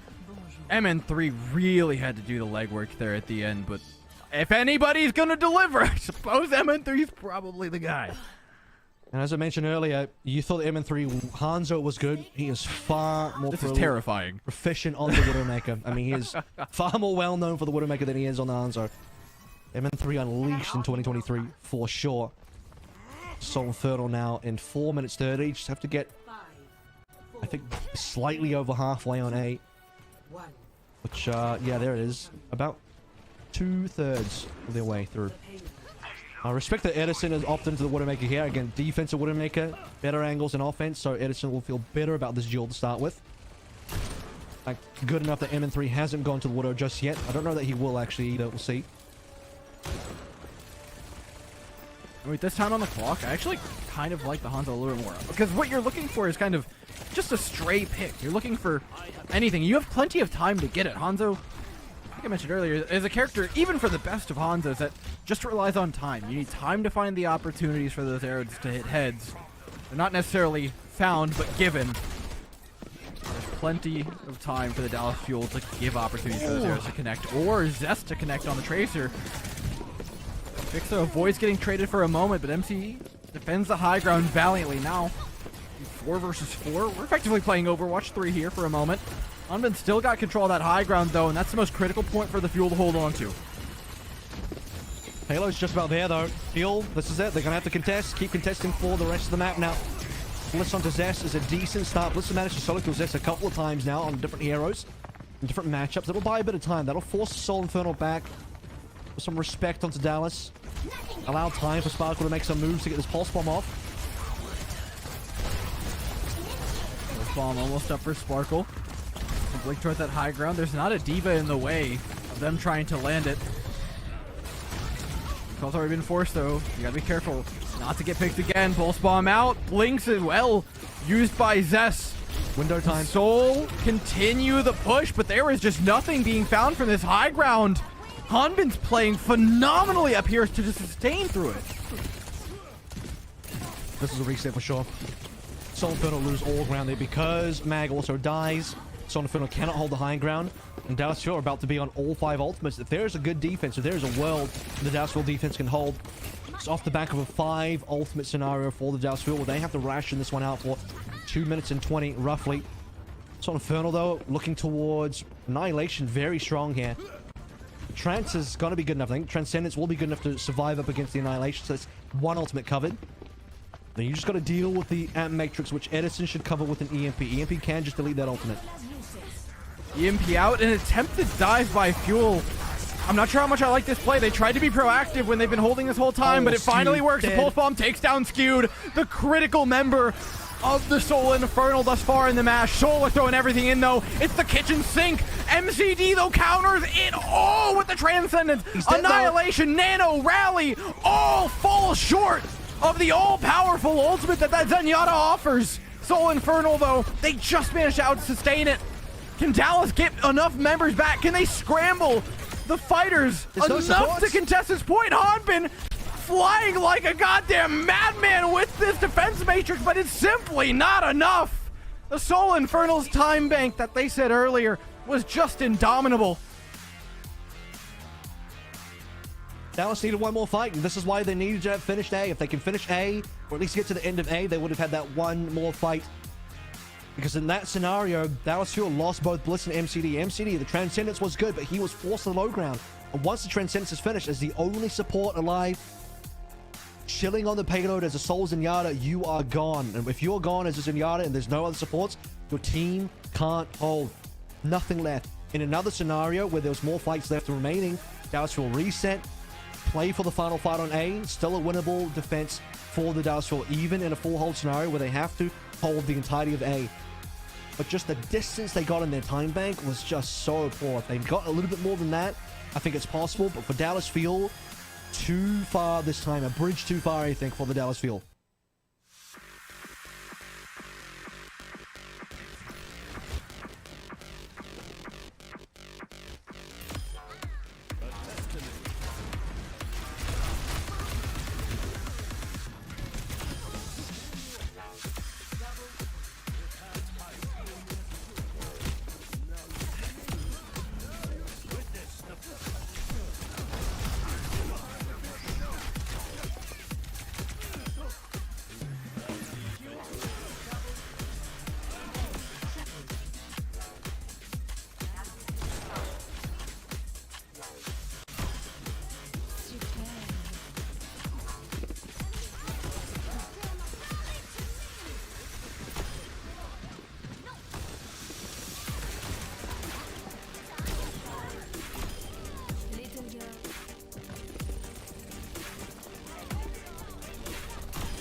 Welcome back, everybody. It's Soul Infernal taking the reins of the series 2-1 after Dallas Fuel.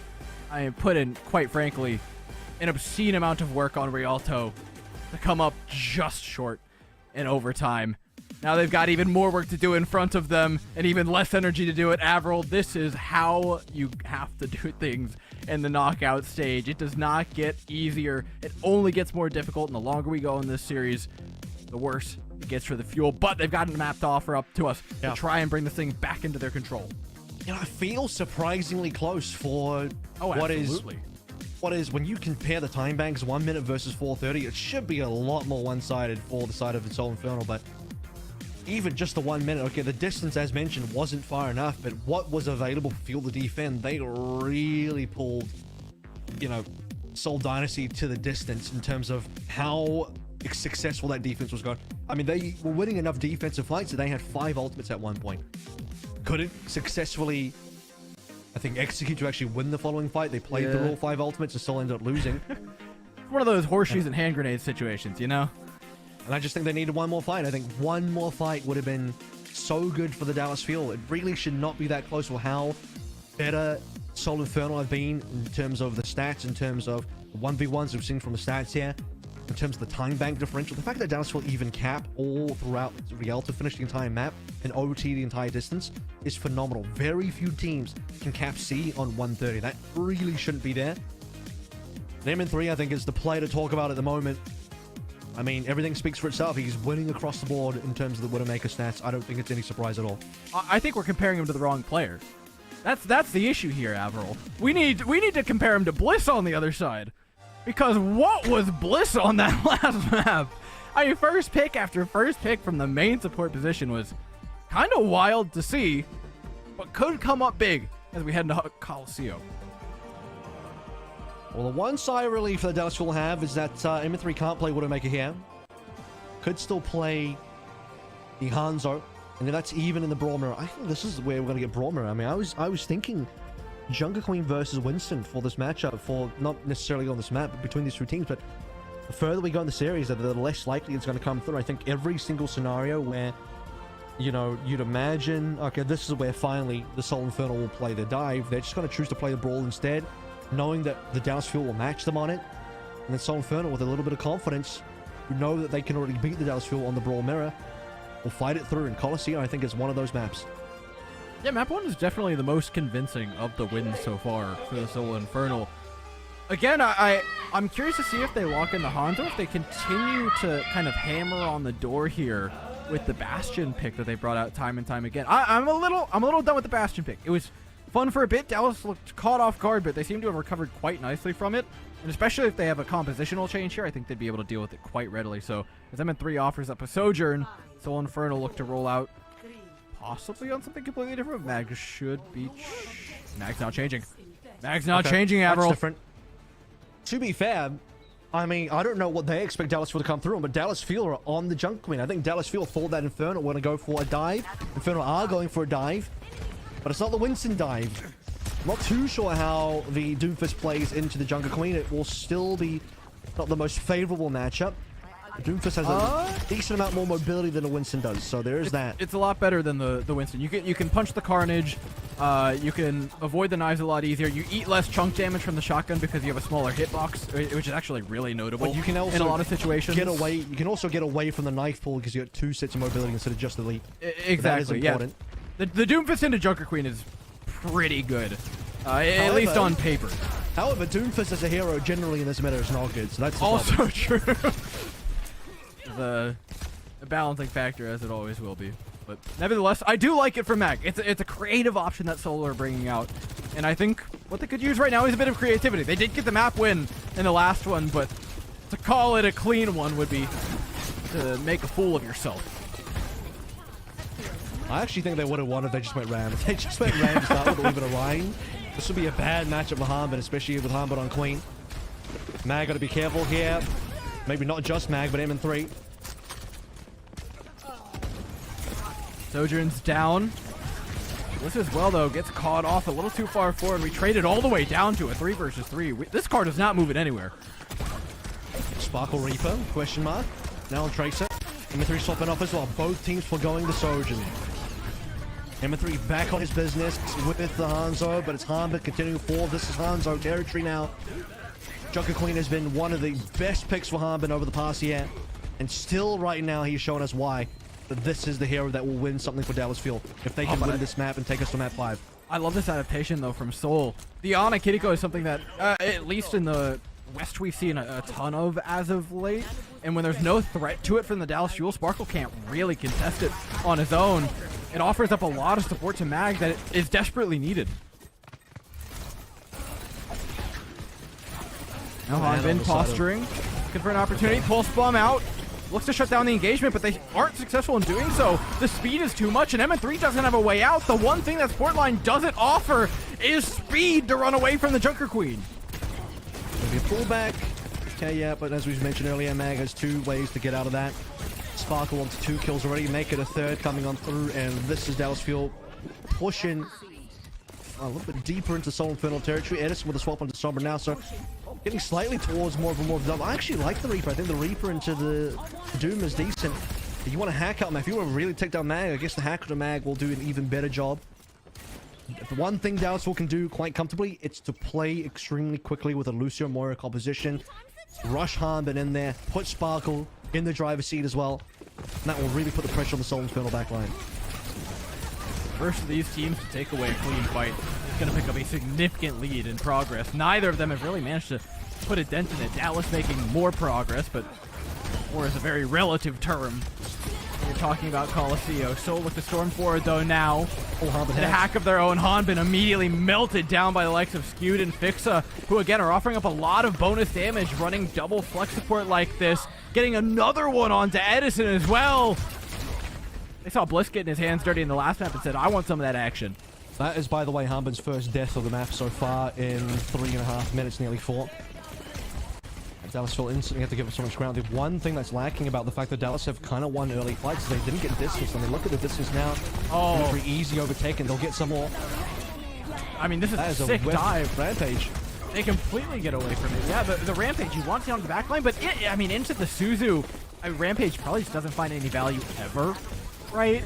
And so you're kind of just throwing yourself willingly into the enemy backline, and because your healing gets shut off the second that Suzu hits the ground, there's nothing to keep you alive. It was a questionable choice by Hanbin, who hadn't gone down on the Junker Queen up until that last moment, but has died twice within a minute. Now swaps over to the Diva. Start to feel it. Get hacked out. Suzu when you want to play through the Rampage. Not pretty. Speaking of not pretty, Mag is doing some real work done to the Doomfist now, and that hurts Dallas Fuel greatly as they continue to get reset. Oh, Hanbin demeched and a free cap on the point. Fixes solo pushing the payload while Inferno 4v5 in Dallas' spawn. What is it? We spent 4 minutes doing absolutely nothing. And now all hell's broken loose in the Dallas Fuel spawn. EMPs are up, and it's going to be a game of chicken between the two Sombras. Maybe if Bliss can stay out of Still LOS pushing, in by that the way. one. Maybe Maybe they can respond. Yeah, there's still progress being made, that's for sure. Look at this from Soul, though. I mean, they're playing like rats, cockroaches, avoiding the light that is Edison's EMP. Edison gets a hack, runs away. Can't pin down any more than one member with this EMP. This is so well played by Soul. Well, they know Edison has an EMP now. The hack from him through reveals it, so Inferno have to play around it. Inferno don't need, I mean, all the distance from now on is great. It's just good bonus. And they'll run away from the Coalition, so... Skew's? No, he's not going to survive. I was going to say, if Skew lives there, that would have been insane as well. Dallas Fuel will get something off the back of the Cole. Not necessarily directly from the Cole, but allows him to push up. Cart got abducted as well, though, so it's going to be a little bit of progress lost for Dallas. Exist. Let's be real. Progress is very valuable for them. At least they can force out an ultimate here from the Doomfist. That is the most Zest thing ever, by the way. He is the biggest payload stealer in all of APAC. He does it time and time again. You want to fight? And you think you're going to get some distance? No, it gets reset. Big EMP from Edison on the back line, but everyone lives. Instead, it's Edison's team going down. Sparkle and MCD quickly finding that cobblestone path of Coliseum. Soul clean up, push that cart back, and at this point, it's not even about progress. It's just about making sure the cart stays in Dallas's half. I mean, Soul can just play defense for the rest of the map. They have the checkpoint already. They have some extra distance to have the 81. Mag, by the way, he's been playing super well on this Doom. I don't think Doom's a good hero, but Mag's making it look good. He actually hasn't died yet. you're curious, he's the only deathless member across both teams. Doom is fairly vulnerable, but not a lot of lockdown. I think there was more lockdown when Harmon was on Queen. Now that Harmon's off Queen, Edison's the only thing that can really do anything with a hack, and that's only for 1 second. You have to really land on top of Mag. If you want to shut Mag down, someone's going to have to go Ana. And now I'm worried. I mean, Dallas spent a lot of ultimates in that previous my fight. God. Oh, Edison down as well. Not only is that a pick that wins a fight that pushes the cart back, but it's also Edison being put behind on EMP charge, which MN3's already ahead in. Pops it just because Soul have ults to spare. You might as well. Follow-up's a little clumsy, though, from the team in red. All of a sudden, it's not as clean a fight as you wished it would be. They probably wanted a little bit more out of the EMP, but a 1-for-1 trade. Fixing now swapping over towards the Brig. Number 3 down is a lot more impactful. This is going to slow down the Soul Inferno, but it's not Soul Inferno that need to be worried. It's Dallas Fuel that have a lot of lost distance to regain. Still haven't taken down Mag yet. And Mag is against doing so much. They also have to be careful they don't overextend here. Sparkle peels back to his support line to help out with the Tracer, and actually does a phenomenal job of shutting down Zest post-recall. Mag goes in late as well, uncoordinated with said Tracer, and catches the Pulse Bomb on the return trip. Look at this peel from Sparkle. I mean, it's just playing bouncer to the back line, but it's working phenomenally. Even when Dallas are pushing, they're losing time because Soul Inferno delaying this. And finally, I think this should be a good clean fight. When 3 members left on Inferno, this has got to be the good push for Fuel. But it's Zest. Zest is trying to stall the payload. Oh no, Zest is doing it again! He's stolen it! Somebody, catch that robot! This guy's actually a daytime burglar. With no security system installed for the Dallas Fuel. He ransacks the Dallas Fuel house time and time again. Just walks away with the TV or other appliances. He just, even if he didn't steal the payload, even if he just kept it stalled versus Bliss in a 1v1, that would have still been negative for Dallas Fuel. And look at that. Dallas Fuel win a fight, make no progress. And they've got an EMP to go after this one. Where's the follow-up? Wow, Hanbin got there so late. He's underestimating the distance they needed to cover to get on top of Skewed, but there is no follow-up to that EMP. Now Soul have a rally, which should buy time for them to get an EMP up of their own, if not just win the fight outright. Dallas respond with the sound barrier in tow, though. It's not enough to keep the members upright. The sustain from the rally just that little bit better, and now M3 sitting on what could very well end this series in that EMP. Mag, after his first death, has gone over to the Zarya here as well, already on 51%. Plenty of ultimates online, especially the EMP, as you say. And with 30 seconds left to go, with the payload now heavily back into Dallas Fuel territory, they have to win, what, 3 consecutive fights after this, including this, actually. Have any shot, we're definitely going to head into the OT here. Dallas have only got half the distance required. I mean, they got to go from 40 to 80 here, versus 3 ults from Infernal. I like this positioning from Infernal. They're forcing Dallas into the hallway, into the welcoming arms of an MN3. Goes for a standard hack onto Hanbin after being bubbled by Mag. An insurance policy normally to make sure that that EMP goes off. Really kind of just pulls the Sombra out of position. Now Dallas are able to move a little bit further forward. They look to strike early with a Kitsune rush. That EMP still out of position. MN3 can't find a clean one. And in the meantime, Skewed's gone down. It's looking great for the Dallas Fuel to start things off in the overtime fight. Man can't walk forward. He got Nano there, but he just can't walk into the Kitsune rush at all. And now he's got no HP, no bubbles left, no grab, nothing. Big opportunity for the Dallas Fuel. Now they win a big fight off that Kitsune rush ultimate from MCD. Still, they have to play into the EMP from MN3, and that, as we mentioned earlier, is probably going to be the winner. They have to get this EMP off. Soul Infernal can close out the series. I mean, grab is there to follow it up. Still so many things for Dallas Fuel to get over, as if the hill wasn't already turning into a mountain as it was. It's the cap. Cap available. Soul don't care. All they care about is landing this EMP cleanly. But MN3 teleports out again. They're going to go in with the grab first. Mag dives in to follow up, and Hanbin's down. Overtime becoming a very real thing as they don't have a tank to touch that cart. They've got to leave a Tracer, a Lucio, or a Reaper on it. Soul Infernal firing from the wings up from on high. The rafters. What a position to rain down. Edison, though, could bail them out, too, with the Death Blossom. Now Rally being popped by Fixa, keeping Soul Infernal even further up. There's just too much health to deal with. Dallas Fuel don't have enough to break through it. Soul Infernal take the series 3-1. And the ending just reminds me of Rialto all over again. There's no supports alive. MCD blistered down. Edison tries to clutch on a Death Blossom, does a good job of it, but in the ensuing 3v3, there's all the healing in the world for the side of the Soul Inferno with the respawns around their back as well.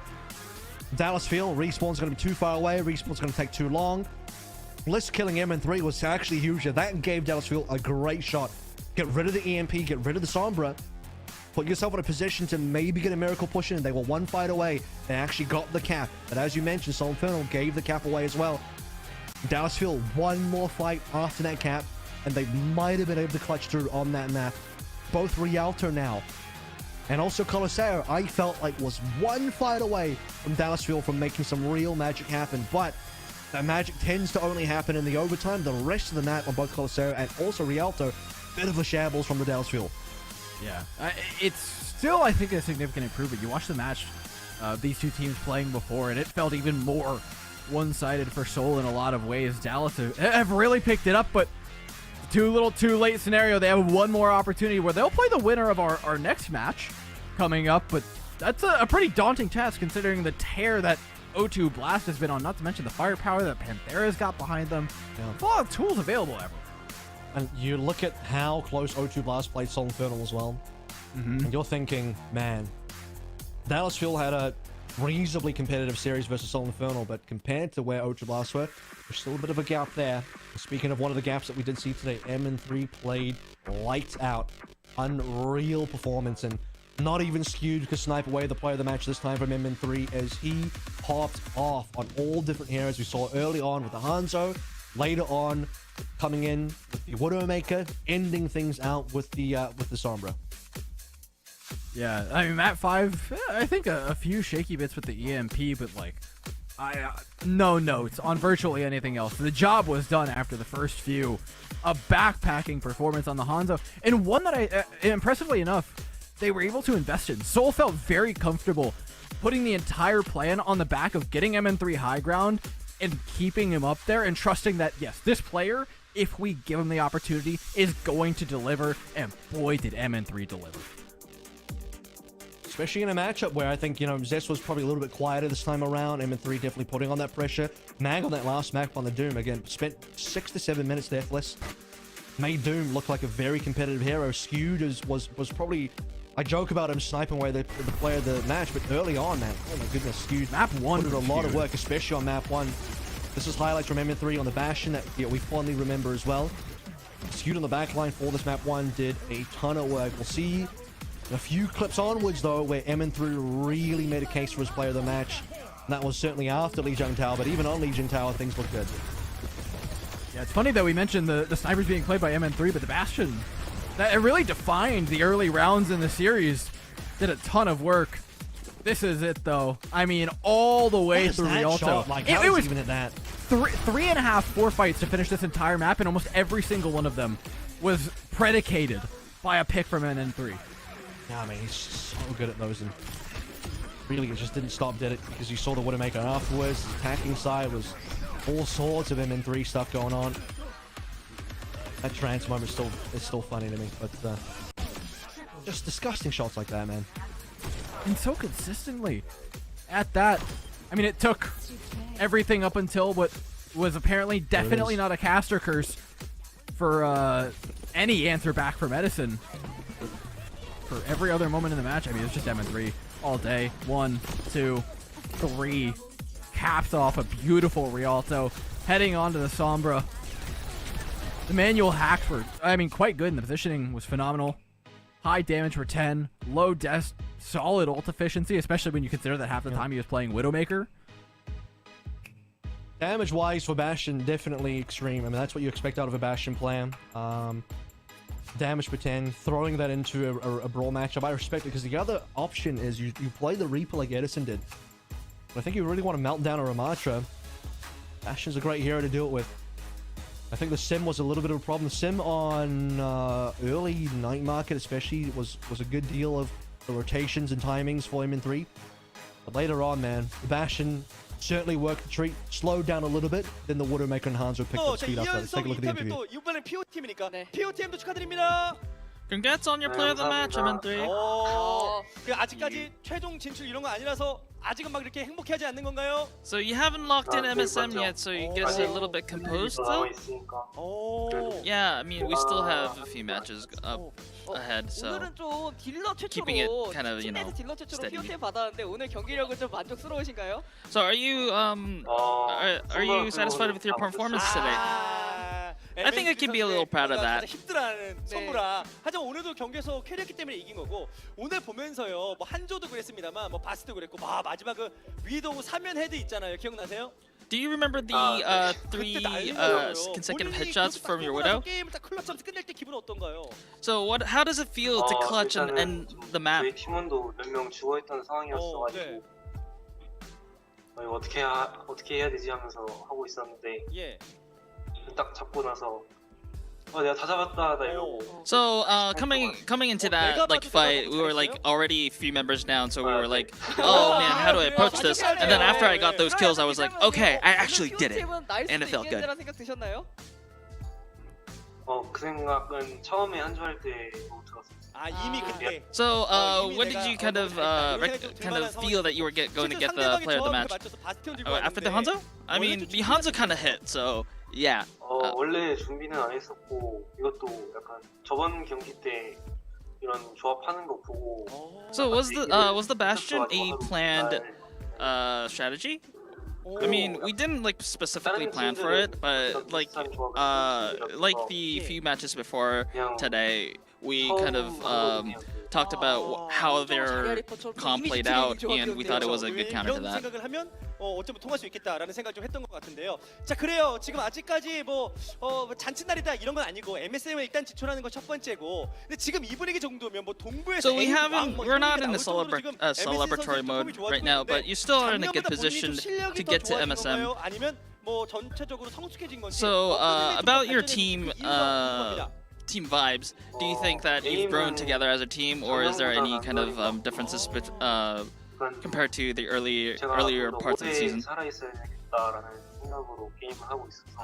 So more like we're kind of having a different mindset rather than everyone having to do, I actually have to be the carry. We're more like, hey, as long as I stay alive, I can believe in my teammates. My teammates and I as a team can do it. So I think that's a big 남은 change. 팀 3팀 있잖아요.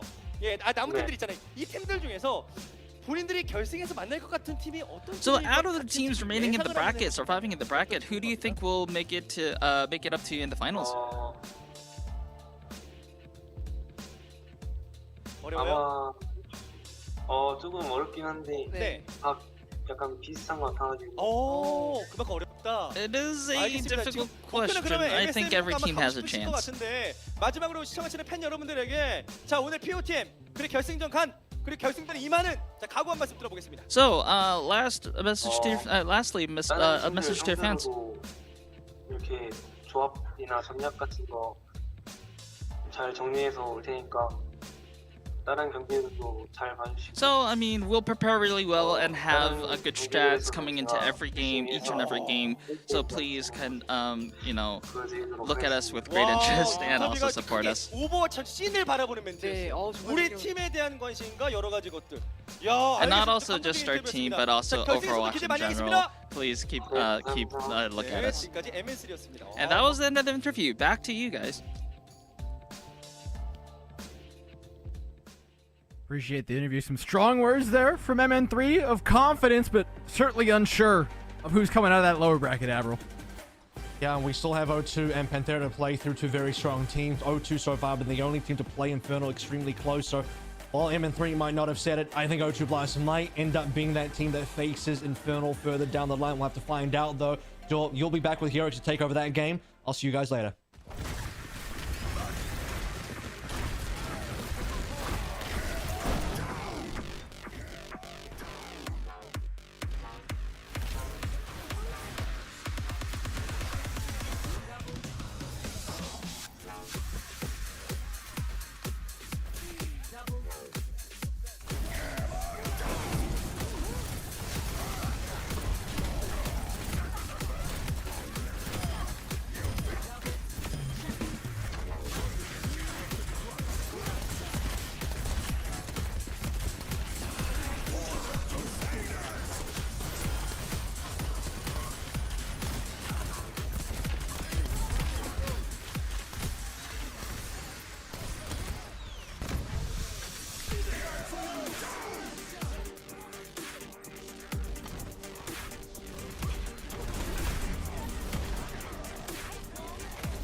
And welcome back, everybody. A day full of nothing but barn burners so far gives us one last hurrah. Panthera up against O2 Blast is going to be our final match of the day to round things out. And alongside me to round things out, gone ahead and kicked Avril off.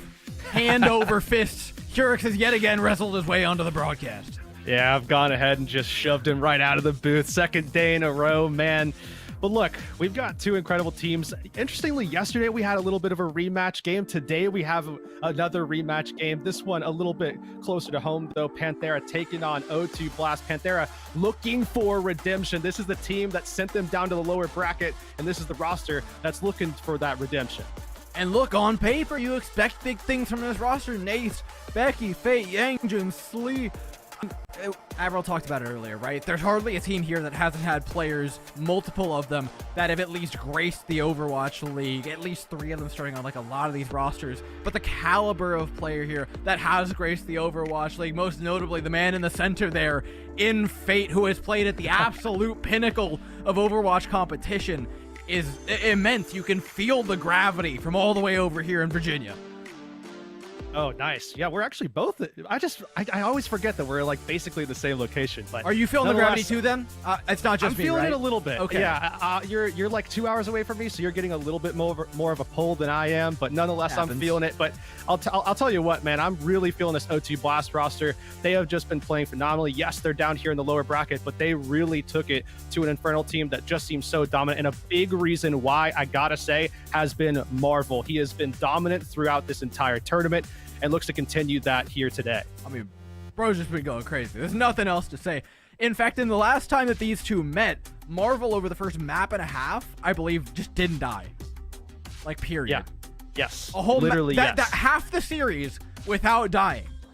That's absurd. Marvel has taken every single tank offered up to him, chewed them up, and spat them out. Win, lose, draw, rain, sleet, snow, hail, or hellfire. He seems to get the job done. Fate, though, has been improving. A recent addition to this roster is meshing more and more, so hopefully this time can match up to him a little better.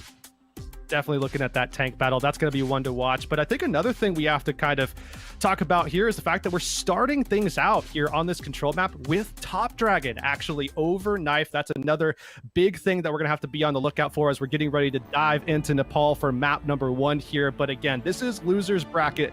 So loser today has to walk.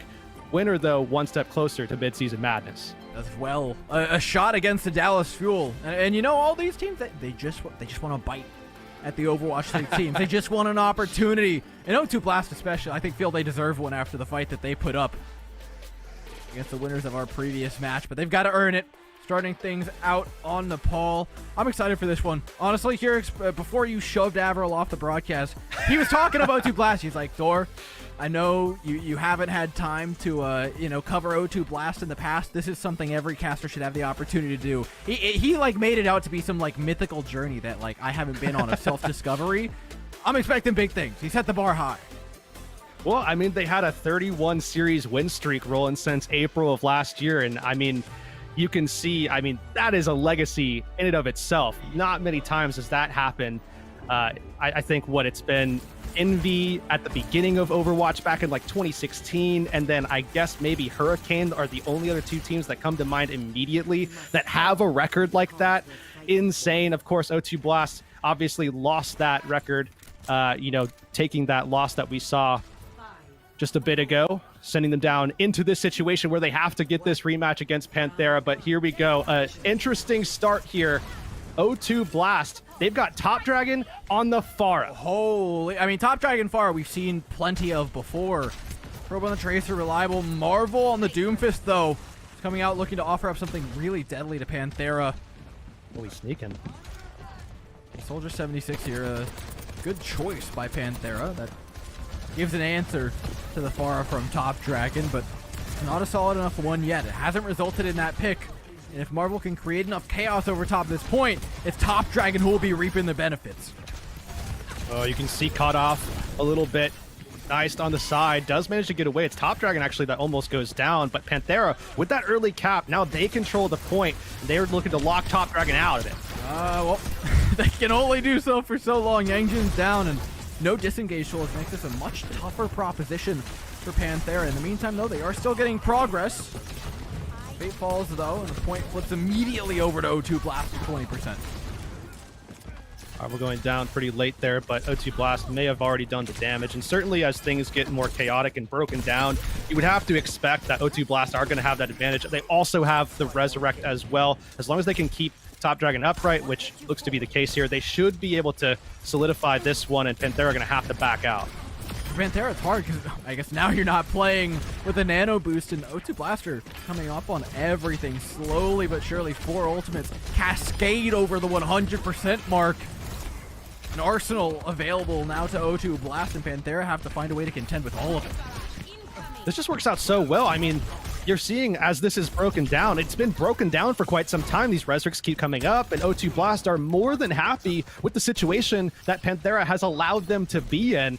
Now, finally, Panthera go ahead and take a step back, get a breath, catch it, and now look for another entry in. But they've allowed O2 Blast to get to that 50% mark, generate a lot of those ultimates. I mean, really, the only thing that might not be here is going to be Top Dragon's ult. Everything else should be available. But look at what Marvel's doing right now. Fate's been on the point for like 10 seconds at this point, now is no longer on the point, and for the entirety of that 10 seconds, Marvel was zoning away his backline, so the Winston just had no help at all. Becky can get in here with the nanovisor. In fact, gets 2, looks for a 3rd on the res, but actually can't shut it down before Top Dragon comes back up. Now has to contend with the Pharah on his own. 75% ticking up for O2 Blast. We're nearing final fight. And remember, the more this breaks down, the more we feel good about it for O2 Blast. They can continue to pepper from angle after angle. It's Panthera who have the onus of trying to group up in the midst of all of this chaos, but it's far easier said than done. They managed to take down Marvel, but this Pharah still remains a threat. And Opener has just done so much work as well, getting those timely Resurrects to maintain their momentum, and you can see the desperate dive in from Fate here. He's got to get that last 10% or he's going to get ripped down quickly. Fate might just make it to the Primal Rage. 96%, 98%. We do.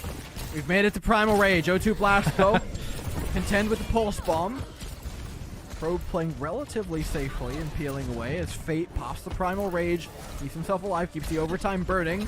This is exactly what I was talking about earlier, what Panthera needed. They needed to regroup, and they do so beautifully. An instant res, though, from Opener. 3rd of the map, I believe, if not 4th, getting off cleanly from the Mercy. It is not every day that you look at an Overwatch League game and say a Mercy carried, but dare I say it, I think I just witnessed it.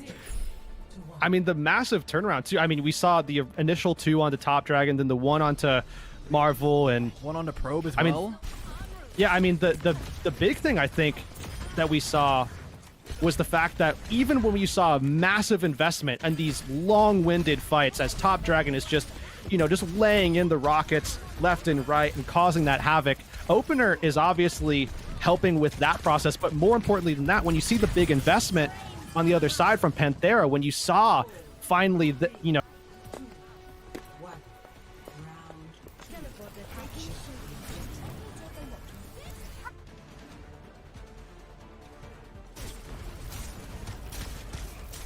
Opener on the Mercy.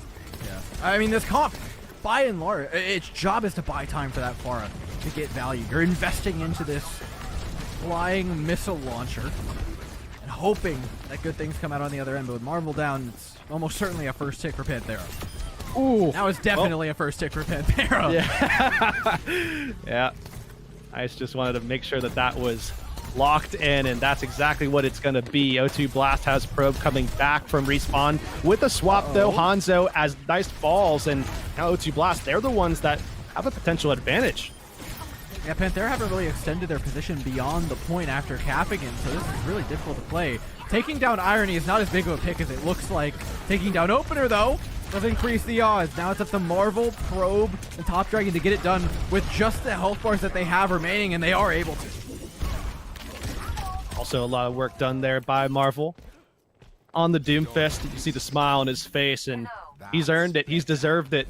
Such a stellar performance through and through this tournament, but now on the Doomfist as well, a big surprise here. But O2 Blast, you can see them having to contend with this dive setup. And I think with this massive swap from Panthera, I mean, obviously changing over to dive, they're going to be building up for quite some time. They have to find a pick very early in this fight, otherwise they're going to be losing pretty soon. Well, I found a pick early in the fight, but bad news for Panthera. Yeah. not exactly the kill feed direction you were hoping for. Top Dragon's just been so much to contend with up here in the skies, and now that the point belongs to them and he's got these rooftops to play with, it doesn't get much easier. Oh, big barrage there coming in from Top Dragon. They're just looking to solidify this one. They're already up at 56%, and Door does not look good for Panthera. It's looking like a house cleaning right now. The players one by one throwing them out like dust bunnies. Top Dragon does go down eventually, and this is an unresable position for once for Opener. Before I'm proven wrong, but I'm fairly certain that's not a resable position. Elk up though, nano boost as well. O2 Blaster not out of this one by any means. Probe could hit a stray headshot and change the tide of this fight entirely, and there you go! I might as well be an Oracle at this point here because I don't know how I do it. Yeah, man. I mean, I'll give you this one. You've earned it career this time around. Yeah. give me a crystal ball. 10% here left to go. Now make it 7 for O2 Blast. They are just shoving Panthera back. Team that just made their swap after the neutral fight and just didn't have time to build anything really. Now finally seeing if they can invest something into this, get something going. They do have the kill onto Probe. Something's going. Is that something enough to cap the point? I'm not sure. After a big sleep here from Irony, it's gonna get a lot tougher. Rediving his fate, though, has a primal rage to shove Irony in a locker should he deem it necessary. Doesn't seem to be, though, as Panthera get a clean cap. Big flip for them. Did have to utilize both of their support ults in the process to get it done, though, as Opener is going to make that swap. Same with Probe. You see them having the Brig and the Cassidy at the ready. Should help them stave off that aggression, stave off that dive.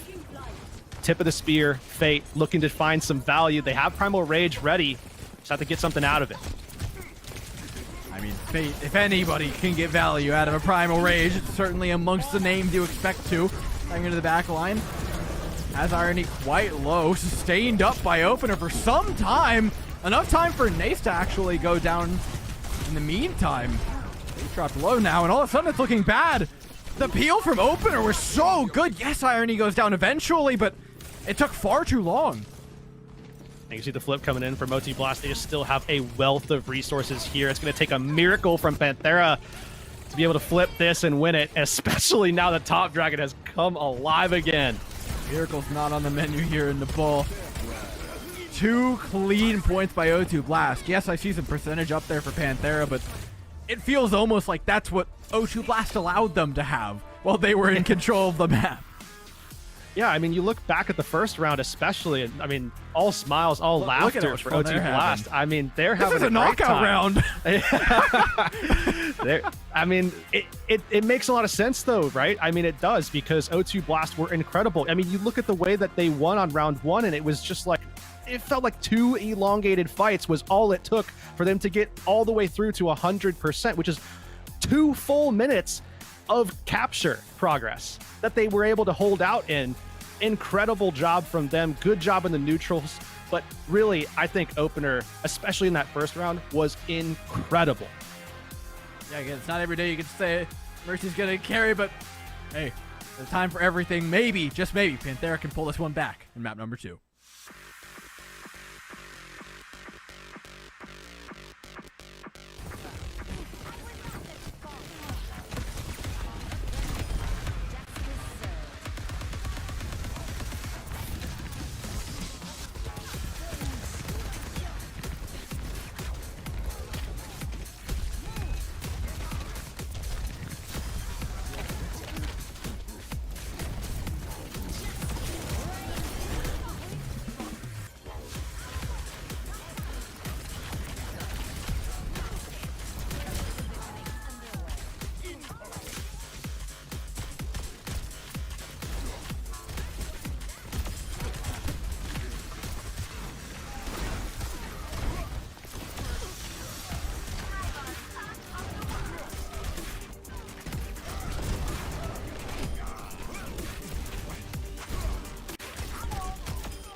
Welcome back, everybody. O2 Blast currently up 1-0 after I think a strong showing is an understatement, to be quite frank with you, Herix, in map number 1.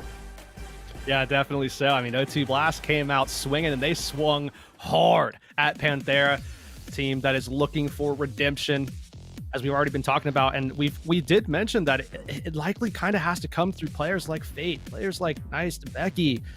But nonetheless, Panthera haven't been up to the task just yet, but there is plenty of time left in this series. They do not want to go out of this tournament just yet, but O2 Blast, they have just been so hard to take down for virtually everyone other than the top dogs, of course, the Infernal. But Attack coming in, subbing in for Marvel, so certainly likely here to be seeing something like a Diva enter the mix for O2 Blast. That's what I think immediately when I see Attack come in, but then I look at the map and it's King's Row. So now I'm like, interesting, because usually Attack's just like, okay, we're playing Blizzard World, we're playing Rialto, we're Diva, Sigma. We got Attack on log. Marvel though, subbing out for King's Row, which is where you kind of expect Marvel to play. It's a weird one, but nevertheless, they still got Top Dragon, who was, a piece of work in the last map. They invested and he delivered. Yeah, big time, especially on this Pharah. I mean, obviously, you know that Top Dragon can come in, can play the Tracer when needed, has no problem being able to perform on that as well. That's something that this team has kind of relied on him for when we've seen him. But that Pharah was something different in map number 1. I'm not sure I suspect to see as much of that through the progression of this series. You know, if we do see more Top Dragon, I imagine that he'll probably pick up the mantle on the Tracer a little bit more here. But nonetheless, excited to see what they do here. Moving on into map number 2, King's Row, as we already said, is going to be where we're headed. And this is interesting because, again, like we talked about, Attack coming in for this map in particular does pose some questions here. Like, where are they? What are they trying to do? What are they trying to counter here? Panthera obviously is coming into this series ready to go. They are very prepared for O2 Blast. They do not want a repeat performance of what occurred in their first game of the knockout stage. No, I think they're set up well to do it. King's Row, a solid map pick for them, and we look again towards that tank matchup. It may not be Marvel on the other side anymore, but Fate still is going to look very comfortable on this map. Plays virtually anything you could want to go with the King's Row pick, and the team, if they can back them up and support them appropriately, should be rewarded for that. Let's see if that winds up panning out for them. But with O2 Blast, of course, I mean, we know that a lot of the conversation about this team is solely focused on what is far ahead right now, right? I mean, we're talking a couple of matches away. They are fully intent on trying to get back to Infernal. That is the conversation that they're invested in. Obviously, they have a couple of teams that they're focused on getting through. Panthera, of course, being the first of those teams, but that's their sole focus. So I'm curious now if Panthera can kind of catch them off guard. Obviously, it didn't look like that after one map, but as we've seen from control maps previously in other series, can't really take too much from that. No, somehow you and I have ended up with a bunch of series like that, where just have to like control map stop right? And then flipping it. Yeah. Like you never know, especially with contender teams who can be somewhat unpredictable at times. By that I mean all the time. O2 Blast, though, line themselves up nicely for a moment before Probe is swiftly taken down by a nice anti-nade. It's a good follow-up by Becky. A counter dive by O2 Blast isn't done yet, though. Attack still continues the assault on this high ground. Ooh. It will be sold off, though, as Top Dragon's down, and that's a bit too much damage to take. I mean, O2 Blast have been so good on this map type so far through this tournament. Mostly on Hollywood, but here on King's Row, this is offering something a little different. Certainly when you look at these dives, Panthera should be a team that you should expect to be looking good, especially with these heroes in particular. I'm curious to see if they can stave off. Oh man, it's going to be much harder now that Fate's gone. Oh no. Health bar burnt through the high ground as well. Looks a little doomed as the sleep hit and no follow-up is had. Slay goes down eventually though. Pro forces him back. That's a point A cap for O2 Blast. I actually think they can garner a pretty forward position here on B. If those spawns don't come in at just the right time. Yangjun. Oh, it's going to get the late spawn on Brig. That's a slow character. Yeah, that's going to take a little bit of time to get caught up. So, I mean, you have to imagine the O2 Blast are going to be able to get at least through the archway. That's going to be very important here. It's going to deny some of the pathways for this Sombra. Oh, and almost caught there as well by Attack. Just barely missed him with that leap, but that still is going to be important to look out for. Those pathways that the Sombra wants to take, those hacks to go for in those intros to the fights.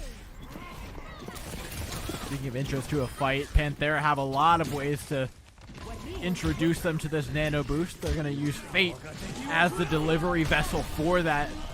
Immediately gets slept though, so next to no value found from the nano boost critically. Panthera are slowly but surely running out of options to win this fight quickly. O2 Blast have a nano boost of their own still, and Attack's going to use it in tandem with the Primal Rage. You've got to hit some pretty slick juggles if you want to get value out of this, and yeah, it's just not going to happen. A stick is actually given to him, a take-home present to return to his team with, and unfortunately, I don't think they're happy to see it. Yeah, takeaway that he was not looking forward to eating, and he ate all of it, man. Straight to the grave. Top Dragon joining him there, and now Panthera are sending it towards O2 Blast. They're looking to try to solidify some of those last couple of kills. But you look at this time bank, you look at the distance covered by O2 Blast. I mean, yes, they're not really winning this fight, obviously, here, but they did manage to push the payload quite a distance before they finally got brick walled. And now they're looking to try to re-engage this, but now, without those two supports, Fate seems to have done the damage that Panthera needed. Yeah, they tried to go rally into disengage, into bringing Attack back into the fight mid-rally, but Panthera just answers one of their own, and it's a very calm response. Now they have a lot more ultimate charge because of that small engagement that all went into the pocket of Nace, who's got this EMP and is lurking in the rafters. It's just a matter of time. Drops down, spots Opener, didn't catch the Ana, but I don't think it matters. Opener still goes down, O2 Blast back to spawn. Yeah, no Ana, but did catch Opener, so that's a Brig up a creek without a paddle, goes down, and O2 Blast are still kind of stuck in these fights. It seems like they get caught in these lost fights for a little bit longer than they would really like. Even Top Dragon here is going to be dying with a little bit of a stagger. Attack is going to get ran down, and he might get away, but they have to invest in ult to allow him to do so. This is, if it doesn't get any value out of Nano Boost from Attack and a Primal Rage from Attack. Remember, O2 Blast were like down players at the start of this engagement. That hasn't changed. The position is still not comfortable for them. They invested all those ultimates, and Fate only had to answer with a Primal Rage of his own. Now, there's an opportunity for the rally to be a difference maker here early on in the fight for Opener. Fate dropped low. Response from Yangjun, though, means that both teams are working with a whole lot of sustain. Hanzo maybe offers a way through all of that for Probe, but realistically, it's going to be a couple seconds here before either team gets in cleanly. Stick, though, does exactly that. Slay breathes for just a moment, lets his guard down for a second, and pays the price. I mean, even for a team that seemed to be on a roll for quite some time in the opener to this fight, just kind of needed a miracle to finally break through, and it came from Top Dragon, a player who was playing lights out to open this entire series up. Now reintroduced to the Tracer here, but you can see with this high ground control, O2 Blast definitely going to be able to spread just a little bit, and they're going to have to. That EMP is coming in. I mean, the EMP is nice, but the headshots are nicer. Fate tried to follow up on it and caught a mouthful of arrowhead. Pretty easy to land those when you get slept, I guess, though, just to be fair. But nonetheless, we're going to be seeing the rest of Panthera collapsed inside of their spawn. Becky drops the Top Dragon here as well, and now even more investment from O2 Blast. It's all coming up gravy for them. Everything they invest just continues more and more. A pick on the Probe is a consolation prize at best. Pulse Bomb seals the fate of Nace as well as the cart careens over the edge completely uncontested. Becky might be able to get here. Is Nano boosted up, so given some added lethality as they approach the likes of Top Dragon and Opener, but it's going to take some real magic to actually get anything done with that Nano boost. Becky taking down eventually. Attack keeping the rest of the team off, and a healthy time bank has been garnered here by O2 Blast. You have to think the response from Panthera at this point has got to be drastic, especially after the first map. Yeah, and I gotta say, I mean, credit to Fate has been absolutely putting on a clinic. Unfortunately for him, Top Dragon just keeps finding these weird ways to just absolutely annihilate. I mean, same with Probe on the Hanzo, getting some of those early kills. We even saw the Nano Boost invested into Probe to be able to stave off Fate. They're certainly investing resources and now trying to deal with Fate directly. You can even see Top Dragon actually pressuring Fate so he can't push forward as aggressively. That is something that you see a lot more now as of late, as opposed to what we saw early on in Overwatch 2 last year. Certainly a little bit more focus, and with a character like Winston, it just makes a lot of sense why you're seeing more of an effect with that specifically. But a 209 time bank door, It's not kinda too weird. bad. Not too bad. It's weird to me because O2 Blast had a lot of really sloppy engagements on B. Yeah. I mean, C was clean for them and probably a lot of where they built that time bank back up, but like, I think we can agree. Like, B was like scrambled eggs for a little bit there, but turns out it all came out in the bake. Panthera now have to offer up their own attack with time to spare. More than a minute is the bank that they're looking for to not draw this thing, but even that seems like a high bar. Yeah, tough to do. Just have to see if they can take advantage of their strengths. And I think, again, one of those strengths is going to be Fate, trying to get as much as you can out of that tank player there and trying to get away from Probe's arrows, because he can easily cancel a push with a couple of headshots like that, man. I feel like Probe, you just start speaking his name, and he hears you. He hears you. That arrow here, because that was just for you. I'm happy to receive that gift. Maybe not to my face, but you know, I'll be fine watching it to other people. But Becky coming in on this Echo, they just need to close this distance. That's going to be a tough task for Panthera, though, as they look to. I mean, they have to engage a soft dive, and they're going to take pressure in the rotation if they can pull it off. It's difficult. They haven't even gone for the soft dive yet. At this point in time, a whole minute in, O2 Blast had completed 2 separate pushes onto A. You know, only one of which was successful. In the meantime, Panthera is like softly limping through the choke. They still haven't gone for that soft dive you mentioned. Yeah, I don't think Probe has been touched on this high ground. There was a soft gust of wind from the other side of the map that he maybe felt in Winter's hair, ruffled it up a little bit, made him look even more handsome. But past that, I don't think there's been any damage offered up by Panthera. It turns out Attack only knows how to do one thing, and that's attack, not defense. So he's going to be diving in constantly and applying that pressure. Now, finally, they go for that soft dive, but there's Attack doing what he does best. Great counter dive. Shuts that down right quick. Probe only takes 70 damage before returning to his post behind with the supports. Counter dive by Attack.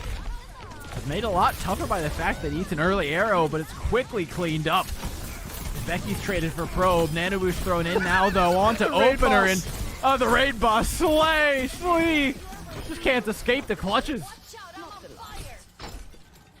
Pretty hard to do, to be fair, but Opener now comes away with a little present of his own, has the rally ready to go. We see the Primal Rage at the ready for attack as well, and Panthera just can't find a way in. They're now looking to set up. Probe has got the Dragon Strike coming up here as well. Panthera need to utilize these resources that they've been building over the last 2.5 minutes to finally break this hold. When you're looking at the Nano Boost, never mind, we're not looking at the Nano Boost anymore. Maybe we're looking at the Nano Boost. From Naves. I don't even want to remember the Nano Boost until that on its deck alive. It's rough memories here.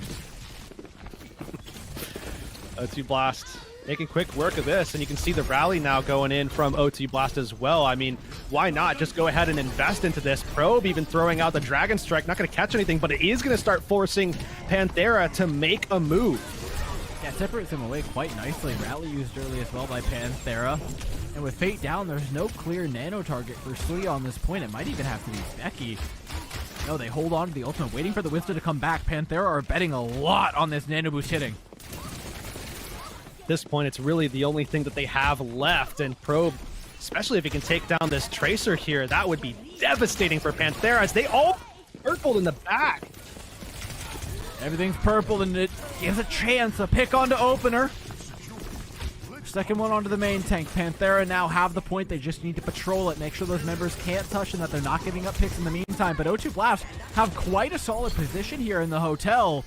There's very few places to actually assault from, and so their recontest is extremely clean. Panthera, to their credit, try a disengage, but I'm not sure that was space you actually wanted to give up.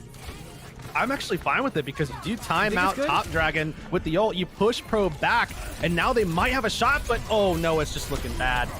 They've taken attack down. The consolation prize here, Fate can just get his health bar back up. Does escape. Oh, he no, gets the trampled. anti-nade makes it worse! Top Dragon! Alley-oops off the back of a sick play from the Ana. Little And we saw 1-2, little razzle-dazzle to finish things off.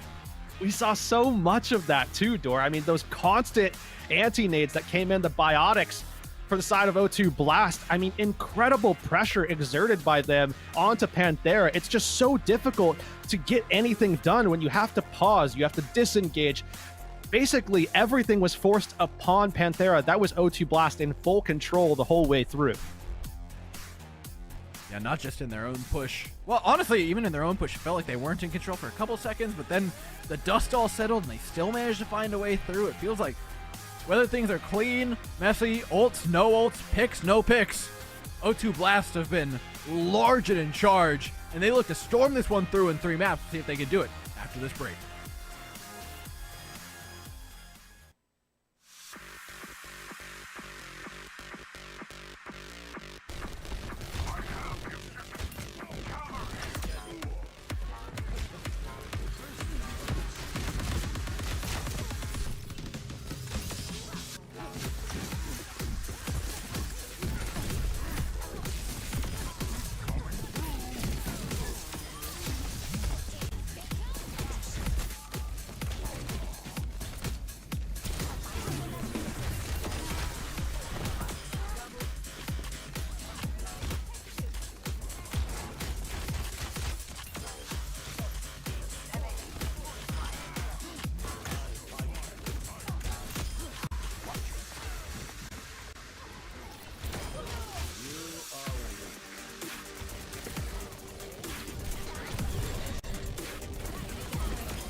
And welcome back, everybody, to what I would normally call our series, but I'm just going to go ahead and call it O2 Blast series right now because they have refused to give up the driver's seat. That's not to say it's their series points-wise yet.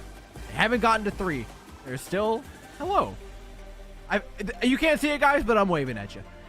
Nevertheless, though, one more map here for Panther to try and pull their way back into it, and they've got a lot of questions to answer.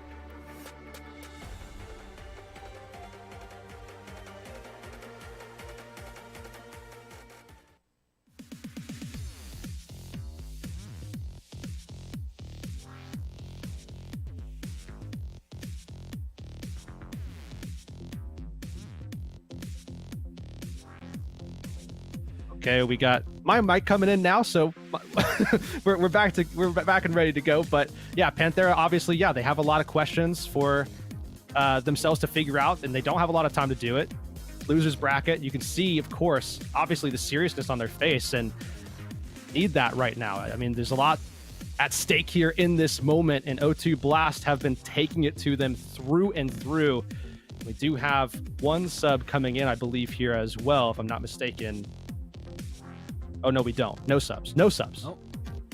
No subs. Attack staying in, which, I mean, makes perfect sense for Junkertown. Yeah. You look at what's at stake for both these teams, though. I mean, Panthera doesn't want to let it go. They know their match against Sin went better than Dallas's, so should they get a matchup against Dallas, they feel like they can do pretty well in it. This is the team that seems almost the toughest to tackle, though. Infernal obviously standing at the top of everything, but O2 Blast clearly, if nothing else, the hungriest team in this bracket. Yeah, definitely so. I mean, they've been working at this for so long now. I mean, O2 Blast had this incredible streak. It finally got shattered by an Overwatch League team, and then now they're looking to make their way back. Panthera still in their way, though. We move on now to a map number 3. It has been nothing but O2 Blast the whole way through. I mean, not even a single point scored by Panthera, at least just yet. Junkertown is map number 3. Panthera looking to turn this series around. It makes you wonder, right? What, if anything, could make losing your match win streak worth it? I think a ticket to Midseason Madness would do that. I think you can accept that streak loss if you can just make it to the end of this bracket, but like you said, it's a lot easier said than done. Let's talk about what we expect to see on Junkertown, though, because we have seen a few players take control of the series. Namely, I think we talked about Opener and Top Dragon a lot, but Probe has come to fruition time and time again, and as we kind of lengthen those ranges even more, I suspect that's going to continue to be the case. Yeah, it really came alive in Kings Row, especially with that defensive setup that they had on point A, just kind of playing up on the high ground. I mean, it was virtually impossible for Panthera to really just kind of levy the storm and make their way over to him to be able to make any kind of play. And even when we saw those soft dives come out, it just wasn't as effective. Probe just kept ripping them apart, especially Slee got caught a couple of times. So Panthera need to be on the lookout for Probe, especially in a map like this. But perhaps Panthera have something else cooking right now to try to deal with O2 Blast. You can see O2 Blast on the defense here, getting set up, and Probe on the tour. I mean, it's going to roll out perfectly into what Panthera are offering up, which is a full, old-school, classic Wrecking Ball dive. Sombra Tracer included. I don't think you could have rolled out with the Briggs in. Yeah. But you couldn't ask for a better DPS to try and play into it than Probe on the Torb. Yeah, I mean, it actually does have a pretty good natural answer, even to some of the things that we're seeing swapped to. I mean, we're seeing the Tracer come out for Panthera, and Torb also has a tendency to be kind of an annoyance, kind of a nuisance, and you see that swap now happening yet again. This time, we're seeing a little bit more of that reintroduction to what we saw on Kings Row, that kind of composition with the Winston, with the Hanzo. Okay. Our game of musical heroes has concluded and finally landed on this. I like the Hanzo a lot into the Torbjorn. Also plays quite well into the double flex support. Neither of them can really afford to PQ without the threat of losing a head. He's playing very patiently, though, along the sideline here, looking for the Tracer when Irony is down there, dropping down to half HP. In the meantime, Opener disconnected from the Zenyatta. Can't keep Top Dragon up either. Hanzo continues to open the angle, and Ace is really working this one, putting pressure from all sides. Even if the damage isn't necessarily there, the pressure exerted alone is worth so much and results in a whole lot of picks. First on the Irony, next the Baptiste, and you have to figure attacks in their sights as well. Yeah, definitely. Attack's gonna fall. Did a lot of damage. I mean, we did see O2 Blast exert a ton of pressure, but pressure was really Panthera's game through and through on that attack, where we saw them just get all up in O2 Blast's face, surround them. That's when Becky is able to get most of the value out of that hero. Probe got taken out pretty easily as well. Just tons of pressure coming in from Panthera, and now you see those adjustments. O2 Blast making changes against this dive. What is one of the best mid to long range heroes against the dive? Well, hey, you're going to be seeing Probe make that swap over to the Ashe, and that should help them out big time. Gives them a real good answer to Becky. How does it work on B, though? Kind of ideal Ashe territory. If you ask me, the architecture here is phenomenal for throwing dynamites, not having to ever see your opponent, which is kind of the ideal world for a lot of Ashe play. Probe can just make them pay that troll tax. One burn damage at a time. Eventually finds Slay, but not more than that. More picks come in for Panthera as well, as they get to use their ultimates pretty early on here. Using that nano boost to move forward and then the rally to back it up. They make sure that this card doesn't stop. Honestly, it feels odd to say, but Panthera have got O2 Blast on a leash and they're just walking them. I mean, absolutely walking them right now. They are just running over O2 Blast, the team that has been dominant through this entire series, and now you're seeing O2 Blast continue to make those adjustments. Now, with attack over onto the Junker Queen, they're trying to take this a little bit more into a brawl, and they got to be quick. They have to get to the point. They get to it. Really popping an Implication Matrix. Layered with the Transcendence. Not the worst defensive sin in the world, but not what they wanted for sure. Gives them 2 picks to start out with, but now they have to assault onto the high ground, and they don't have many cooldowns that actually allow them to get up there. FaZe forced to use the Primal Rage to really look to finish this one off, but in the meantime, Becky is still raining in stickies from above, and now has a duped Tracer to throw in pulse bombs as well. Oh, they've been able to stick this one out. Top Dragon looking to see if he could be the hero once again for O2 Blast. Now we see Becky lose that dupe, but still able to be lethal, and Probe goes asleep, but really that just offers an opportunity for Panthera to cap, and O2 Blast back to the drawing board for at least now. Bob at the ready though for O2 Blast, as Panthera basically threw everything that they had to make that last push work, and now they make their swaps as well. Been swaps aplenty. The musical chairs apparently did not stop when I said they did. Joke's on you guys, I just turned the volume down a little bit. Ooh. Shot onto Becky though. Does spell the end of the fun for Panthera, that's for sure. Fate as well falls afterwards. Finally, a foothold for O2 Blast. And this is going to probably remind a lot of people of that King's Row performance for Probe. If he can get set up on this high ground, Panthera have to close that gap. That means setting up those soft dives. That means getting into position, taking away space from Probe, or at least pushing him out of his safe spots. And that was not easy for them to do on King's Row. As an anti-native becomes a little bit easier. They begin to aggress onto the high ground. That's a nice knife though. Pulls the Brig in towards them attack. Slashing forward. Reaching out with the Carnage to do a fair bit of damage. To back up swiftly, and Panthera have made no progress, but they have a nano boost. They're going to need that one here just to break through, just to get into Probe's face. More than likely, Attack is going to be able to utilize that Rampage here in this fight. Look out for those purples. Man, they got to look out for everything else. Fade he's already down. I love how proactive O2 Blast are playing about every last one of these choke points. Panthera trying to spread out and surround them. O2 Blast aren't taking it. They're busting through one of the entrances every single time.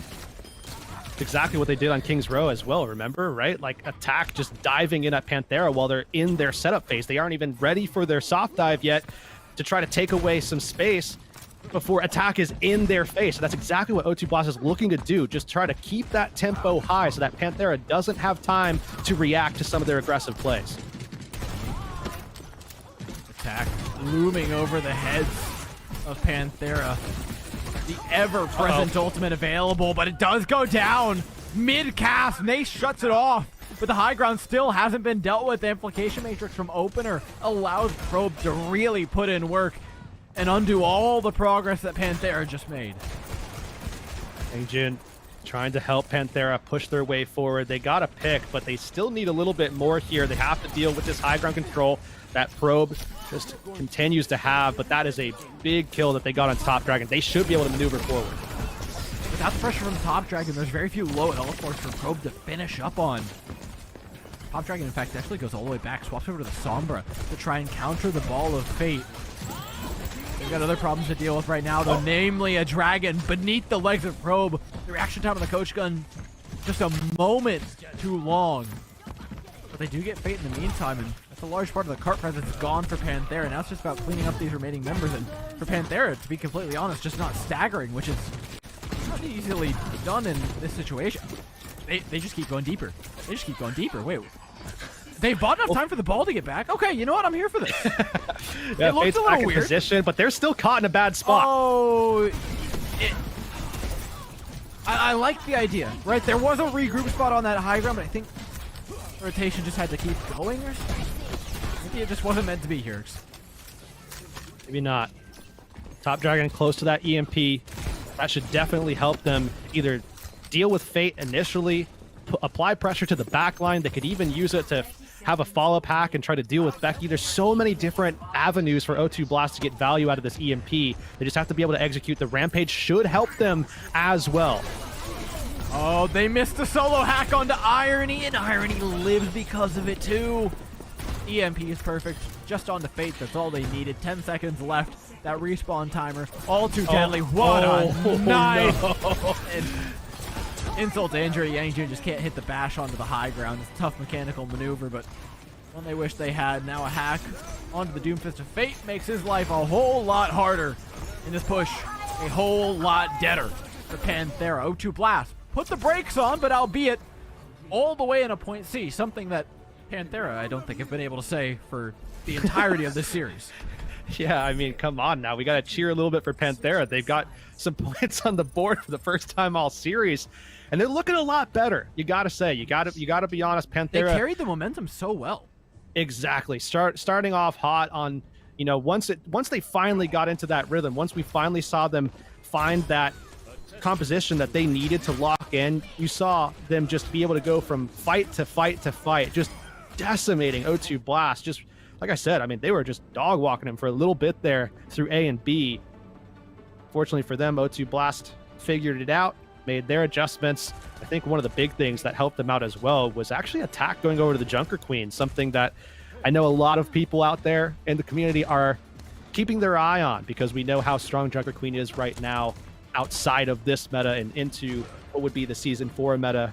An attack already looking this good on that hero. Definitely something to watch for sure. Well, the Overwatch League isn't playing on the current patch, even for the following, but nevertheless, Junker Queen has proven itself more than useful to have in your hero pool at a time like this. Panthera opt to keep the monkey, though, for the defending side. On defense here, definitely an interesting choice here, but one that Panthera is known for taking. We've seen this from them in the past as well. Definitely going to be a reliance on this dive for them, especially with the Sombra, especially with the Tracer. O2 Blast have to know that this is coming. They've seen it before. They've seen it from Panthera specifically, but oh man, they're just not quick enough this time. Still can't stop it. Irony down. I wouldn't be surprised to see a Brig swap or something off this end. Yep. Yeah, there it is. Look at that. I'm good at this. Anyways. Probe over to a soldier as well, just offering up some more survivability in the biotic field. A lot of options. I know you're good on that one, though. Yerks. Plenty to go. Yeah, don't get me started on Soldier 76, man. I won't stop. Panthera looking for another opportunity to dive, but again, the team far more insulated this time with those hero swaps coming in. Irony offering up a whole lot of survivability to attack alongside that immortality field from opener. They absorb the first dive, but Panthera get out quite cleanly from it. Yeah, they get that disengage, but they still have to re-engage. They do find that opening kill, though. A lot of help there as well from Slee, and the big sleep as well. Easy pickings for Panthera, and you can see them setting back up. They're close to that pulse bomb, but the big thing here is Slee, who did manage to get that sleep late into that last fight, has now generated a nano boost, and that's something they're certainly going to, I think, look to give to Fate. They want to get that Primal Rage and start juggling that 1-2 combo between the two. Fate not up to the rage anytime soon. Slay. Waits in the wings with the nano boost. O2 Blast are having a hard time forcing these fights, so they kind of have to absorb the pressure from Panthera and hope that Panthera's disengage isn't good enough. But thus far, Panthera's disengages have been phenomenal. Not to mention his primal rage, which, yeah, this is going to be deadly. You can't stand this close to a ledge and expect to not get knocked off it. Big stuff from Fate. That's what they need to get out of Fate. I mean, we've talked about it all series long. If they're going to be able to contend with O2 Blast, Fate has to step up and have a massive performance. And he's had it so far on this defense. Had a couple of really good glimpses of this earlier on. But the big thing to watch out for here, the EMP. Nice setting this up. It's looking for it. But a big start already for Panthera. We may not even need it. That's exactly what they want to do. They want to hold on to this EMP. Probe does them the honors of taking himself out, so that choice of holding on to the EMP becomes all the more obvious. Now as Probe gets back just a little bit closer to having those ultimate options themselves. Support on the other side for Panthera. You can see Yangjun go for the rally, but oh man, it's explosive again. Probe's gone. Blast have to go for it. They throw in a rampage looking for any sort of contact with the body of the members of Panthera. Panthera are only taking engagements on their terms, and you can see Irony is fighting with the team down low, but staring up at the high ground, understanding what the real problem is that you just don't have an answer for Slee up there right now. You see Probe get eliminated here late. You're seeing big swaps as well for O2 Panthera. I mean, obviously they spent pretty big in that last fight, but because of the fact that we saw those later staggers, Slee getting ever closer to that nano boost. But O2 Blast, they're bringing the aggression themselves, and guess what? Probe has that visor at the ready. They do need to find some value with it though, because against Fate, who's going to be nano boosted, going to be hard to get kills. A little tricky, not to mention Probe this map been a little bit of a death farmer, using the Logan's legs to get back to spawn even quicker. Now has a visor though, looks to put in some real damage. The nano boost, like you said, immediately runs up on it. Is stuck, but takes Becky down with them. And for the investment that Panthera put in for it, I actually think that's very worth for O2 Blast. Probe absolutely did his job in that situation, though the job's not finished yet.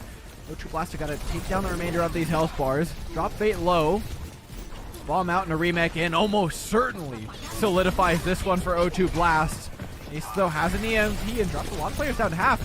The target focus on the opener is, in fact, fantastic from Panthera in the meantime. All of a sudden, O2 Blast are bleeding out. They just didn't have either of their supports. You saw a big purple come in as well, so that even the biofield couldn't heal them. Panthera have taken not just a point, but a map. And now we're at 2-1. And they're back in it. What insane target focus at the end there.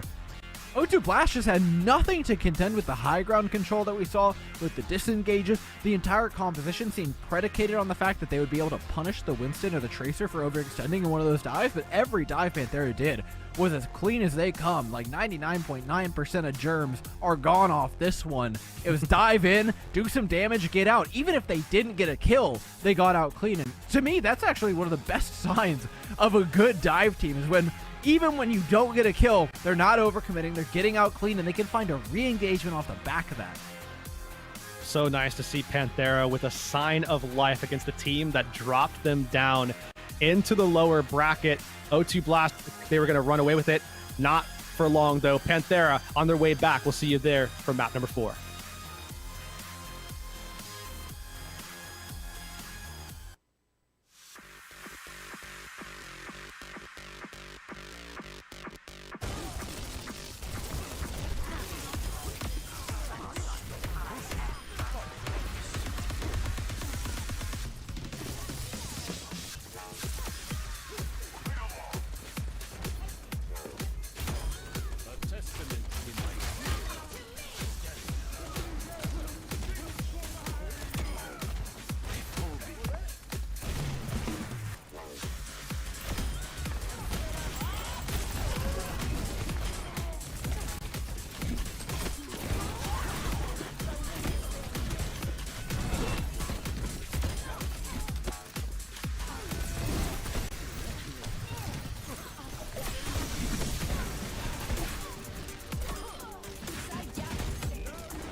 Welcome back, everybody. Panthera has put a new set of wheels on this series, that's for sure. With the map number 3 that went firmly in their favor up against O2 Blast, but the map pick is not something that they are going to meet the warm embrace of anymore. They've got no more wiggle room, Yurix. Not at all. I mean, they needed those new wheels on there quick, and you're going to already see some changes, some adjustments for O2 Blast. Those wheels may not last too long here. If Marvel has anything to say about it, he's coming back in for attack, looking to put his stamp on this one, try to close this series out. On top of that as well, Knife coming in for Top Dragon. Top Dragon, incredible performance throughout this series, but Knife looking to close this one out as well. O2 Blast, overall though, still looks great, but man, Panthera, I hope to see more of what we saw on Junkertown. I think the difficulty is that Junkertown is just such a different map. Yep. Yeah, like Colosseo's taking it right back home, and Marvel has returned to claim. Marvel was not messing around map 1. Yes, we saw, attack in map 2 for King's Row, but I don't think Marvel's skipped a beat at all. And I suspect that we go back, but I mean, Panthera has surprised us once. But I can't be fooled, Yurix. We've seen the ping pong happen many a time. Colosseo is the real test of truth here for Panthera.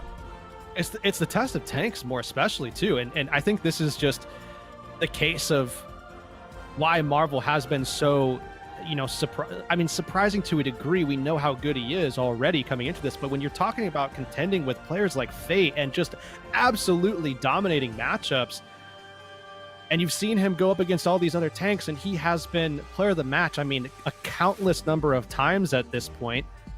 And you go to a map that is very much, it can be easily dictated by a tank. This map in particular, of all of the maps in the pool, this is the one I look to. If Marvel's going to be able to come out on top, it's this or it's a control map. And guess what we have? We have Colosseo, and potentially, if Panthera can steal this one away, a control map. So I have to imagine O2 Blast still feel confident, still feel comfortable, but it's up to Panthera now. They have to be able to deal with Marvel. Now they also have to deal with Knife. As we set up, stark difference in the DPS. Being that Probe is playing that Hanzo, he's getting so much work done on earlier in the series. Versus Nace offering a bit more up to the ultimate rotation, playing the Sombra, the manual hacks, and the EMP available as the tool set. Early on in the fight for O2 Blast, it's just about living, buying time. Hanzos thrive on time, as we've been talking about all day. If you just give them more opportunities to hit arrows, they will hit more arrows. It's just how it works. It'll be a long-winded affair in this neutral fight, but Fate sending it deep into O2 Blast territory. Now investing both of his cooldowns, leaps out, and man, a big purple here. O2 Blast could look for some follow-up, but Marvel, it's ripped out. Overextended a little bit. I think was trying to punish a big step forward by the backline of Panthera, but turns out it was just a bait. They absorbed the pressure with ease, and now O2 Blast. They'll fall back, recuperate, wait for that 5th member to come back up. Try to answer with a pulse bomb, but doesn't get what they're looking for. And now Knife down, and that's a kind of brutal stagger as they're back to 4 members. Oh, Probe takes Fate out, so now an opportunity still to reset here for O2 Blast. They're going to have their members back up relatively quickly, and Panthera, you can see just as quickly turning tail and getting out of there. But Panthera, you can see the communication between Fate and Slee clearly doing them a lot of favors as O2 Blast take a slight lead. Fate will be able to jump in rather aggressively into this next fight, and they're going to have an ult to back him up with it as well. There's the nano boost. Nano boost in, sweep available for Irony, does connect it onto the Winston. Allows him to catch some Z's, count some sheep. Well, Marvel gets stuck, and hopefully for Panthera taken down, but they can't find the end of that health bar. And thusly it's O2 Blast with a stark lead. And there is the rally as well, but Marvel just takes everybody away from it on a journey to the other side of the map and gets the kill on the Slee. Oh, this should be O2 Blast fight to take. The card just keeps moving back and forth. We got an EMP in now. from Nace, followed up on beautifully. That's Irony down. Rally, though, still for opener. O2 Blaster not going to let this one go without a fight. And with the help of that bonus armor, it does become a little bit more possible. It doesn't prevent Marvel from going down. It does allow them to trade it at the very least for Fate. The cart continues to just not move back and forth. You know, that robot has a voice line. It's like, just pick a direction already, and I'm certain it's played at least 3 times. Yeah. Probe making it go the opposite direction yet again here. Finally, though, a team breaks out of that neutral territory and onto one side of the map. Panthera going to be utilizing this bridge on the high ground. There's a stick. Does get connection onto Marvel, and they do wind up getting the kill this time with that. No answer back from O2. Blaster look to disengage and just pick Marvel back up from spawn as you would your kid from school. They can't do it cleanly, though. They forgot knife at the bus stop. You can see Panthera stepping up. No resources ready for them at all. They're going to have to do this all without ultimates. O2 Blast very close on the Dragon Strike. Not typically a super lethal ultimate, but can help them try to be able to contest a dive, split a team, and you can see Slee off on his own. And they act, I mean, O2 Blast sees this. They do see Slee disconnected, and they're going to try to make a play off of it. Trying to use the Dragon to segment the team, rip them in twain, but it works out beautifully as they're able to pick off Becky. Probe on the high ground, though, contested by Nace. Isn't really getting much help from Irony and Opener, who are stuck on the low ground here, trying to support the rest of the team. That investment into the low ground, though, could be rewarded if they could find a pick onto somebody in the back line here. Yangjun does go down, and their prayers are answered. The game plan from O2 Blast there to invest big into their tank works beautifully. Yeah, Marvel obviously just putting in so much work. Fate, you saw the sleep. Knife got slept, but just no follow-up because of the pressure exerted by O2 Blast. Now they're going to be able to send it a little bit further forward, getting very close to that opening point. Probe has to be careful. But of course, Nice doesn't want to give up the position just yet. Maybe looking for the kill. They find one. They may not have to go for the EMP. They're clever about this. That's a really greedy play to not go for the EMP, though. Yeah. Rally was used by Opener. The excess armor still there. A drive-by stick by Knife. A late EMP by Nace. Panthera are committing everything.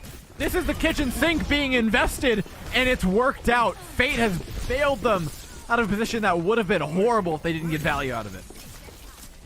Knife does manage to get away, and once again, we're back here. We're back here again, where both teams are basically stuck in a neutral. They don't have ultimates. We're still building those up again because both teams just very willing to throw everything at each other. 4.5 minutes on the clock now, and Nice in that backline once again, looking to apply that pressure, looking to send that backline into uncomfortable positions. There needs one more fight to even this up properly. O2 Blast, though, deny them of that promise. Fate down first, Slay to follow. The rest of the team toppling.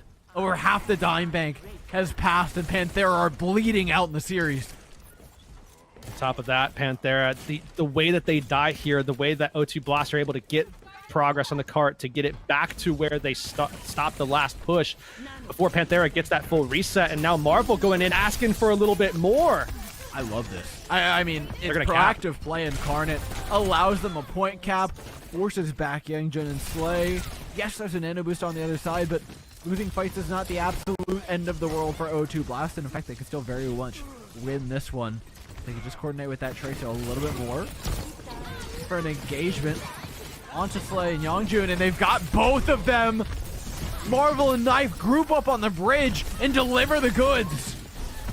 Slee unable to get that nano boost out as well means that Fate isn't going to be able to do what Fate needed to do in that fight. I think a little bit of a disconnect on Fate's initial dive trying to get Probe, and I mean, Fate still got that job done but couldn't follow up after that. I maybe would have been able to get the Primal Rage, but this time it's Marvel who's unleashing the Fury. Putting the hurt on the back line. Gets out safe. I like that play. Still well over half HP, just making sure that they're not running it down. That should be your game plan a lot of the time if you're through Blast. Just take clean, easy fights, don't overuse ults, and you'll be okay. You get away from this one having only pulled the nano boost from Slee. Bit of a handshake there for the rest of the fight, but still not mad about it. I think O2 Blast are very aware of what's to come here, though. Not a lot of answers. EMP at the ready. Primal Rage. Rally from Yangjun as well. That Panthera have so much at their disposal, but still so much distance that they have to cover as well. O2 Blast want to take these fights aggressively. They want to get contest opportunities. Yeah, I think going for a big aggressive play for O2 Blast might have been the move there, but again, getting stuck in that proactive startup phase has been a bit of a rough point for either team. You can see now the investment on the other side, yet again stuck here, but Becky goes down to his own pulse bomb, if I'm not mistaken, dies. O2 Blast just, again, looking to delay, looking to contest. They know that there's only 2 minutes left for Panthera to go 74 meters. It's a numbers game here. It's a time game for O2 Blast. Same goes for Slay's health bar. Engine forced back also to go down. A stagger means another 5 seconds off of a clock where every millisecond is vital. Panthera have seen what it's like to lose to O2 Blast. They sent them down into the lower bracket. They certainly don't want to go out of the tournament to the same hands, but something has to change quickly here. Just over a minute left on the clock, and O2 Blast are once again in Panthera's territory. And you look at the ultimate charge, and it just simply looks terrible for Panthera as O2 Blast continue to apply that pressure. We're getting a minute of time left. If this cart just keeps moving, we may have less than that on our hands. Knife down, though. Gives an opening to Panthera, as does a nano boost. Great sleep, though. The stun's still available. There could be a lot of damage headed the way of Fate if he's not careful. Marvel going down. O2 Blast again, just play it safe. Fall back. So look to what's ahead. Just about 30 seconds here, Dor, and still have that like 5-second downtime if you're even able to get to point A and get that cap. Still ults you have to push through, and even more that are going to be generated if you can continue, if you can win some fights. But you have at least 3 fight wins you have to get here, and it starts with this one.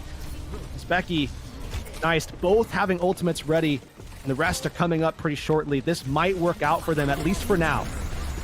EMP out, Marvel down, exactly what you want to see. O2 Blast aren't going to give them any more ult charge, though, and I mean, I think that's a big thing in this match that we haven't really talked about is like O2 Blast are not giving up ult charge after these fights. They're losing 1, maybe 2 people, and then just getting out. Yeah, I would imagine the number of ultimates spent by O2 Blast is significantly higher at this point for that reason.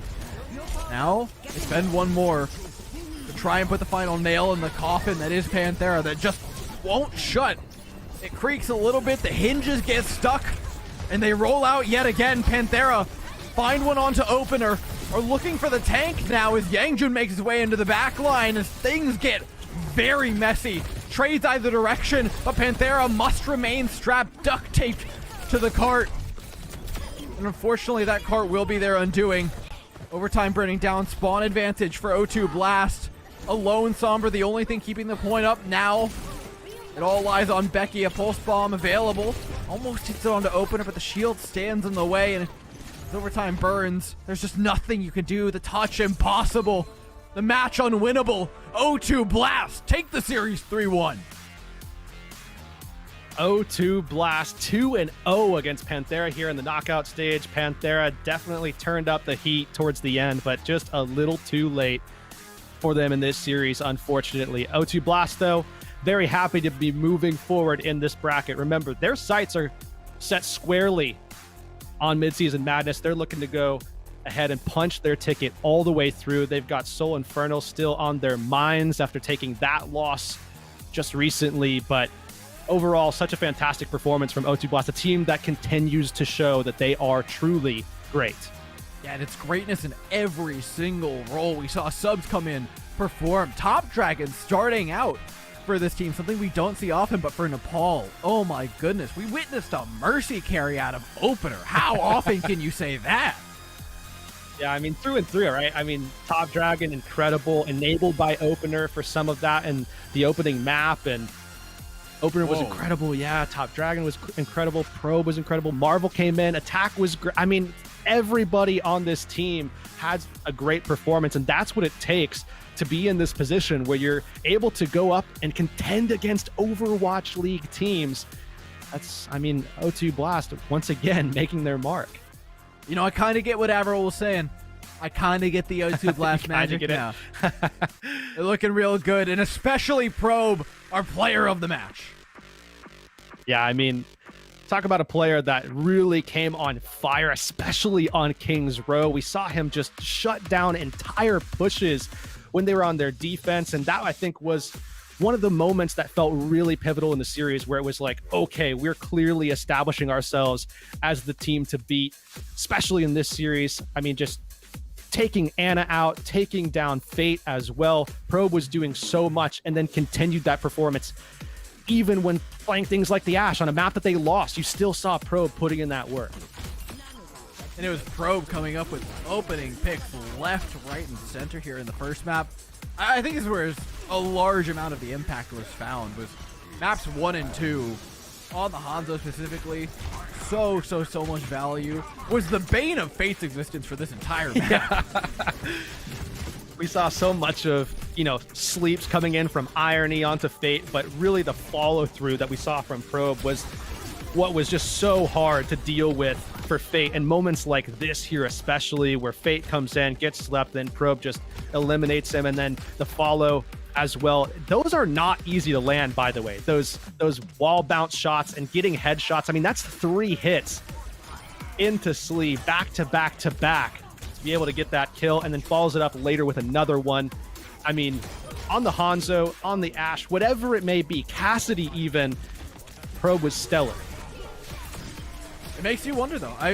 There are holes here for the O2 Blast side. That Junkertown was, quite frankly, abysmal. And you wonder where on earth it came from, because every last bit of play we got that wasn't on a map named Junkertown was phenomenal. And if they can clean that up, then yes, I think they stand a really solid chance. But when you're talking about a team like the Soul Infernal, you can't leave any holes. Yeah, not at all, because Soul Infernal will eat those up. And we heard from them as well that they are very prepared. If they should see this O2 Blast team again, they feel very confident in that. So O2 Blast are going to have to turn things up even higher than what we saw out of a dominant performance today, especially from Probe here. You can see the stats. I mean, genuinely incredible. Yeah, the big one for me is just those final blows. Really consistently performing in that. Like, there's the Hanzos that can bully a tank, right, and pump out damage per 10. And then there's the really deadly ones that may not show in the damage, but are doing it big. Let's look at the interview. 네, 아직까지는 갈 길이 좀 남아서 긴장이 되는 상황이겠지만. So you do have a little bit way to go, and so you're understandably kind of nervous about how it was today. 자신이 있었던 이유가 컨텐더 팀들은 O2에 대한 몸에 각인된 공포가 어느 정도 있거든요. So coming to this match, I think we were really confident into going against any contenders teams, because we know that contenders teams have an innate fear of O2 Blast in their bones. 자, 그리고 탑드래곤 선수가 어때요? 지금 예전에도 결승 가서 좀 준우승을 한 적이 있었고 이제는 O2에 들어갔습니다.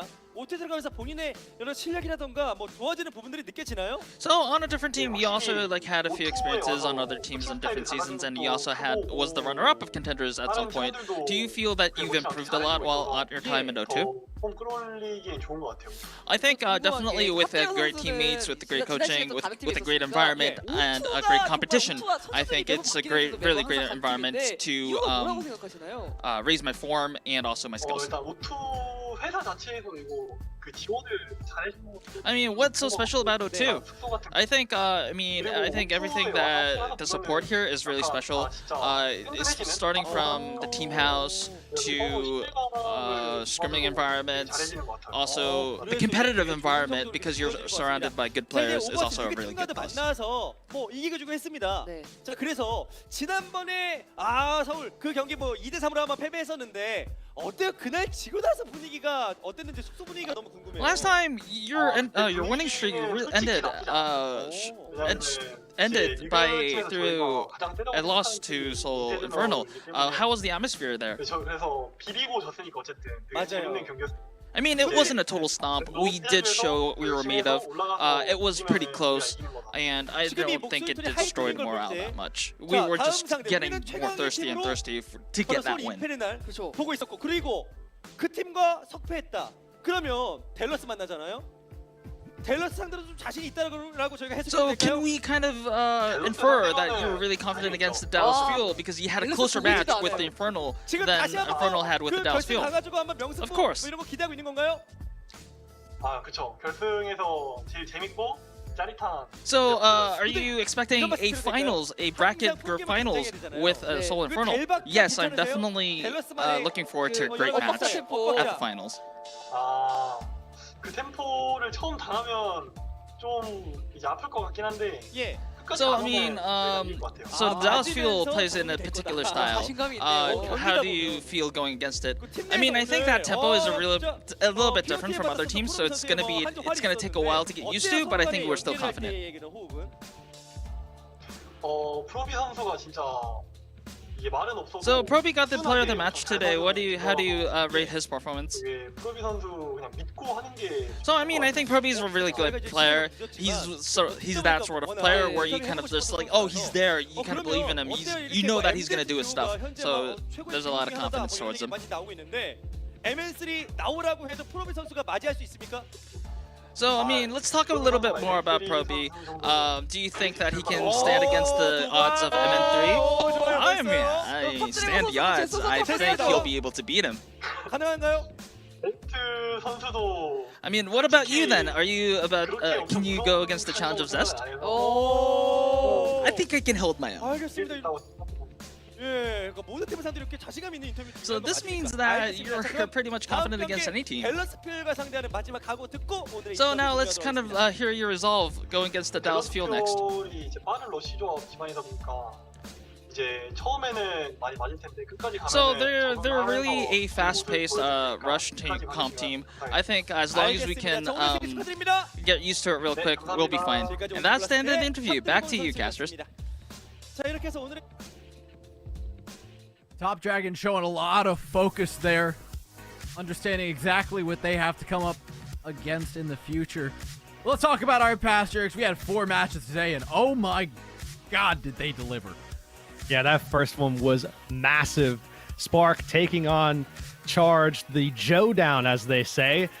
3-2, a 5-mapper, and then Dreamers in another 5-mapper taking out Poker Face, the team that everybody thought was just the other team to beat coming from contenders. Dreamers upset them, and man, that was a big one there as well. Yeah, we followed that up with our 2 matches that we got to cover today, but honestly for me, the thing I'm looking at, the match of the day in my eyes, that Dreamers Poker Face one. Guangzhou with the reverse sweep, the whole enchilada was nice. But man, that Dreamer's dream just staying alive, you can't help but kind of cheer them along a little bit. Come on. Yeah, they got a tough test ahead of them there, of course. Charge going to be a tough team to take out, and even if they can make it through there, they're going to be looking at Spark as well. But overall, really excited about all the teams that we've seen today. Group B there as well. There's a lot of heat in this one left. O2 Blast to take on Dallas Fuel. O2 Blast obviously so excited to see Soul Infernal again, but of course they need to get through the fire of the Fuel before they do it. And the Fuel are looking better and better, taking a map off the Soul Infernal. And yes, the scoreline I believe stayed the same from the last time they played a few weeks ago, but it looked significantly better. That being said, there's more matches to be played, like you mentioned, on the 3rd. Make sure you catch them, subscribe, do everything you need to do to make sure you see those matches. Yeah, of course, Dreamers taking on Charge, O2 Blast taking on Fuel. Those are the matches that we are excited to see next Saturday. Again, that is June 3rd. Definitely look forward to all of that. Dreamers, I mean, O2 Blast, I know we're both contenders, guys, right? We want to see one team come out gotta ahead, see them at get least through one. It. We couldn't get it. We couldn't get it in the Pro-Am. I just need O2 Blast to pull through one time for me. That's all I'm asking for. And I think the San Francisco Shocker actually looking at them with bated breath as well. It seems like one of the two may have better odds than the other, and I'll let you do the math on that one. Yeah, I mean, O2 Blast playing incredibly well. Still a lot left to go through, but we are going to be ending things here today. Dor, what a pleasure to go through this with you, man. Dude, it's been a whole weekend of just killer matches. The ones yesterday, I mean, delivered everything that we wanted them to. We got close ones, we got the run backs, everything you could ask for, and of course, you could even see that in person if you wanted to. The Midseason Madness tickets are on sale. The second round, hit the link at the bottom of your screen and go ahead and navigate onto the website. The last one sold out before you could finish off this sale, before I could finish off mentioning it. So be sure to do it quick because they're probably going to be out here in the next 30 seconds. I think we have until like the broadcast is over. Do it now. Yeah, go ahead and get that locked up. You're going to want to do that. I mean, talk about getting your money's worth too. If anything like, if MSM is anything like what we saw today, definitely a lot of barn burners, definitely going to get some good matches. Really excited to see the two regions lock horns as well. Yeah, that's the big thing is like comparatively, there's so much to go on. The contenders teams in the East, completely different from those in the West. It's a completely different beast of playstyle as well. A whole lot of stuff to break down, but of course that's all in the coming weeks, so be sure you guys stay tuned. From us, from Kurix and I, thank you so much for watching. It's been great being alongside you this weekend, but we're going to have to say that goodbye.